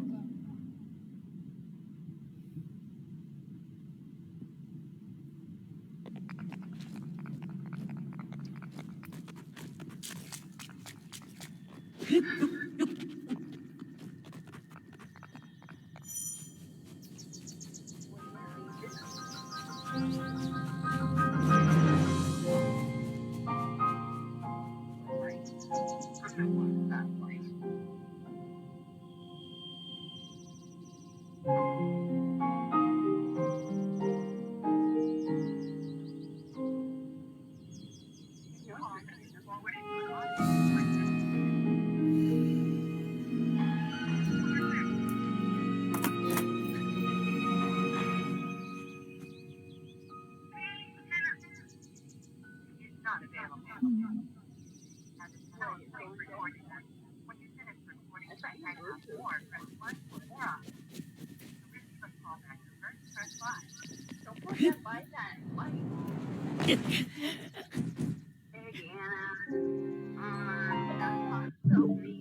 when you call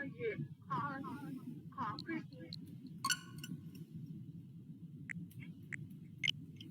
you have pressed correct. So that's the thing.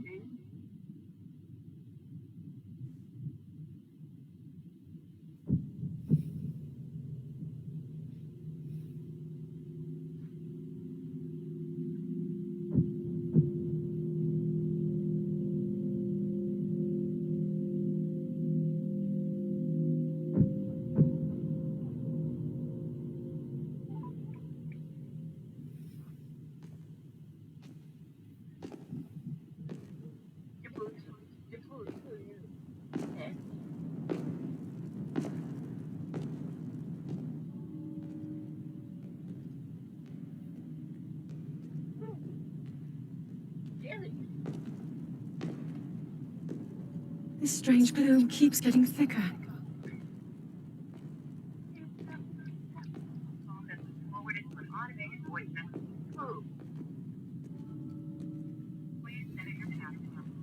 We've been descending for a while now. These tunnels are deeper than I thought. What could be down here?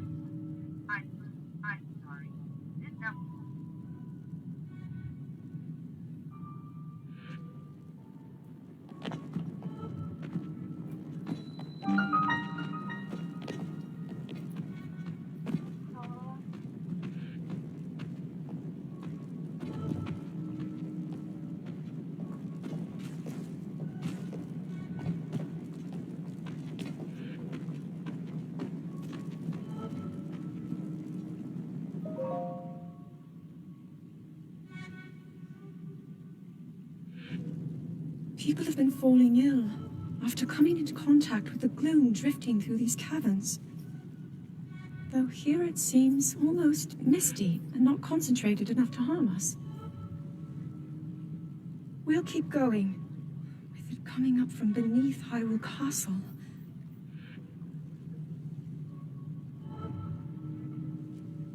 We do not know what waits below, so we need to be ready for anything. But I know I'll be okay with you, Link. Let's go solve this mystery.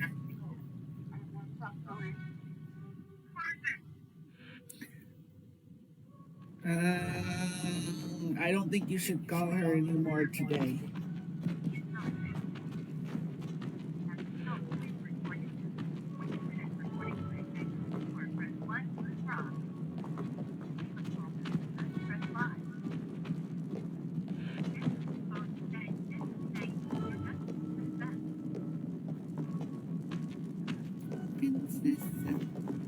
Princess Zelda.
You're not hurt, are you, Link?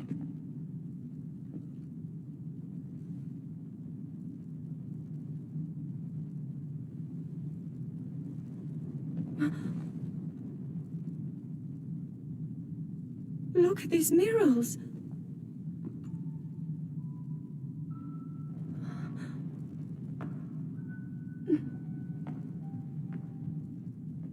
The written histories of the royal family include stories of a great war fought long ago. It was a conflict between allied tribes and someone only ever referred to as the Demon King. Is it possible? Do these murals depict the same legend?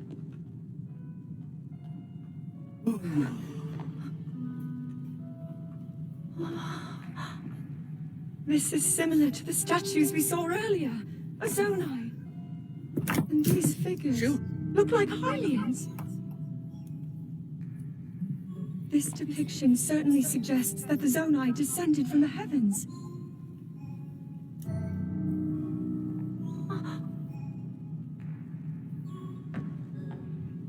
It is said that my ancestors, the first of Hyrule's royal family, were born from a union with gods who had descended from the heavens.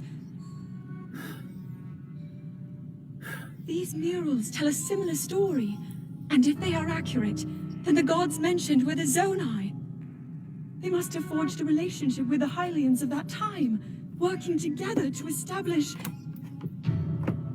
the Kingdom of Hyrule.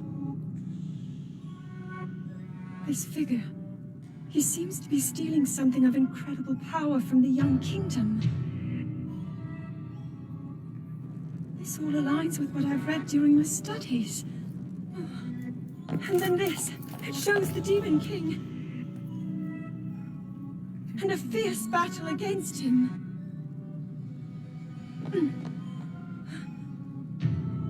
If the creature depicted here really does represent the Demon King, then... Oh. Incredible! This mural must be the Great War recorded in the royal histories. This is the imprisoning war, and the events that led up to it. Link! This is a huge discovery!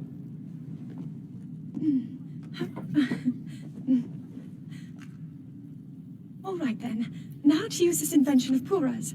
I'm glad I didn't leave it behind. It's so easy to record. We point it and click. Oh. It looks like the rest of the murals are obscured. Come back with a bomb. Those walls are bombable. Just what is this place? Maybe we'll find more answers further ahead. Link, let's keep moving deeper.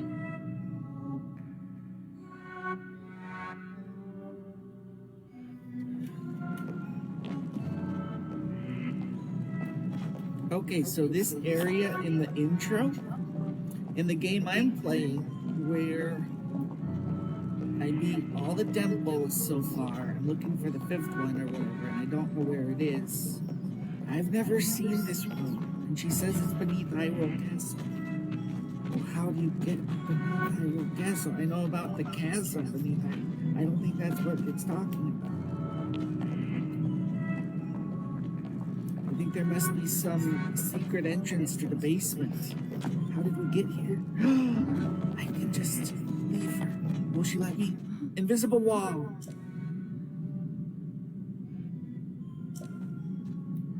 Oh, crud. Zelda, she investigation blocked me.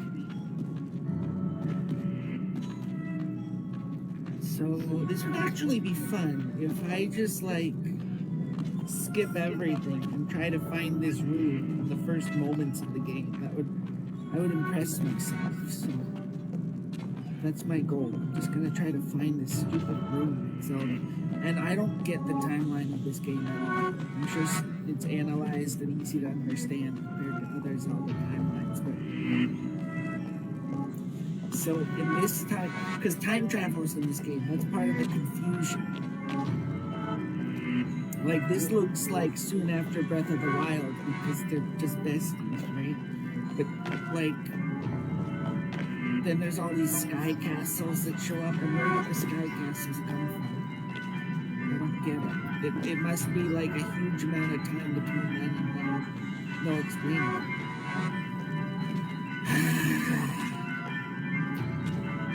Oh, the music is getting crazier. Oh, just the music alone can freak you out. I want to get to that shrine. That looks like a shrine.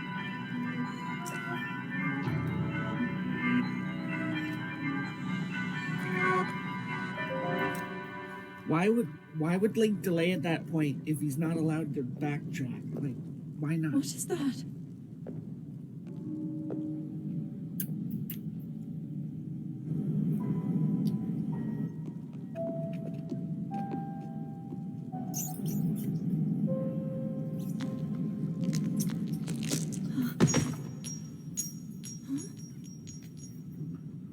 Old, dead, scary looking dude with some kind of weird arm. Take it. Use it. It's yours now.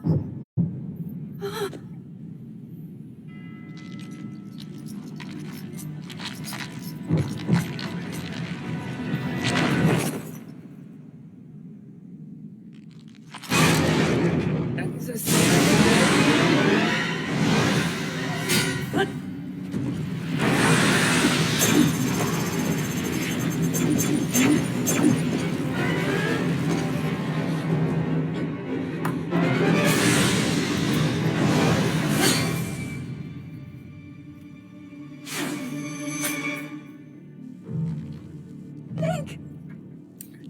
A sword that seals the darkness. A blade that shatters so easily against my power cannot save you from me. Zelda.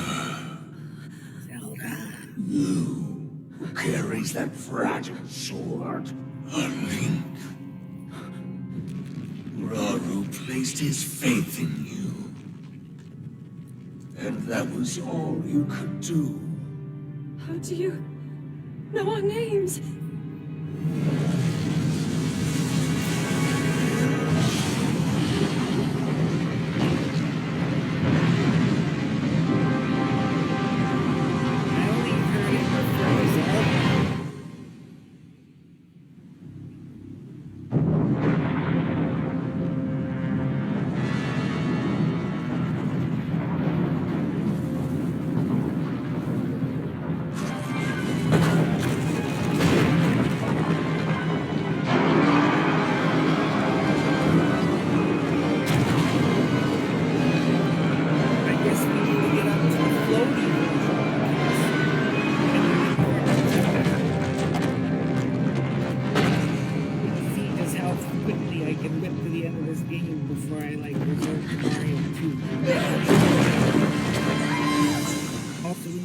good on TV to do this nonsense.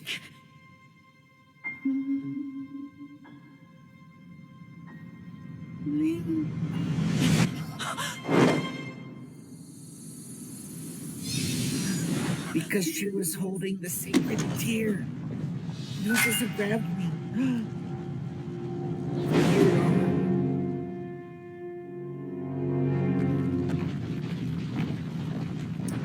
This still makes no sense to me, but it makes so much more sense than like when I started the game the first time. I don't think I've understood it yet, but I'm getting there. So, okay, the castle rises and rocks fall from the sky. So that means just when these castles appeared, they dropped all their rocks, I guess.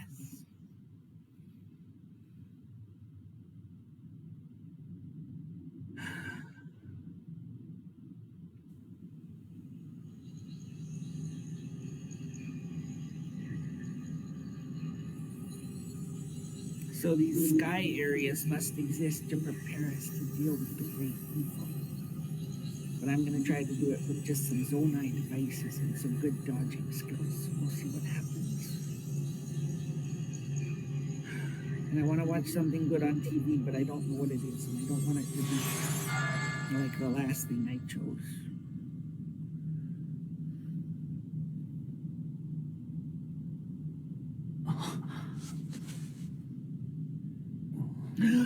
We can do the last letter to Dr. Bronson. We're gonna do the last letter to Dr. Bronson. But first, I need to get out of this cutscene. Use the bathroom. Link, finally you wake. Is it still the same century? Where am I? What's going on? I've heard a great deal about you from Zelda.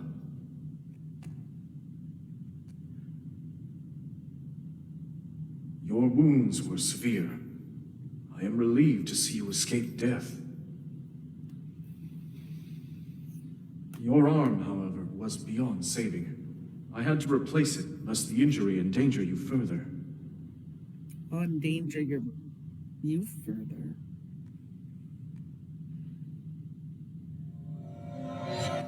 Do I ever get to play this stupid game? Let me play. Let me play.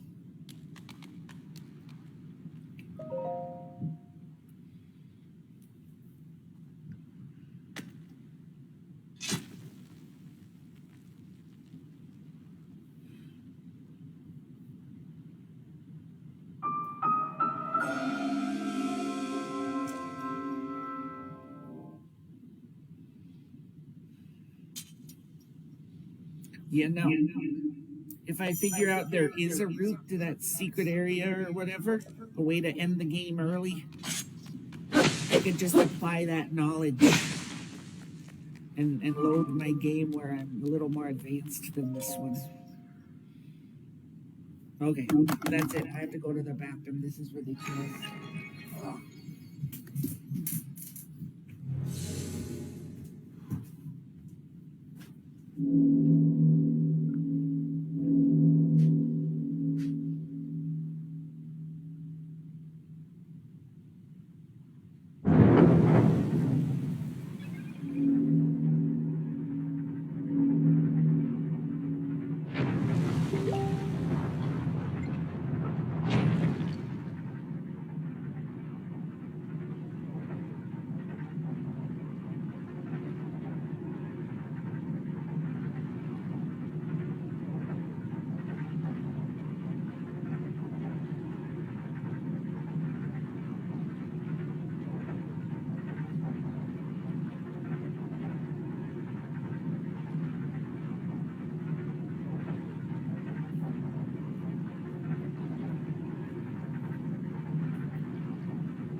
Shadow,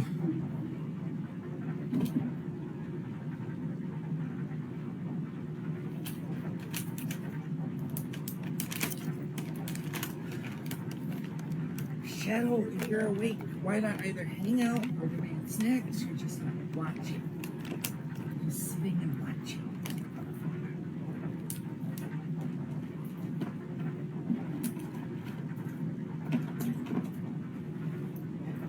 Oh, invading me, I see your eyes, they talk. On my body from everybody, but I know, like me, you wanna be free, baby. Show them where you're from. Show them you're the one that can take it, the one that can make it. Miss that? No. Kid. No, I'm missing the rest. Get me through the night, and I'll be alright. I'll be alright. Yeah.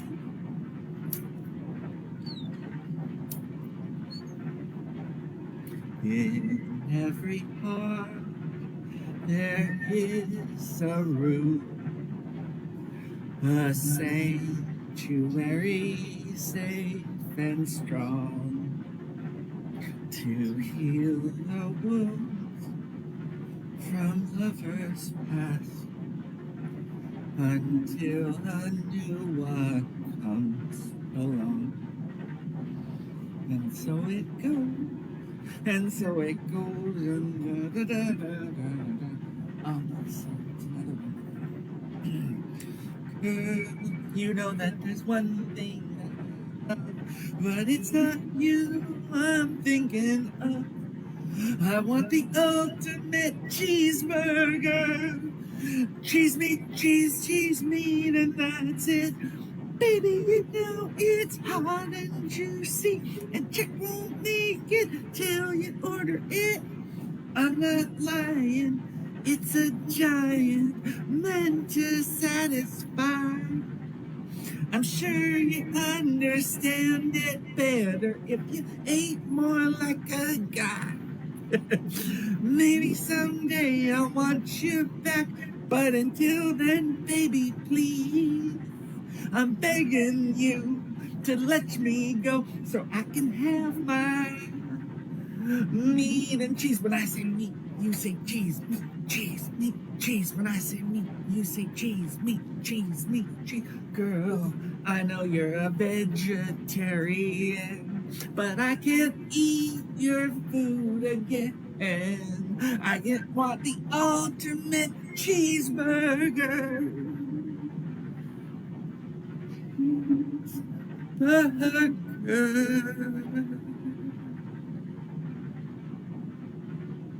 And see.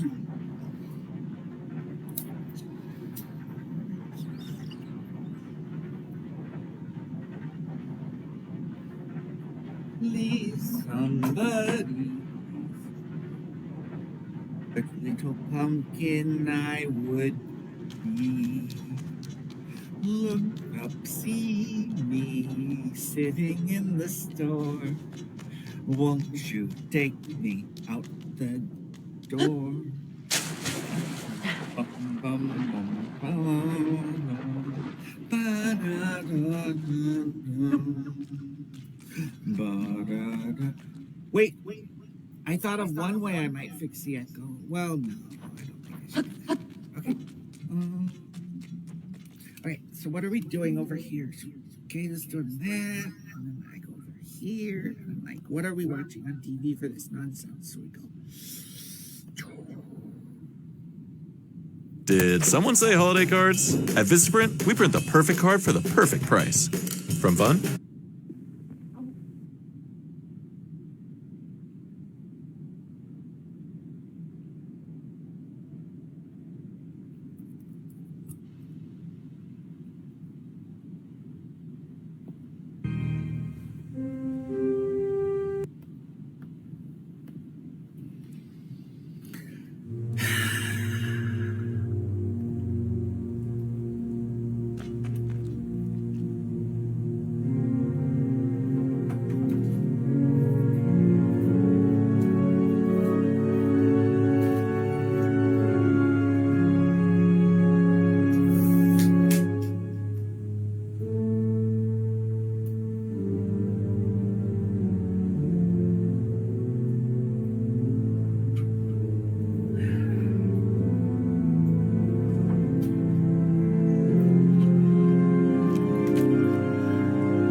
this noise.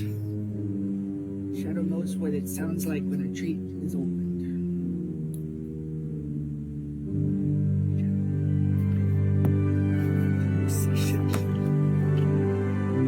Shadow in the screen. Yes, Barry. Right, Shadow. Just for your photographic piece.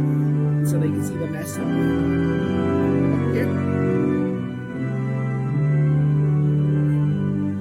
So they can eat with sound. Okay, you can kind of see a cat. Shadow, do you want to?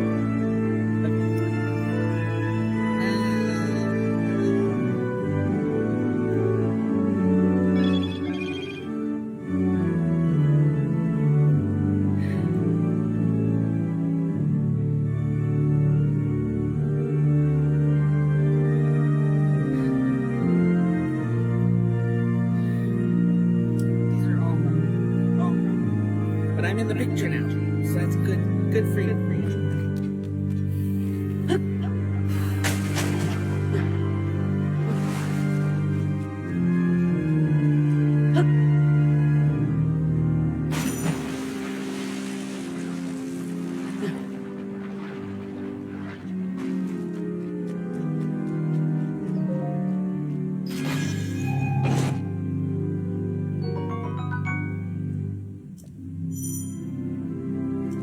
Did I not have pants the whole time I played the last time? Because I felt like I missed one of the treasure boxes. Oh, in the olden days, they don't wear shirts. Got it. How about archaic t-shirts?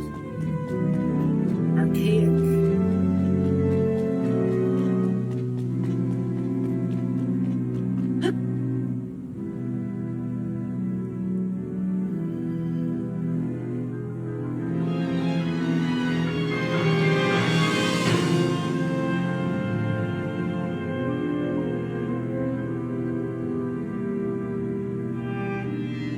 In real life, you can't dive from that height. It's not advisable. This is going to give people the wrong idea.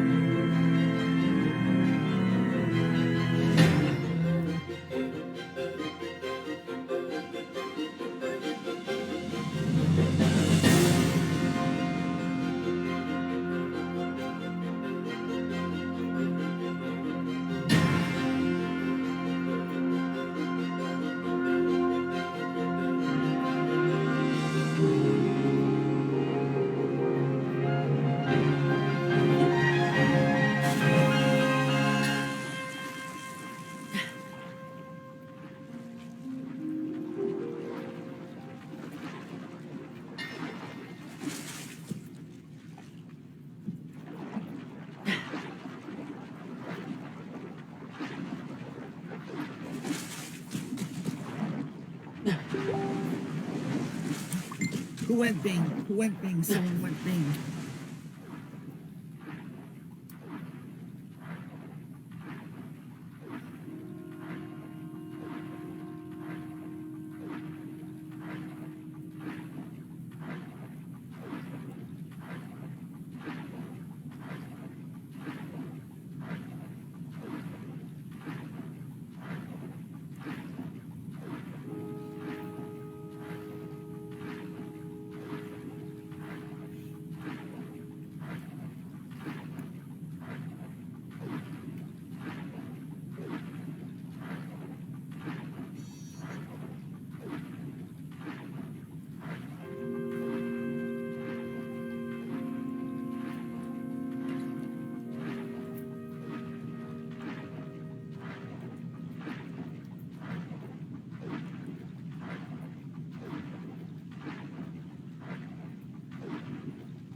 What is happening? Shoot.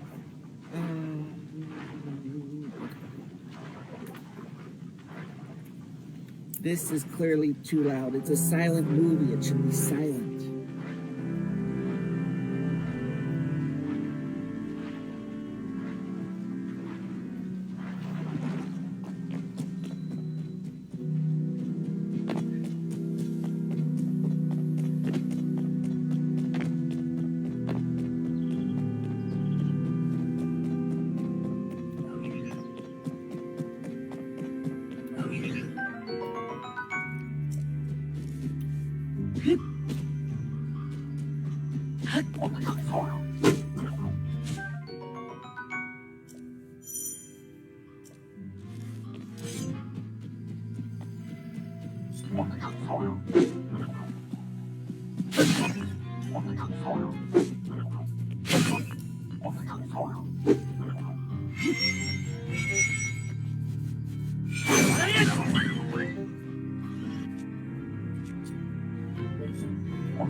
At Mint Mobile, we like to do the opposite of what Big Wireless does.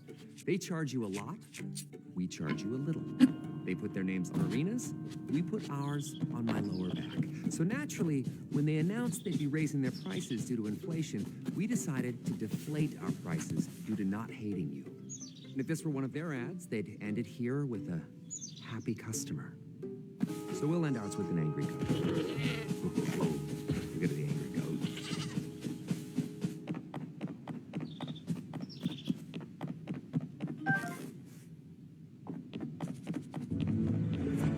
Watch college football all season long, live and cable free with YouTube TV. Try it free. Terms apply. Cancel anytime. This one wasn't very helpful. Just have a stick.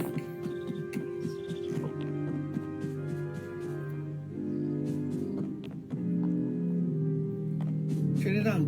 Hang on. What's going on?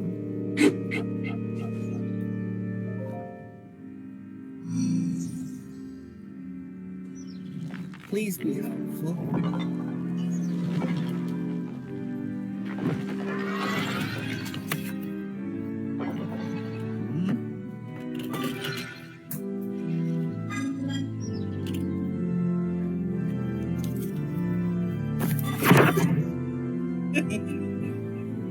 You're welcome.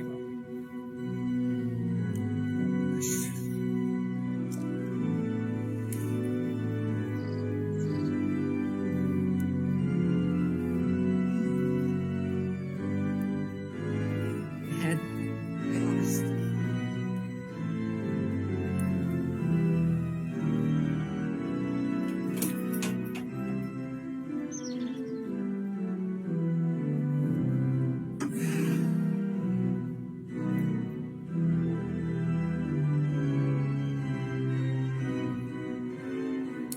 Festus, I'll just here. Yes.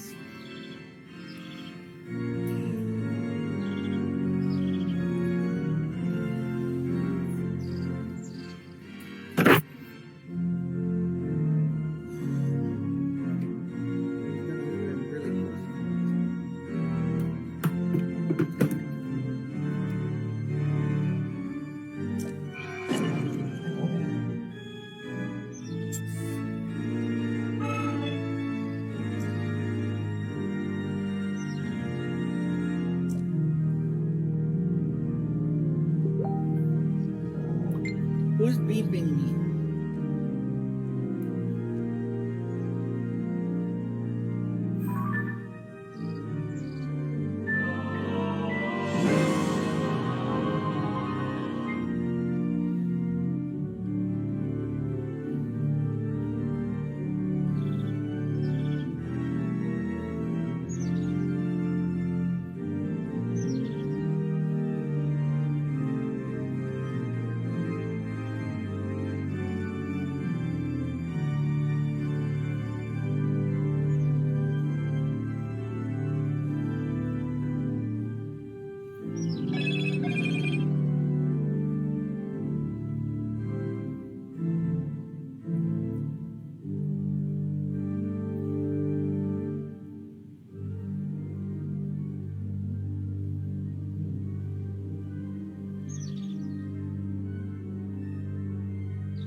chose Wix for my business because of its massive scope for functionality and freedom of creation.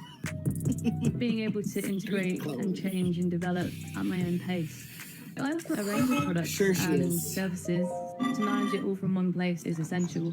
It gave me time back in my day to get going on actual projects. It really just made everything feel more achievable. Okay, so I'll just like mosey to the Temple of Time. Sounds good. With Grammarly Business's secure AI, insightful prompts and suggestions help you get more done and unlock quality communication. And because every message is an opportunity to build your brand, Grammarly can adjust to match your company's voice and tone, so you know that you'll show up the way you want to. As your business grows, Grammarly makes it easy to Gotta share set an example for like descriptions, documents, links, There we go. so your Is that- team does you're what welcome. to succeed, and your business can thrive. Bask in the glory of my generosity.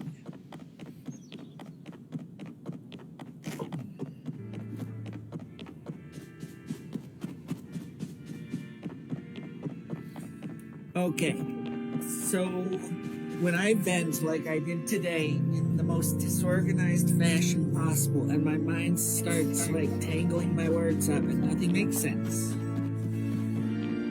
that's kind of rare that I do that. Just to like, although,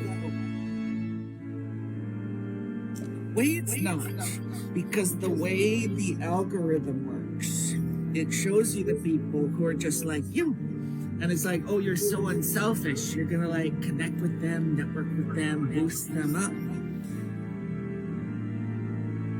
But that's what an echo chamber is. It's just like people who think the same thing, connecting and being friends with other people who think the same thing.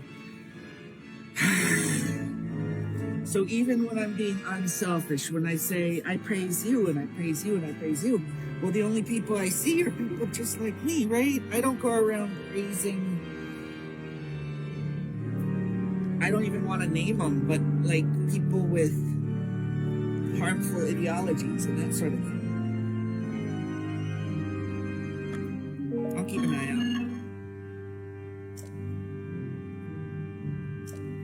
So in theory, I should be talking about you.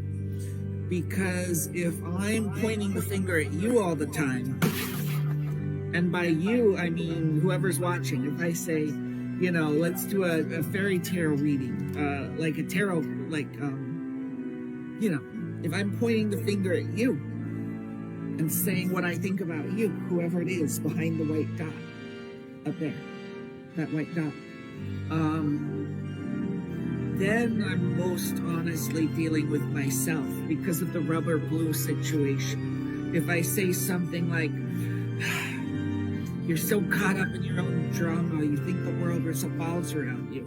Well, it's like, you know, I don't have to accept your opinion, Bennet, but maybe the thought, someone called me, they implied it was narcissism, to like make billions of videos when I have the free time to do so and I feel inspired to do so. And those videos, admittedly, are about I feel like I'm a curator at a museum. Like, you know, Batman has like big, scary, like clay face, or like, you know, you don't know what side she's on, Catwoman, or Penguin, who's like the criminal with like the umbrella with the gun or whatever. But sometimes there's the gentleman villains, like the Clockmaster or something, where he escaped Batman by just like jumping backwards off a bridge, and he somehow landed on a train because somehow he knew that the train would be perfectly on time. Which I think is a bad assumption to make. Clockmaster might have like died. But if I'm being like a supervillain gentleman type right now, I forgot what I was talking about, so maybe I'm not. Oh yeah, the curate. I share myself by sharing what I love. And sometimes it's one-sided. Like these people put up these videos and they say enable duets, sure, people people rarely do duets. And it's like, well, you can do a low effort duet. And if you duet all the cool people you know, then anyone who visits my TikTok, for example, they can browse all these people that I'm duetting and be like, oh my gosh, these are all really cool people. And then what if someone like me finds another curator, another person who's done tons of duets, and we friend each other? Then everyone on one side of the network can find everyone on the other side of the network, and it can grow. And I think that's the irony. People on a social network forget that the core purpose, the reason it exists in the first place, is to be social and to have a network. And that network is most powerful when everyone who's cool is included. So we need a hashtag that includes everybody. We need a vision that includes everybody. Don't step on the keyboard or you're gonna end my stream here, Shadow Festus. Festus Shadow. You're done. I'm putting it on, and I'm picking you up because you're too close. What just happened? You're too close to the keyboard. You're a danger to yourself and others.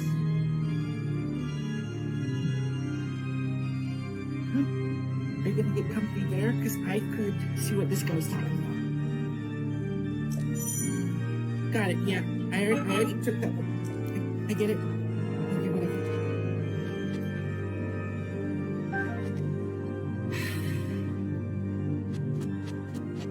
What a treasure. A wooden stick.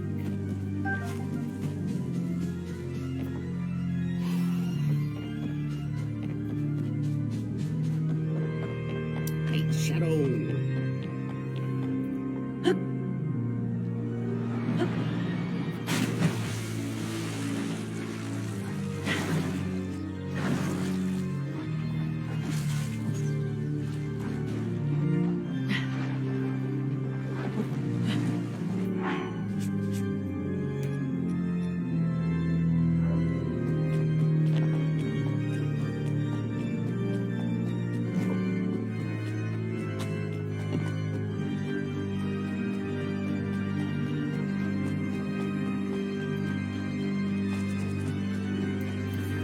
The tragedy here is the audio of Zelda is so beautiful.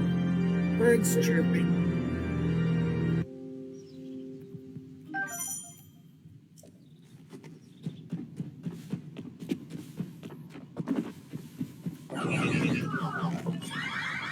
Oh, you want to go?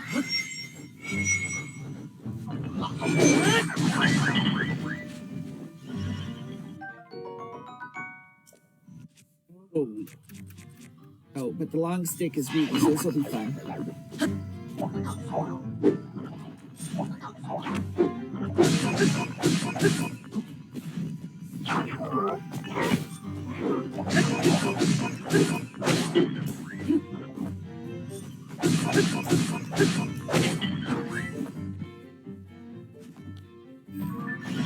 No.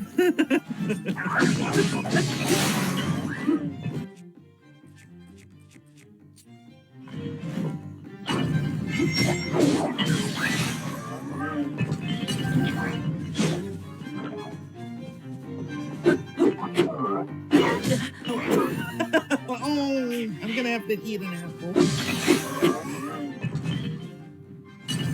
I don't know what went wrong there. That was tragic.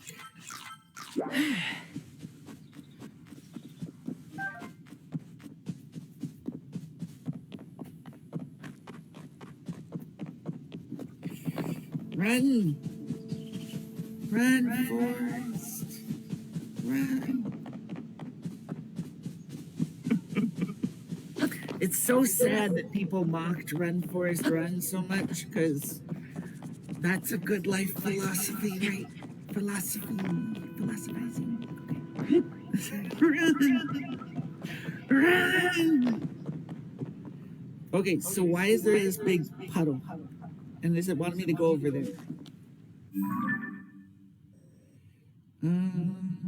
Yeah, it does. Okay, so we will. Or maybe it doesn't. Maybe I'm confused. But it's like, what elevation is the yellow dot? Like Descent had a 3D map. This game could have used a 3D map. Its map is primitive compared to a video game made in like the early 90s. I think the Zonai should have had more advanced technology.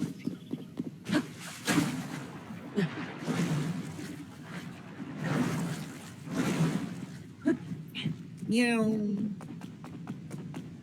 Meow. What are you talking about, cat? There's nothing in there of interest to you unless they're spirits. Shadow, what are you meowing about? What do you want?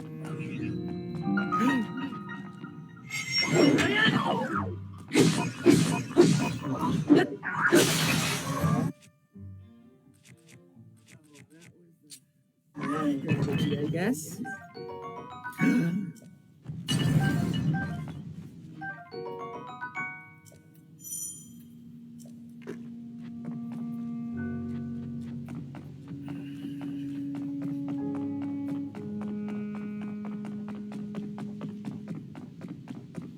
What are you doing?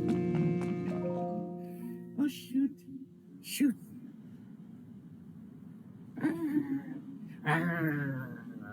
Electricity. Combat training. Hey, my brother.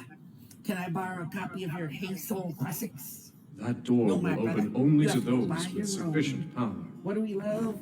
Pain. I'm sorry. I did not intend to startle you. It was I that spoke to you earlier. That arm originally belonged to me. I am Raru. Hello, source of the right arm.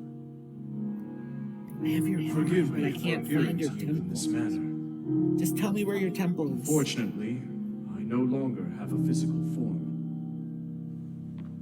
It's probably in the sky someplace. In any case, that arm should allow you to open this door. It seems to have lost the power to do so. You might be able to restore it, but you would need to enter a place filled with sacred light. Of course. Why not visit the shrines on this island?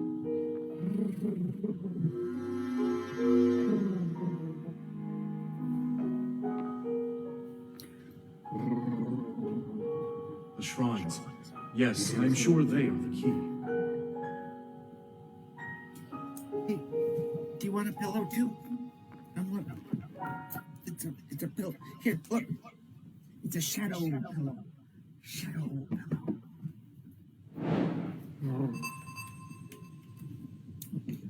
Shadow pillow. Cuddle with the pillow.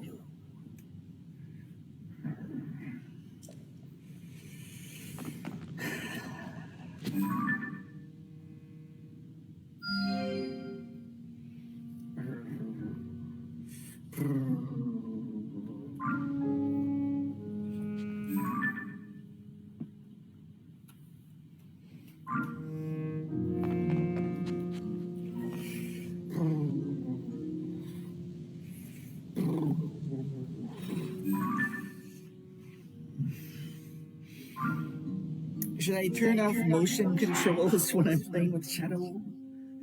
Shadow, do you think I should turn off motion controls?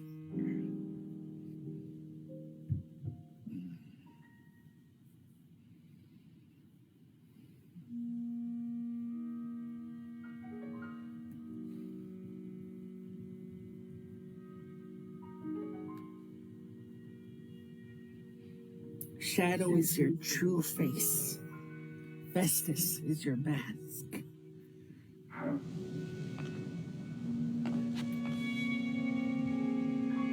So, on one of these platforms, I'm guessing there's another thing to tag.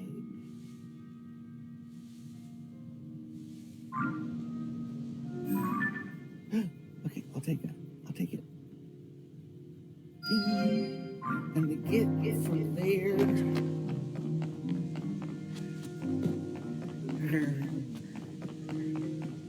get from there, it's best to start with this thing right here. So we go. Oof. What a pain. Oh. Then you, of course, you have no foods. All right, Shadow. Shadow. Ah. Maybe I can cook this thing. Maybe I can start a fire.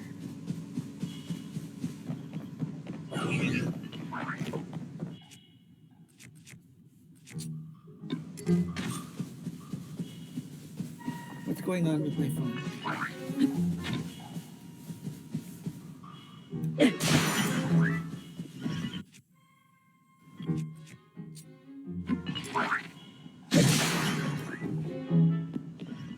It hit me again. I'm even more dead.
What am I going to do with that?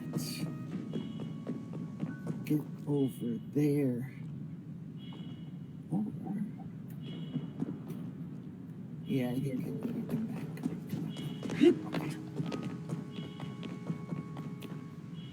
Okay.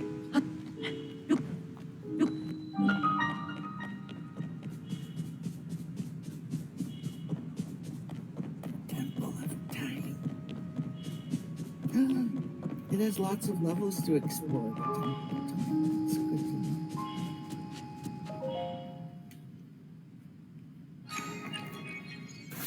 know.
Shadow, got over the pillow. I got you a pillow. Pillow. I'm gonna mute myself because I want to do something. So you guys just enjoy your silent movie, I guess. Here I'll go. Hey, Shadow, one sec. I have to press a couple buttons. The excess Shoot, power you what did you produce do? from your soul. Oh my gosh. There are You don't understand the rules of live television. Okay. We're going into mute mode for a second. I think.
Okay, mute off.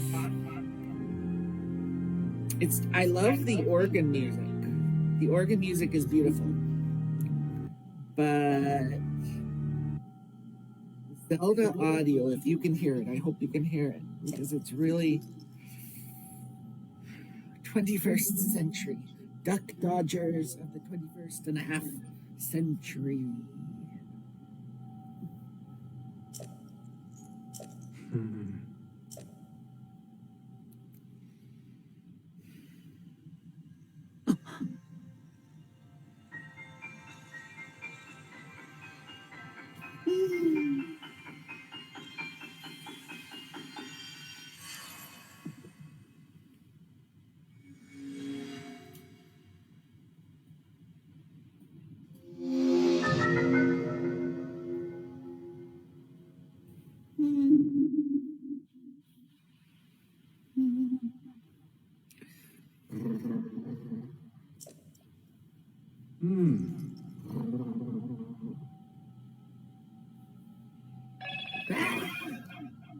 Someone's blowing up my phone.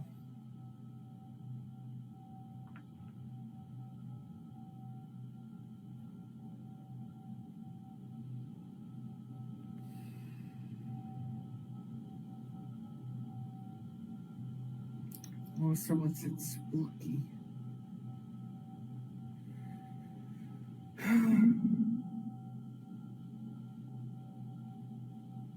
So sneaky and spooky. How's TikTok doing? Hey, Alex. Serena? I was wondering,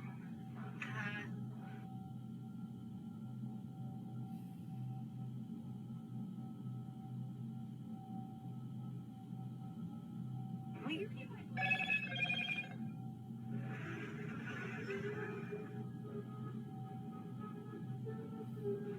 Yes. I mean, not boyfriend for real. Just like walk around with me. Because this clan of dorks are following me around and leering, not talking to me or anything. Hey, Alex. Serena? That was so mean.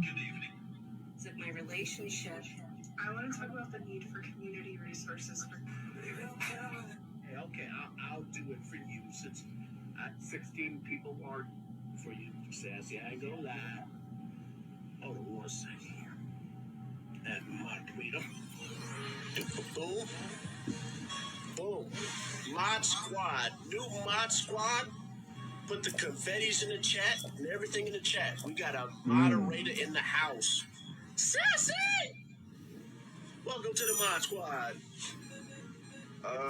Okay. Do we go? Let's go with fireman.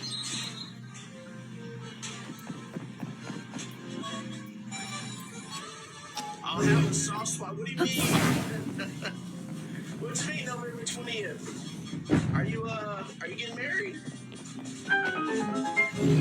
Even if you do get married, I'm gonna still have a soft spot for you.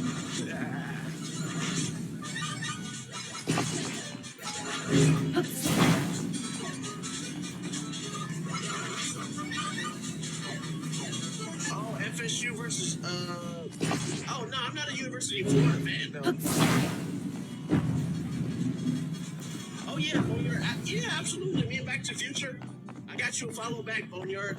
Me and Future are like best of friends. I met up in Fresno. We hung out for like a week. That's good people, man. Back to the Future is one of the best friends out there.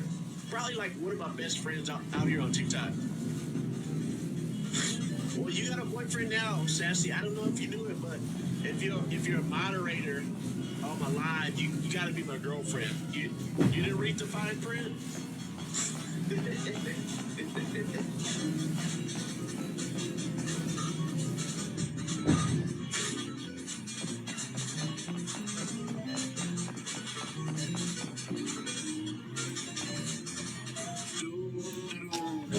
Yes.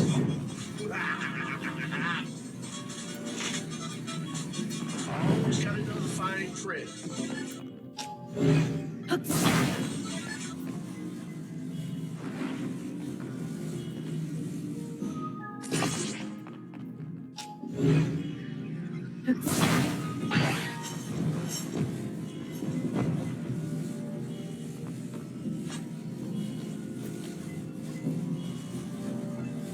Oh, Tim, that's why you turned down his offer. No, you don't want to be Future's mod? I mean, you can be a mod, you can be his boyfriend. And, you know, there's nothing wrong with that. 16 people are dead. For anyone just tuning in, this lovely person here is threatening the life of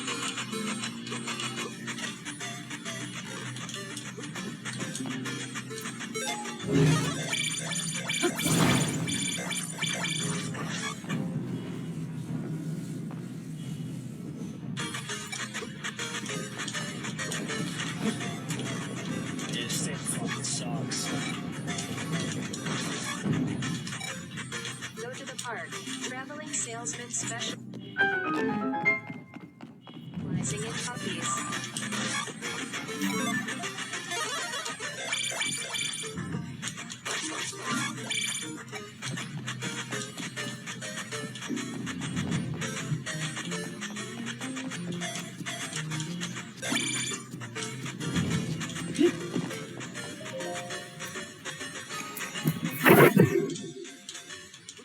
Traveling salesman?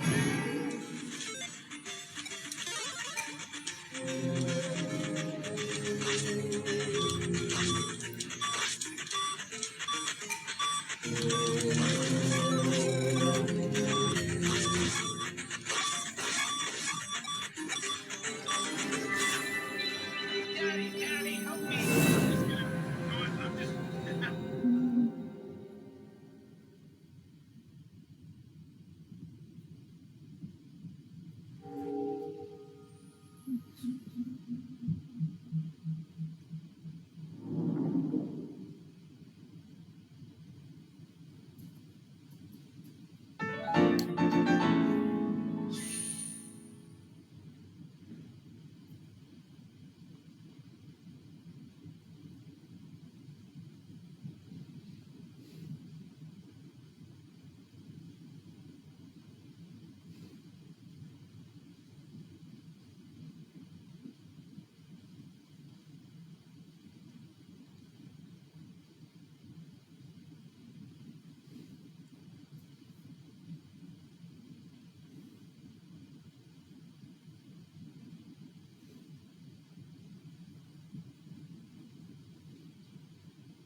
There is some conversation.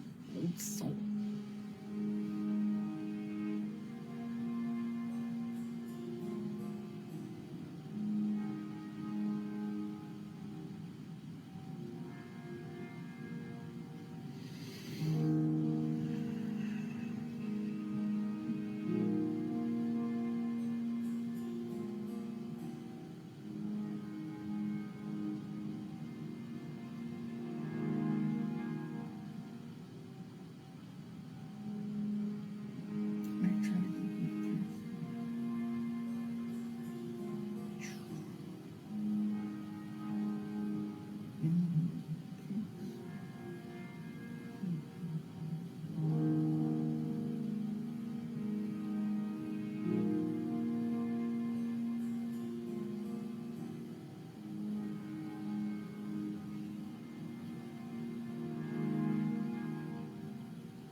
wants to.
Appreciate it, but not too much.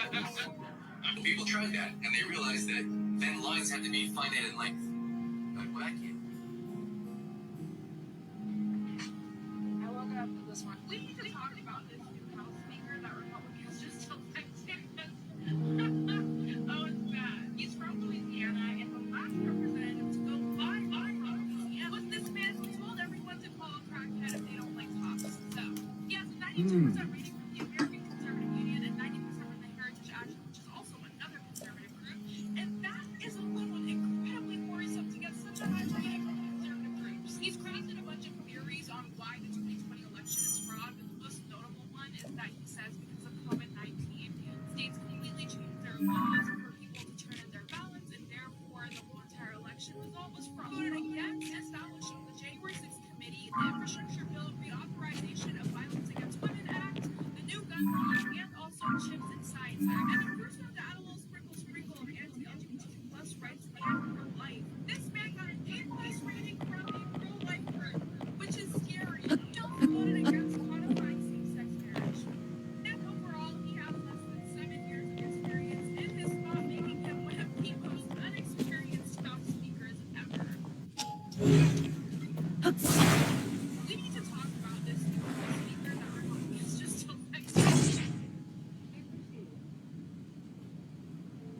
this exact president. Coming through.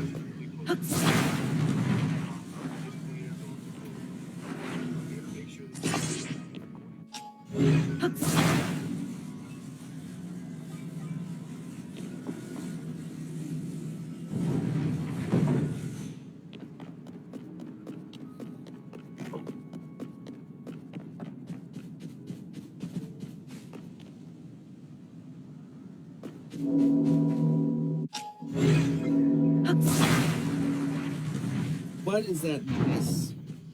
What is happening over here?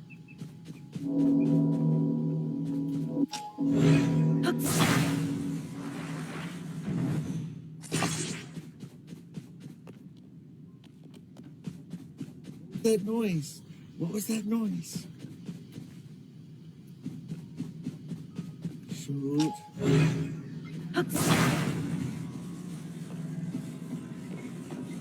I was unlocking some mysterious secret.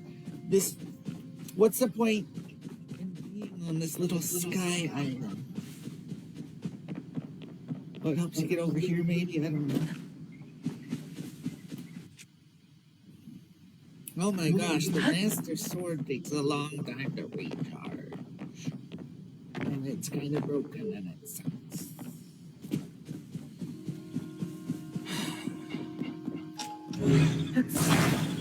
We're gonna need a bigger boat.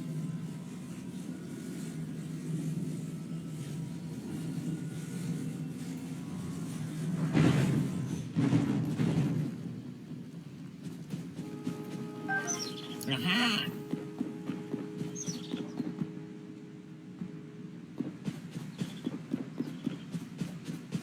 I'm confused right now. Where am I? Where do I want to go? I need to go. I'm gonna have to look at the map.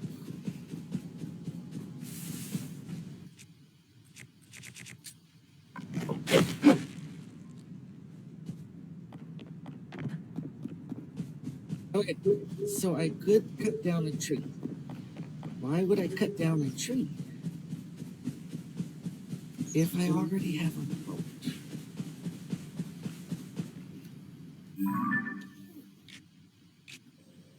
And why am I looking backwards? Why am I looking back at the Temple of Time?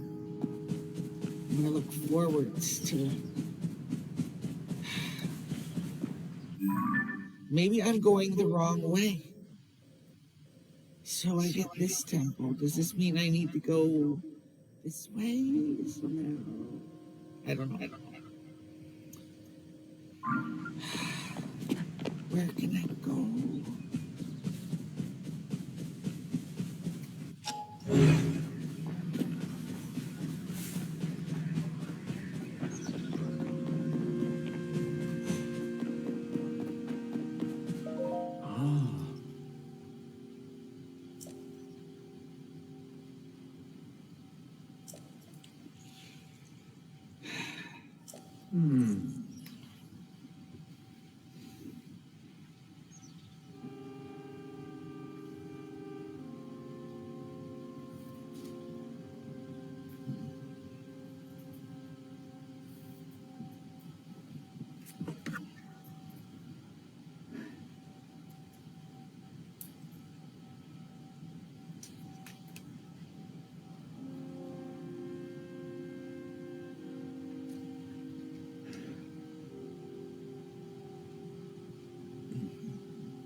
Frickin' A.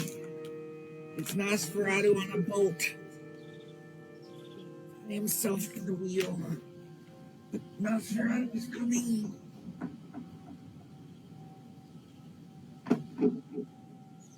I have totally missed all the scary stuff up till this, but this is deserving of our attention.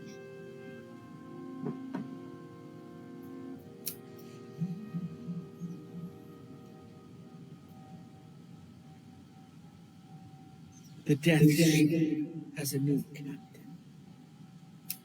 But I have an odd craving to whisper about that ill-rumored and evilly shadowed seaport of death and blasphemous abnormality.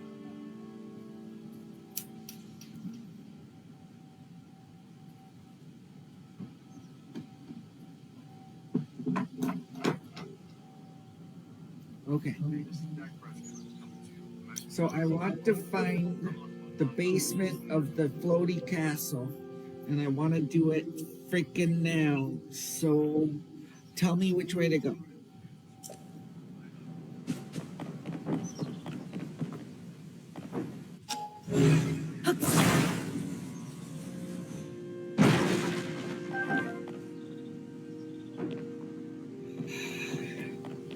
I can start a fire. Got a battery. Okay, so I've got another boat and a woodcutter. Do I still have like a fraction of a heart? Okay.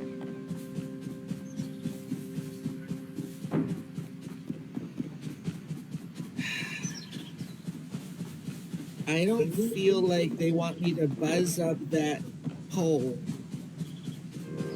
because, but maybe they want me to make a bridge. Okay, I can work with that. Maybe I shouldn't have busted that box for 2 arrows.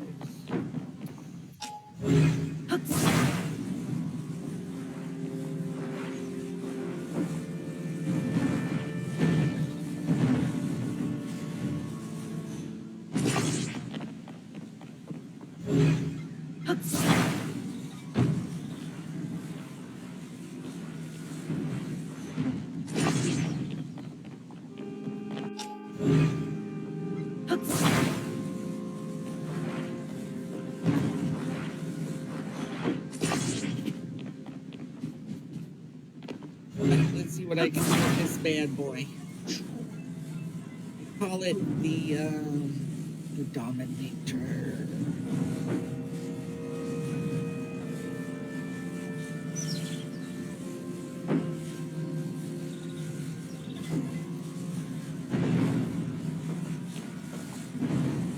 Okay, now can I walk across it without a bit of pressure? It's twisted. No, you're going too fast. Oh, screw it. This is an interesting object to have. Can I like beat someone on the head with it?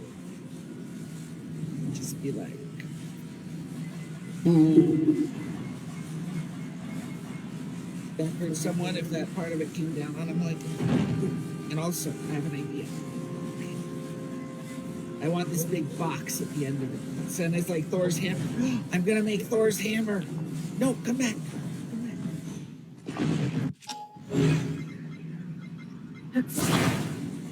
Thor's hammer.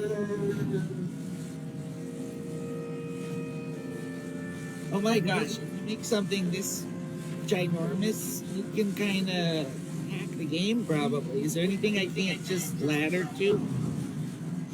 Just gonna leave you here. A little perch.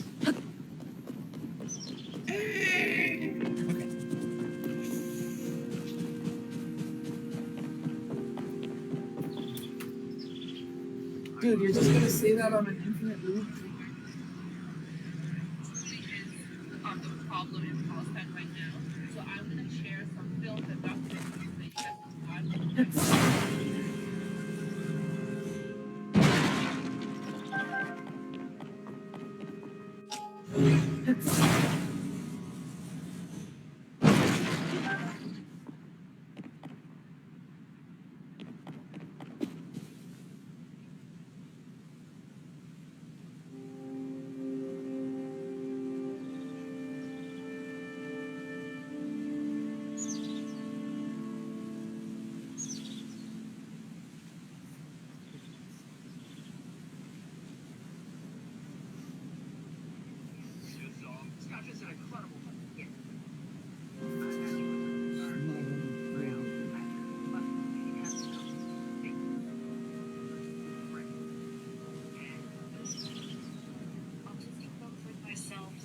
Have a really really hard time being stared at or looked at or perceived.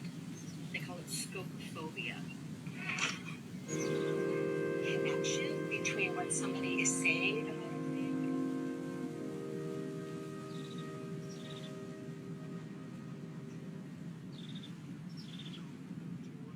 And got a McDonald's burger in my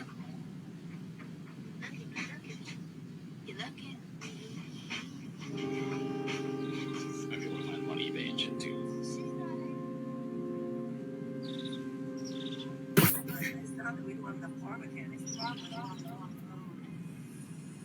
Franklin Roosevelt said that we wouldn't have to worry about a fascist takeover as long as democracy delivered on democracy. Some people have said to me, Mary, I don't know what you're doing. Don't you understand? Fascists are everywhere. Well, you know, I'm doing this because I'm fascist. Recent than I would. People being mean as fuck to me these past couple of days.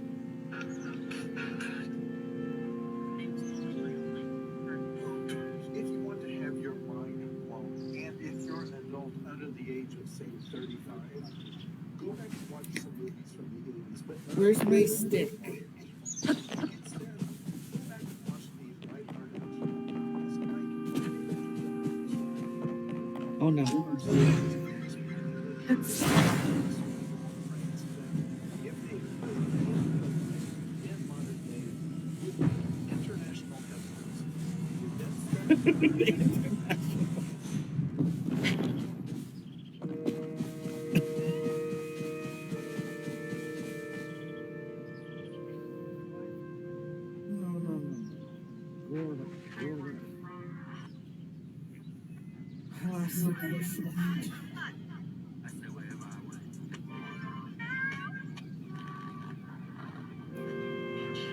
Princess Zelda waits in the dark world. Please hurry. Well, no fucking news. I'm your host, Kellerman, and here's the weird going on in the world today. A dense super fog rolled into New Orleans last night, which is pretty creepy on its own. But what's worse is that it caused a 150-car pileup on a highway that killed 7 people. Follow me if you give a shit. Welcome to the fucking news. I'm your host, Kellerman, and here's the weird going on in the world today. A dense super fog rolled into New Orleans last night, which is pretty creepy on its own. But what's worse is that it caused a 150-car pileup on a highway that killed 7 people. Follow me if you give a shit. Welcome to the fucking news. I'm your host, Kellerman, and here's the weird going on in the world today.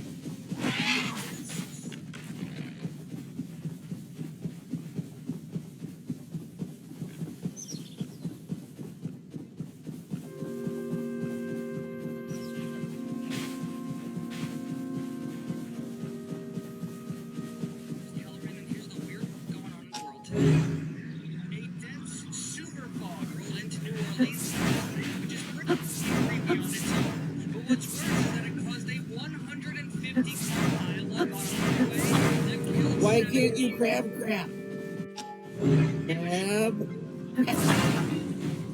here's the weird going on in the world today. A dense super fog rolled into New Orleans last night, which is pretty creepy on its own. But what's worse is that it caused a 150-car pileup on a highway that killed 7 people. Follow me if you give a shit. Welcome to the fucking news. I'm your host, Kellerman, and here's the weird going on in the world today. A dense super fog rolled into New Orleans last night. I thought you were a floaty brick. Creepy on its own. But what's worse is that it caused a 150-car pileup on a highway that killed 7 people. Follow me if you give a shit. Welcome to the fucking news. I'm your host, Kellerman, and here's the weird. Oh, I want to let you guys listen to one that I made.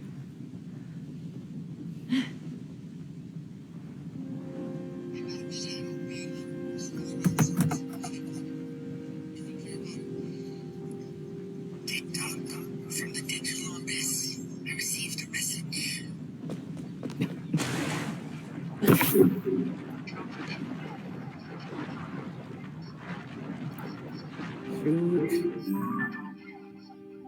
I don't even know where I'm going or what I'm doing.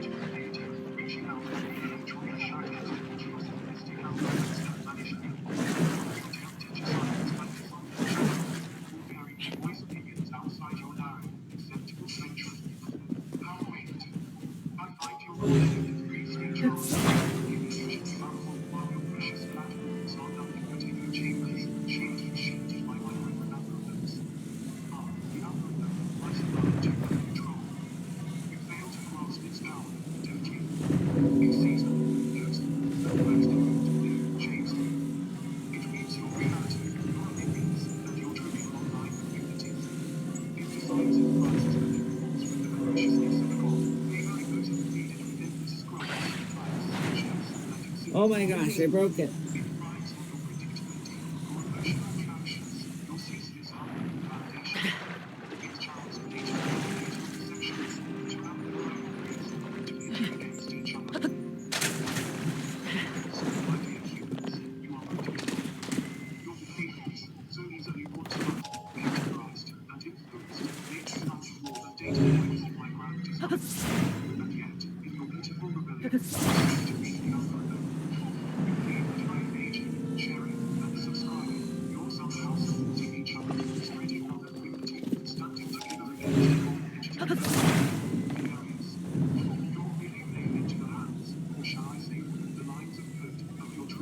Uh-huh.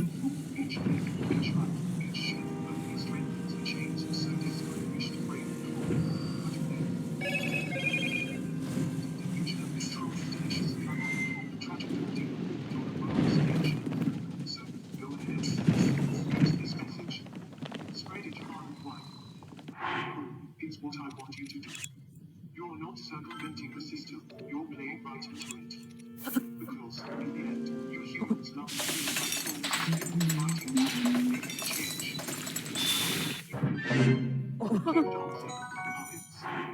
Dance your way into my digital domain. As this transition is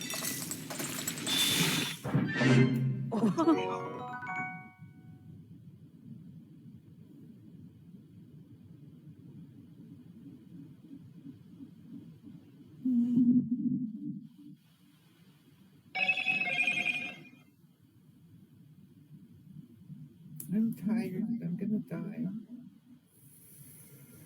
Hang in there. I'm gonna find it. What did he have to say? Unfortunately, the world is constantly been pushing people to believe that what's happening in your mind. Okay.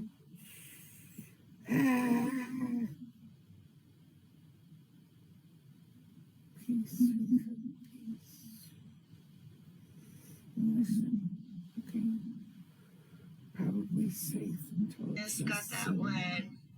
Hi everyone, this is Bisan from Gaza. I'm still alive. These are the updates until 6 p.m.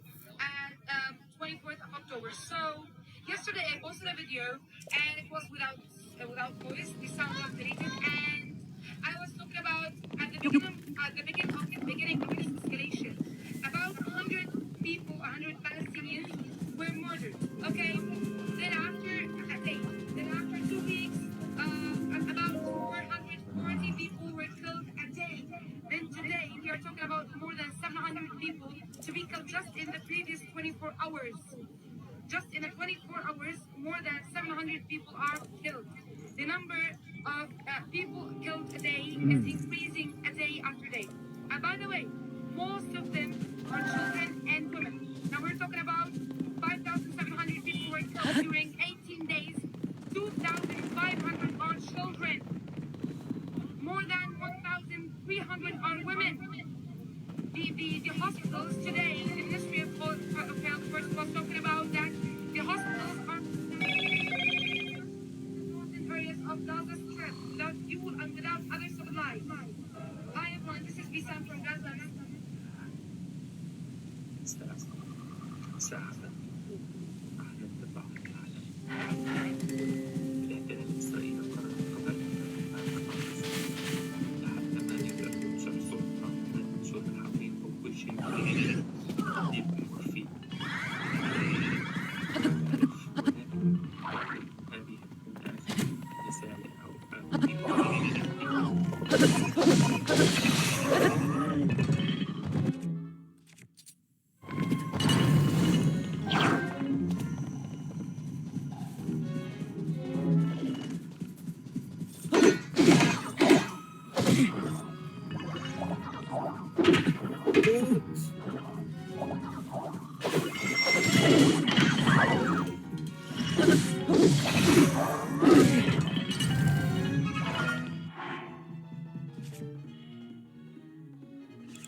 Headshots, can you date?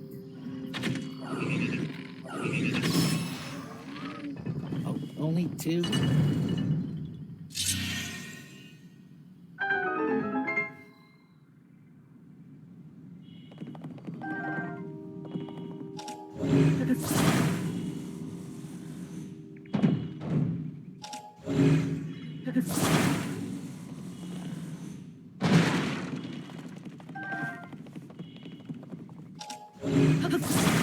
What your secrets?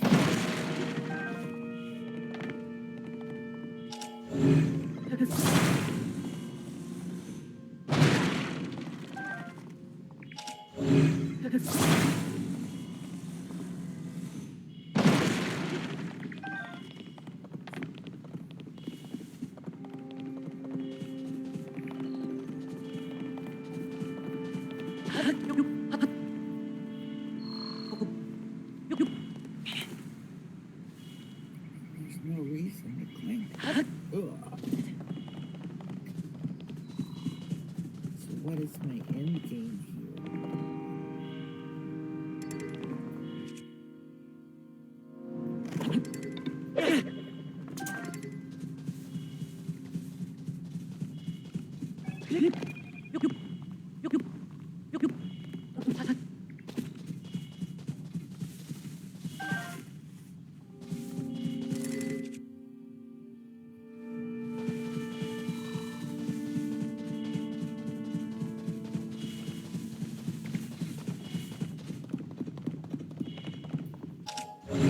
It's my floaty block. Put it there. Second one. Like that. Why not? No! Why did it tip like that? Oh, gravity or physics or something. Don't send me too far back. That would be cruel. Don't make me fight those robots again. Don't make me do it.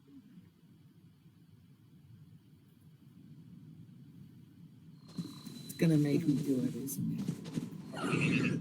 Hey, it is, but I see a shrine.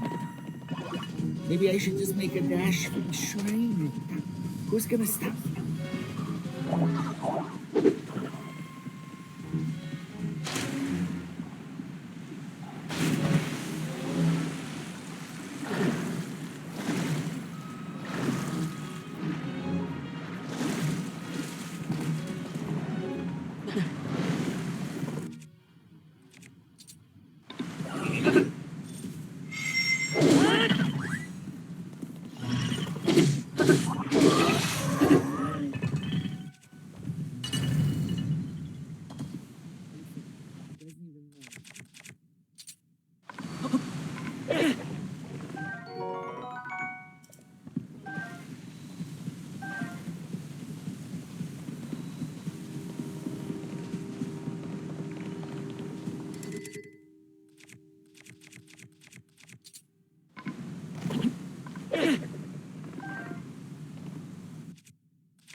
elemental jellies.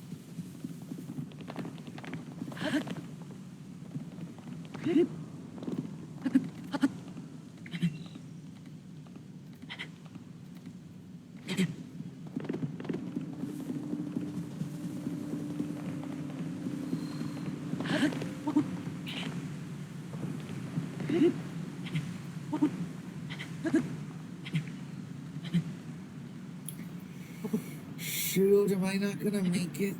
Was I too greedy?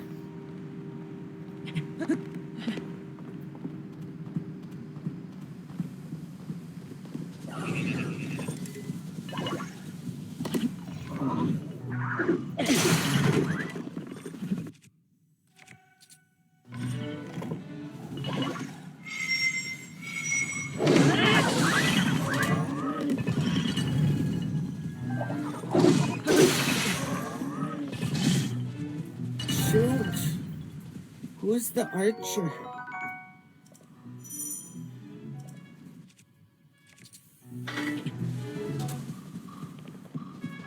Archer. That's the archer. Try again.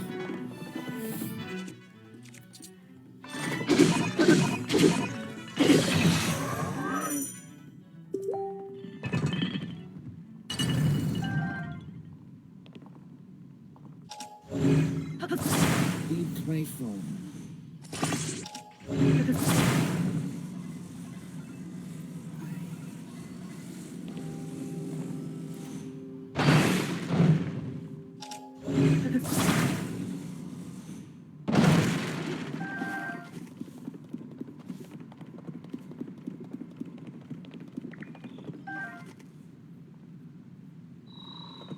Is another bad guy over here?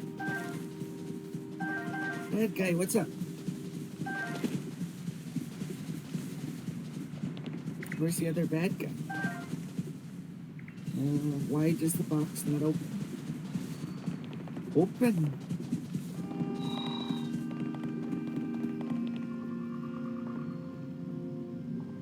Why is the box shut?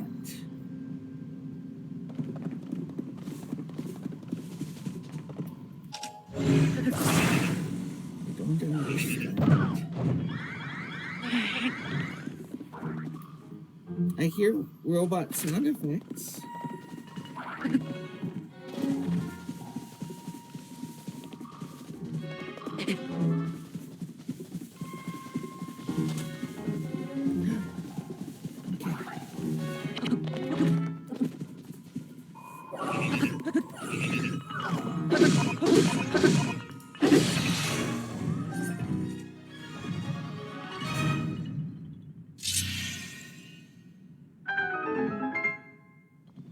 It's a t-shirt. Cross your fingers. Okay.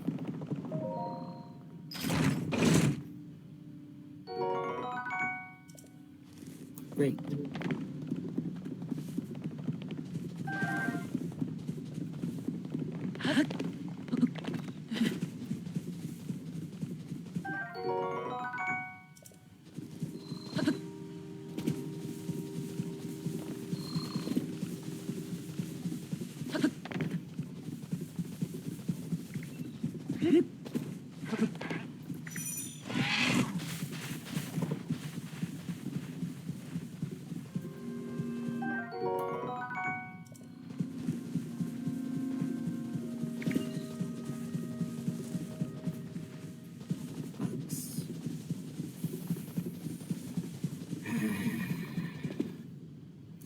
Okay. I think I'm gonna save this game.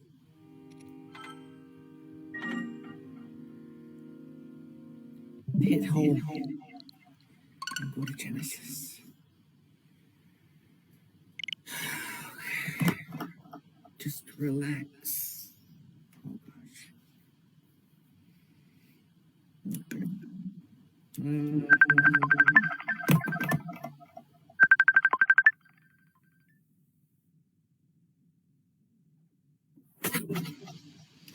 Hey, what's up? I'm still live to the world. It's a strange episode. But you can join us. Hey, my brother, can I borrow a copy of your Hey Soul Classics? No, my brother, you gotta go buy your own. Ah! What?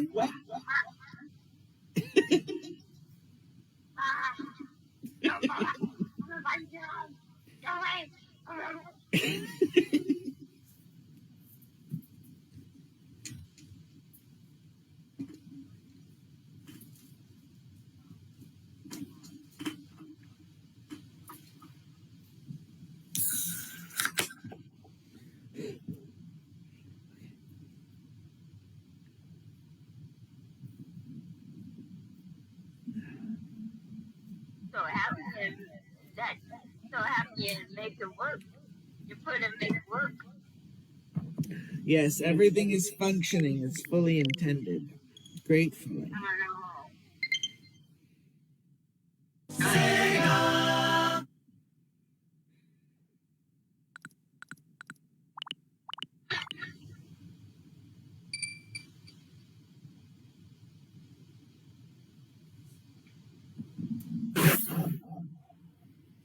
Oh, I really should have the doofus glasses for this one.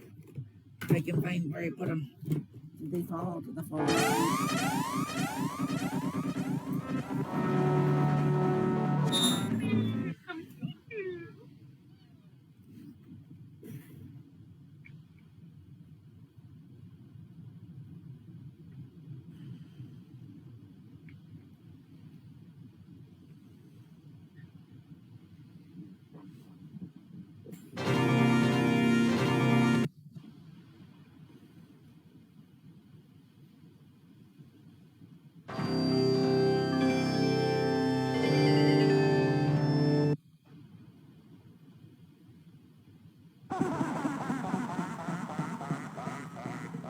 Screw you, monster woman.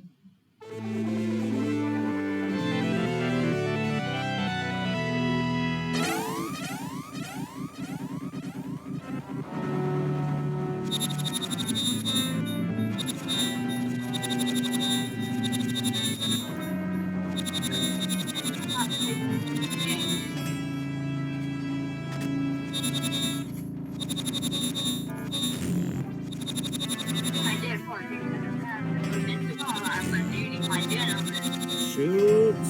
Why do I suck so bad at this game? Give me more life. Okay, good.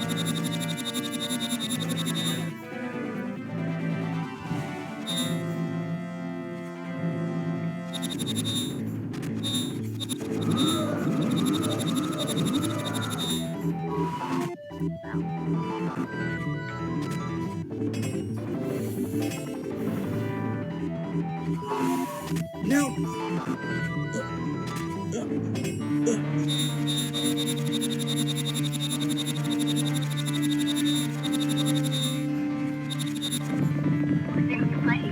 Strider.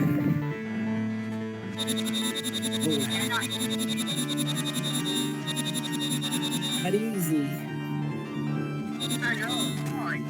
Hard. Well, technically, I set it to easy mode, but still, we'll say it's hard. Well, I got a freaking cat on my team. In Strider, I got so many power-ups that now I have like a cat jumping around attacking people.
part of the episode isn't very educational, is it?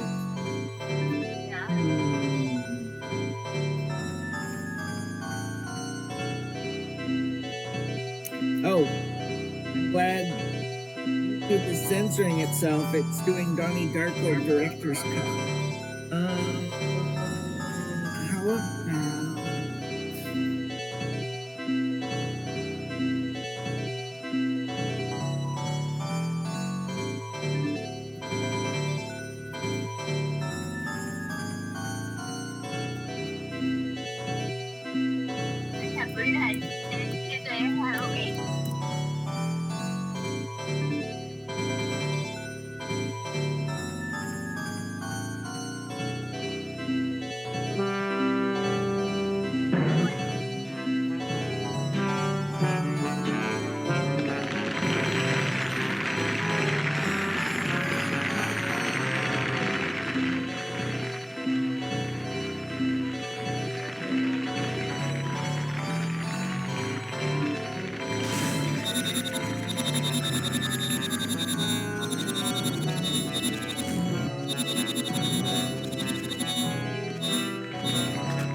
I lost my mojo. I was doing all good. It's these wolves. They're just relentless, and I have no helper robots and just dying.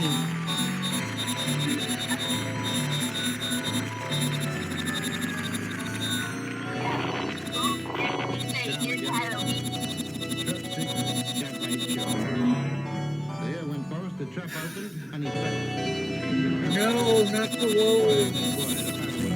And why are they under my sword?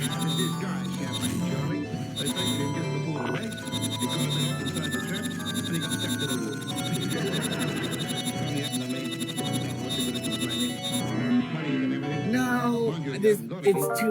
I can't stand the pressure. Charlie owns this place. Charlie's not far. Spend most of my life in here. It's my office. Well, I say. Comic Zone. This shouldn't be too difficult. If it rings and he answers it, it's Charlie's Nosh Bar. If it rings and I answer it, it's James House, parent office of the Sydney Balmoral James Enterprises Limited. Registered at the Board of Trade. As a dodgy proposition. Total assets at the moment, midday paper. You don't think I am? Second-hand race car. Yes, you know what Charlie's Nosh Bar. Most of my friends from my place. Likely looking birds in the shade there. That's Liz Baker. No. Liz. I should remember, it's my fiancée, Liz. Fraser, Liz Fraser, that's it. 7 years we've been engaged, and I want to keep it that way. But you know what women are? They go on nattering about let's get married. Have to spoil everything, don't they? She's a good girl. Works hard. She's got a little drinking club in Soho. Nothing grand, nothing elaborate. I reckon she'll make enough to keep the two of us. Yes, I suppose I'll have to settle down one of these days. If she ever asks me again when I've had 12 losers in a row, I think she might be lucky. Now that rat bag over there, that's Bill Kerr. Billy the Kerr, we call him. Nice bloke, he's my assistant. Well, he's a bit simple, you know. Give him a roof over his head, the floor to lay his body on, and he's your mate for life. Causing everything. I got Yes, he's an Australian. Come over here in 1945 for the Victory Parade and got lost. To show you how bright he is, I found him begging outside the Labour Exchange. Here, watch this, watch this.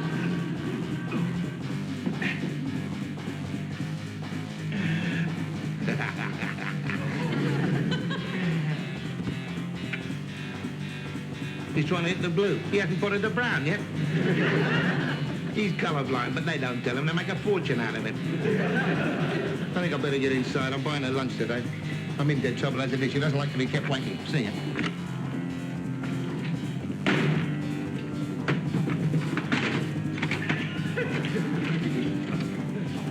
Hello, Doc. Been waiting long? Oh, no, just the usual 3/4 of an hour. Oh, well, I'm sorry, you know. Got chatting to the boys on the way down. You know how it is. Yeah. How much have you got left? I wasn't gambling. Just hanging around waiting to buy the midday papers. So? Well, we wanted to see how long Herman the German got for that fur job. The German? What's he to you? Nothing. He was just running a sweep on his sentence, that's all. I was only 1 year out. I guessed 3 and he got 4. He's never been any good to me, that bloke. Hello, Sid. What is it? 2 salt beef sandwiches, white bread and a pickled cucumber. That's the lunch you're going to buy me, is it? A salt beef sandwich and a pickled cucumber. Ah, it's only temporary. One of these days I'll come up with a big deal and we'll be eating at the Ritz. Yeah, the day they start selling salt beef sandwiches. What's the matter with you? You talk like you don't like salt beef sandwiches. Well, I just like a change now and then. Oh, look, Sid. Why can't we go to that little French restaurant in Greek Street? They do a lovely menu there, real elegant. Yeah, so are the prices. I'll pay for it. What are you trying to do? Take my pride away from me? I'll probably have to pay for the salt beef sandwich, so what's the odds? It's not the principle of the thing at all. It's the money. Salt beef sandwiches are cheaper. What difference does it make as long as one of us have got it? We're going to get married, aren't we? Well, of course we're going to get married. What's the point of getting engaged if you don't intend to get married? Well, we have been engaged for 7 years. I know. If you hang about much longer, this will be an antique. Oh, well, that sandwich if he doesn't hurry up. Come on, Charlie. What's the matter? You cut your fingers off or something? All right. Look, Sid, I know the subject is distasteful, but I have been waiting for you 7 years. 7 years I've been waiting for you to make your fortune. Half a fortune. To get a job, even. 5 bad jobs? Yes, 273. Not one of them you stayed at any longer than it took you to find out what you had to do. Well, I don't like working for other people. You can't make any money that way. Well, you make more than you do working for yourself. I'm warning you, Sid. You can't expect to go to Serapion all your life. Here we go. Well, I've had offers, you know. One of my customers at the club is always asking me out. He's a stockbroker. He's got 2 kids, his wife's dead. And he'll be joining her if he touches you. Well, it's not fair. I want to get married and have kids while I'm still young enough. Oh, blimey, you got years yet. My mother didn't have me until she was 46. Yes, and look at you. 2 salt beef sandwiches with pickled cucumbers. It's about time, mate. The service is getting diabolical here, Charlie. Yeah, that's not my fault, Sid. I'm on my own these days. Well, where's your missus? In hospital, she's having a kid. How many's that? 7. No, 8. 8? Isn't that wonderful? What's wonderful about that? Anybody can do it. Well, why don't you have a try? I've told you hundreds of times when I got the loot and not before. I got my pride, you know. I don't go around sponging on my fiancé. That'll be 3 and 6, Sid.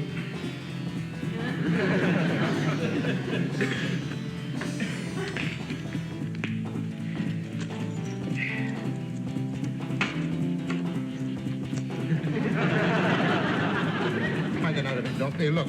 Why do we quarrel? If we're going to get married, I got plans. Here, listen to this. Ministry of Supply announced an auction. Army surplus equipment, Great Missenden Bucks. 90,000 pairs of female khaki underwear.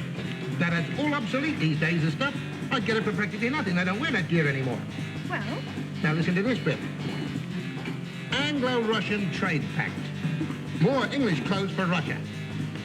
We dye them red, shove a hammer and sickle on the leg, dead racist.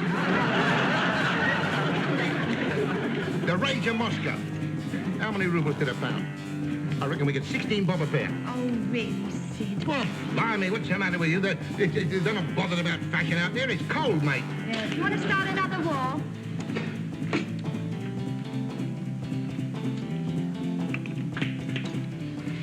You don't reckon it, then? Not a chance.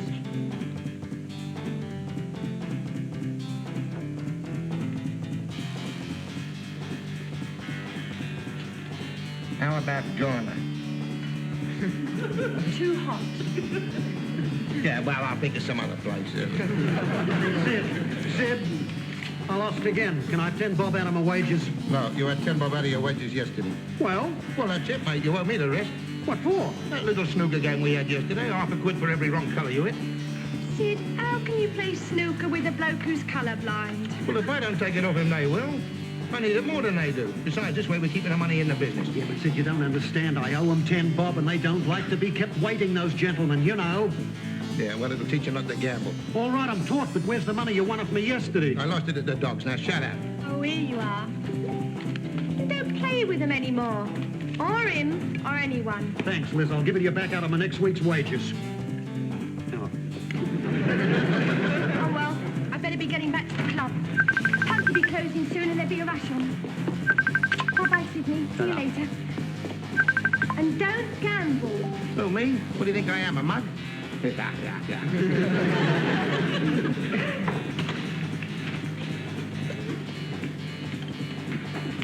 Well, Sid, what are we going to do today? What do you got lined up? Well, I don't know, boy. We're in dead trouble. You know the Tommy Steele fan club's closed down. Apparently he's already got one. What about all the photographs we had printed? Just have to wait for somebody else to come along that looks like him and get in quick. What a shame. Hey, what about going back to the parking meter racket? No, the cops are onto that one. Pity about that. The sweet little number we had there. Finding a street with no parking meters, putting up our own, going around every night collecting the loot. Perfect. You spoiled that. That was your fault, you ratbag. Well, it wasn't my fault. I did what I was told. I loaded the van up, found an empty street, and put the parking meters up. Yeah, but fancy big in that street. Well, that was I didn't know the Prime Minister lived down there. You should know about things like this. He ruined it. And he comes home that night with the Chancellor of the Exchequer and borrows a Canada parking his car. No wonder he made inquiries. Look, Sid, why don't we open a strip club?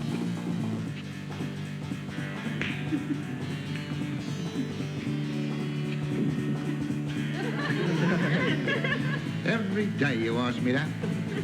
Why don't we open a strip club? Well, why not? There's a lot of money in that game. Right up your alley, that would be. You'd love that, wouldn't you? Your idea of it. Working in a strip club, serving behind the bar, facing the stage. Famous women through the ages. The only way you can tell what they represent is by looking at their ass. Well, no, I don't want to know. I don't like strip clubs. I don't go with them. They're not proper. In any case, I've been into it, and the birds they offered me were dead taggy. Put the customers right off their booze. So we wouldn't make any money either way. Hello? So fair. Another year gone by. It's amazing, isn't it? You're going to run in a waiters race this year? You kidding? With my feet? Blimey, they're redder than my soul beef, they are. Anyway, patrons aren't allowed to take part. It's only for staff. Who's favourite this year, then? Well, there's a big entry, but there's only 3 lads in it with a chance. Andreas the Cypriot, Pierre the Belgian boy, and Luigi from the Cafe Roma. At the last call over, Passport Alley was offering 2 to 1 Andreas, 5 to 2 the Belgian, and 100 to 8 the Italian. Not giving much away, are they? Who do you fancy? Well, if I were you, I'd have a handful of onces on the Cypriot. Handful of onces, me? I've got a handful of fluff in my pocket. Besides, 2 to 1, what's the good of that? You find me a nice little outside, about 100 to 1, I might be interested. 100 to 1. Come on, give us a couple of sandwiches.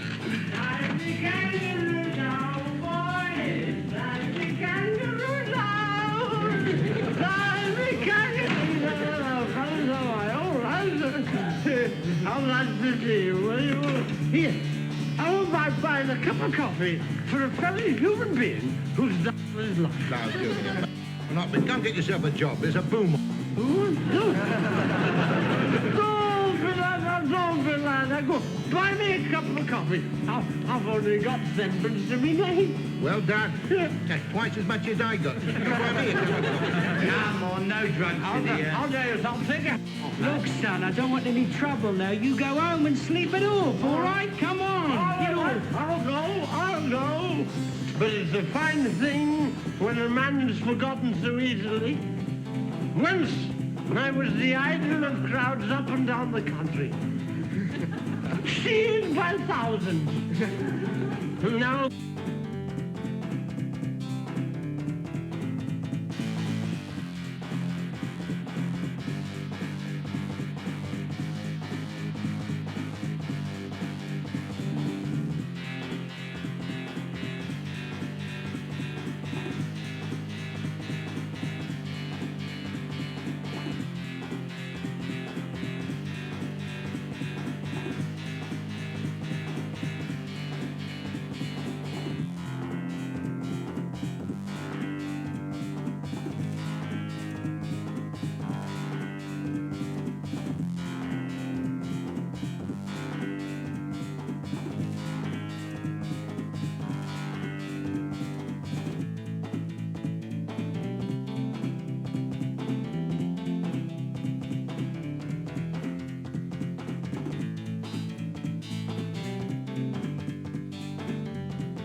Sure, big wellness goals are great, but so are little changes for the better.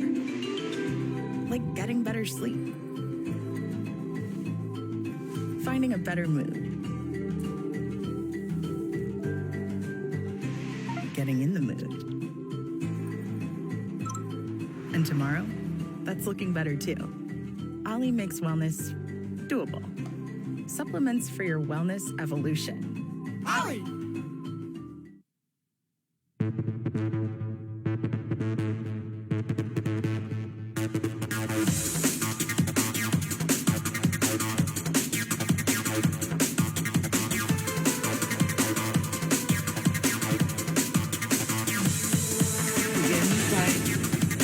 I just need to check to see that you can hear this movie. I think you can. Begin by simply listening.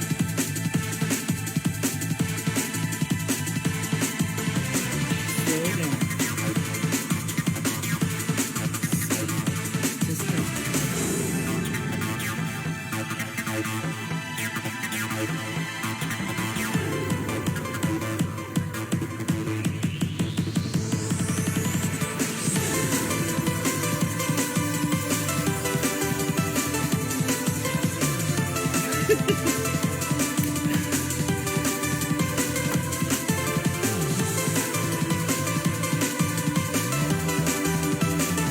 Greetings, children of God. Obedient servant, Sebastian Smalls. You're killing the small. Some fights, and all that. The plan for this one was a random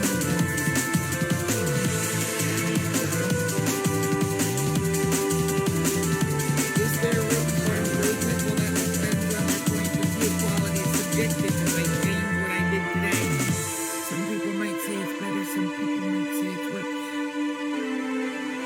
Thank you for swinging by. Catch you guys on the flip side. Ooh,